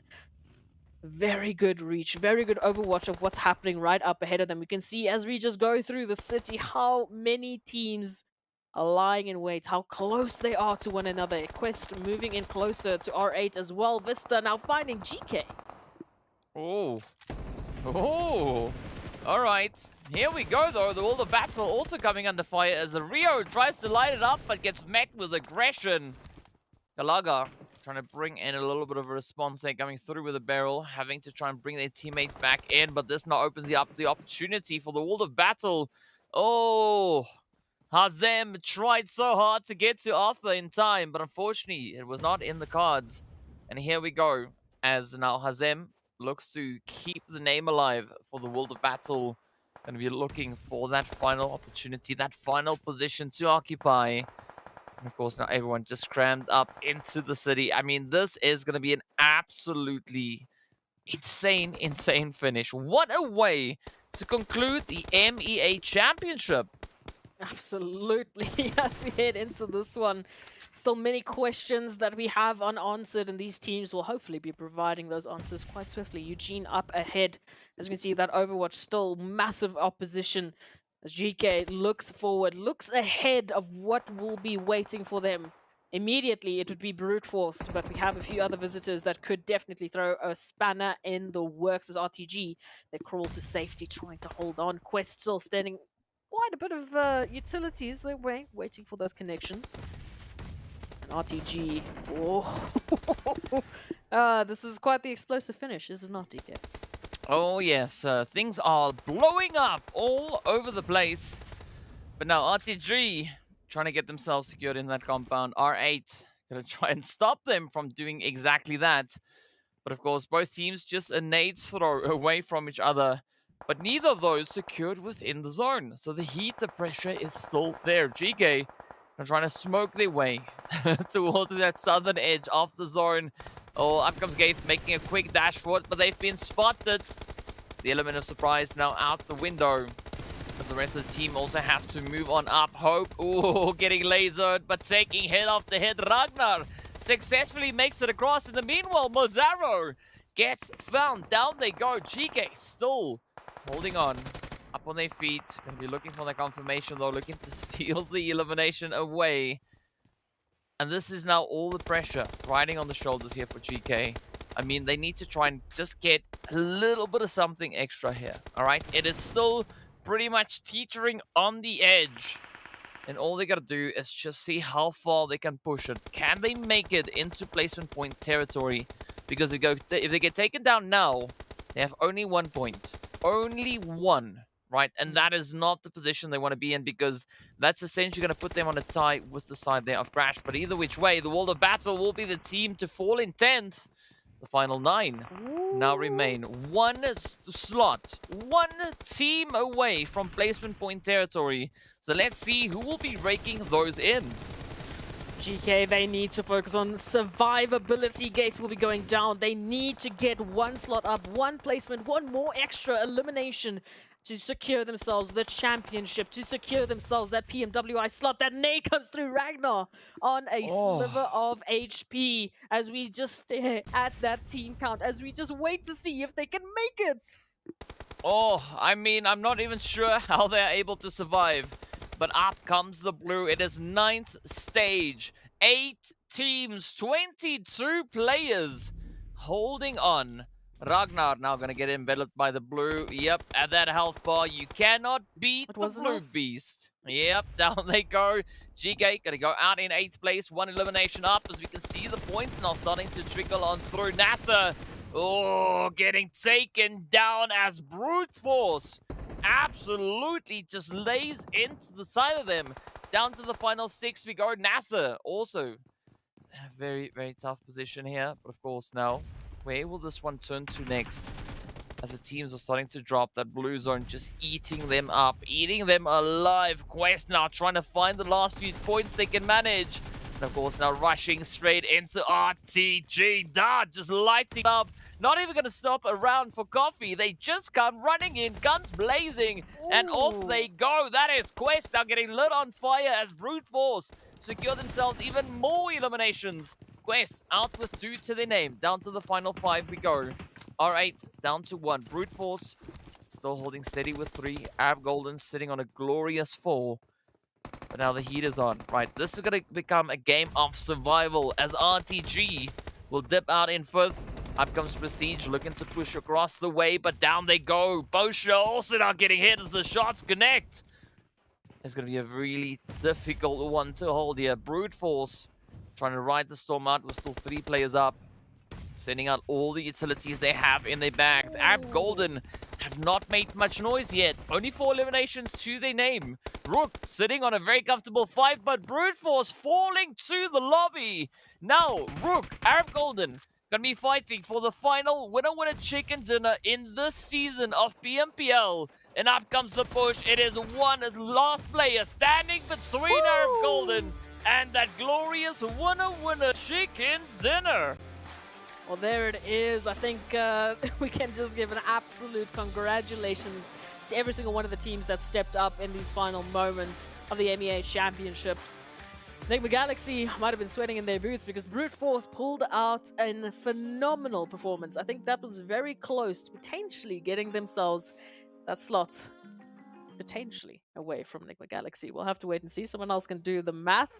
But man, oh man, even for GEEKAY Esports, just in the last nick of time, this is as close as it could possibly get for that PMWI slot. Yeah, this is how close it is. I mean, nothing has been decided just yet, right? Nothing is official until it's official. We need to see that, but of course, first up, we are going to be starting with those match rankings to see how many points the teams were able to secure. Ab Golden walking away with a glorious 19. Brute Force coming in with 13 points. Of course, RUKH coming in with 11 points. NASR, 7 there. Of course, World of Battle, again, as you've said, right, being a little bit of a bully in this match, securing themselves the glorious 7 eliminations as well.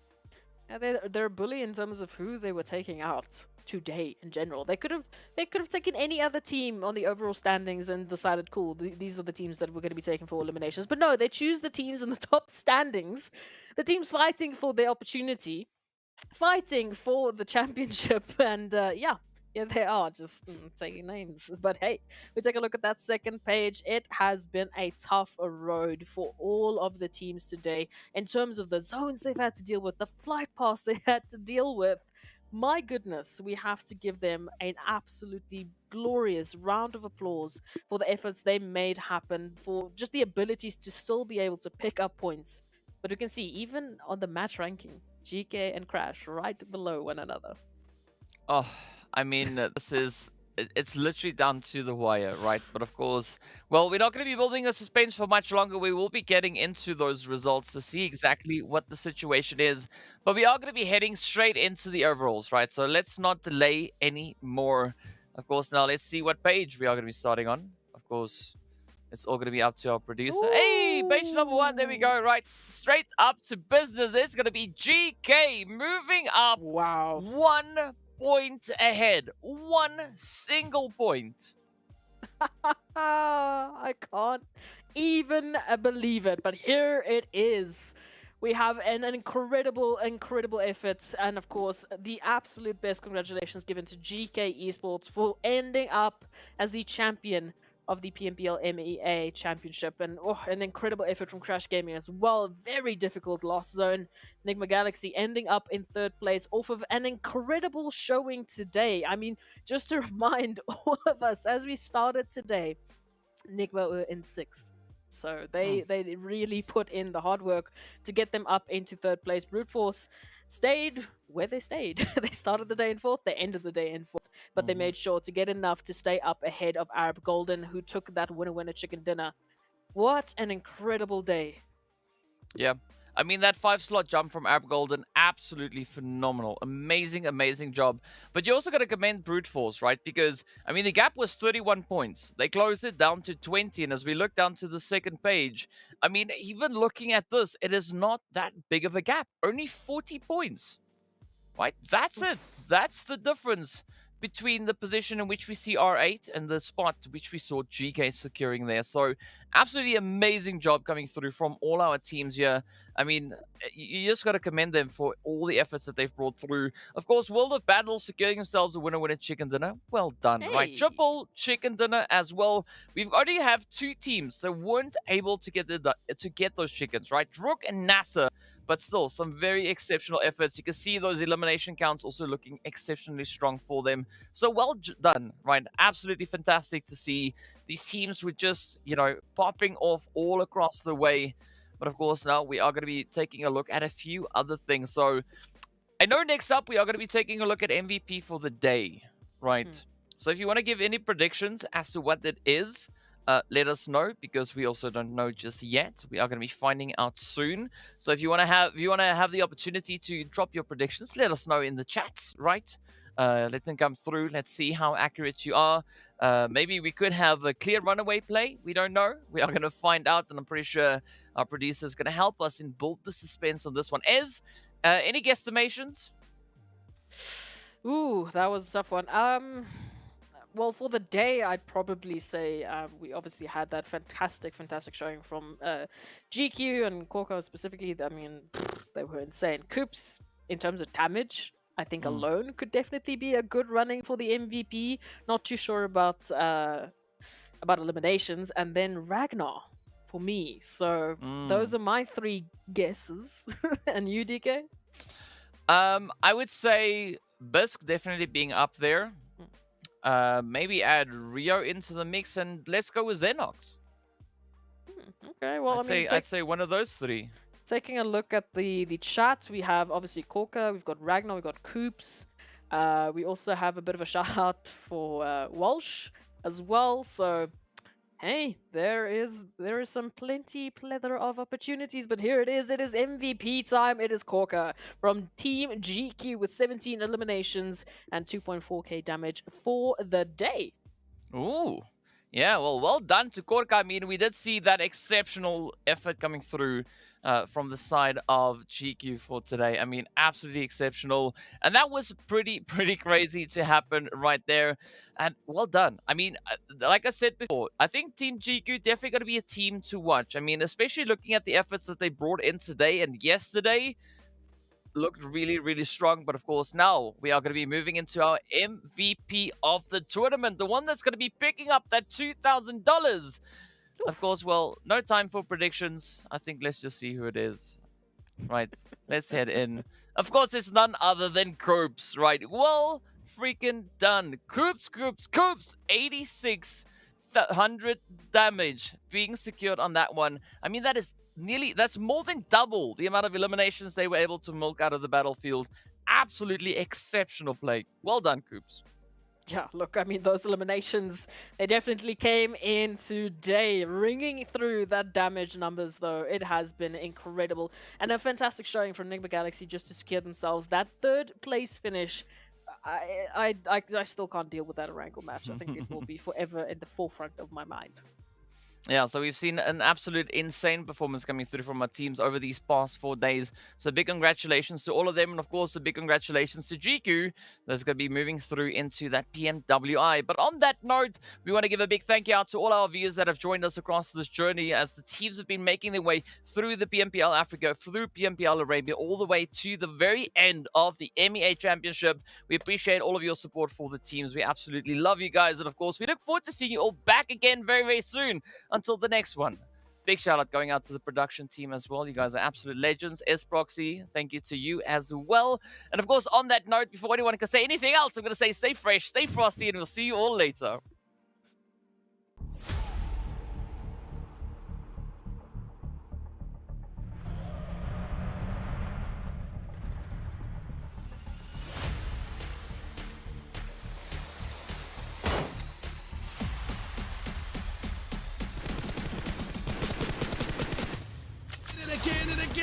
يتواجدون حاليا معنا وين بالاوبن اريا يا الله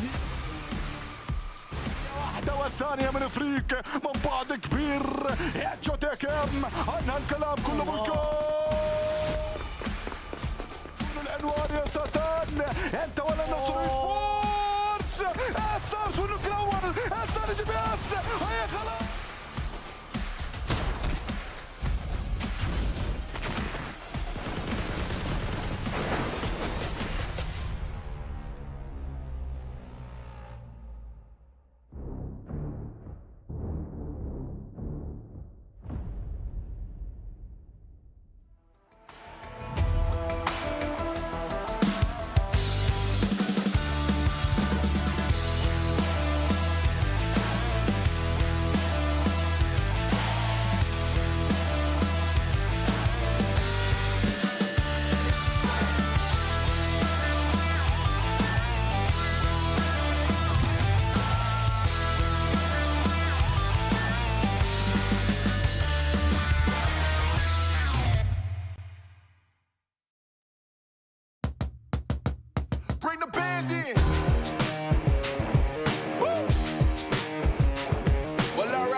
as a vet, but everybody know that you're a threat. With the rest, let's go. We won't fit in your box. We don't quit, we won't stop. Ride us all to the top. We won't fit in your, we won't fit in your, we won't fit in your box. No, we don't quit, we won't stop. No, ride us all to the top. Whoa. We won't fit in your box. No.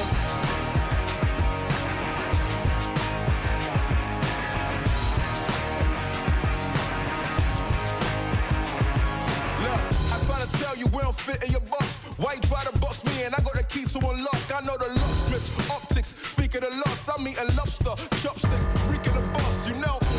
I'll never fit in where I go at. Boss talk like I'm Boaz. Why fit in when you know you can stand out still? They remember you more when you hand out deals.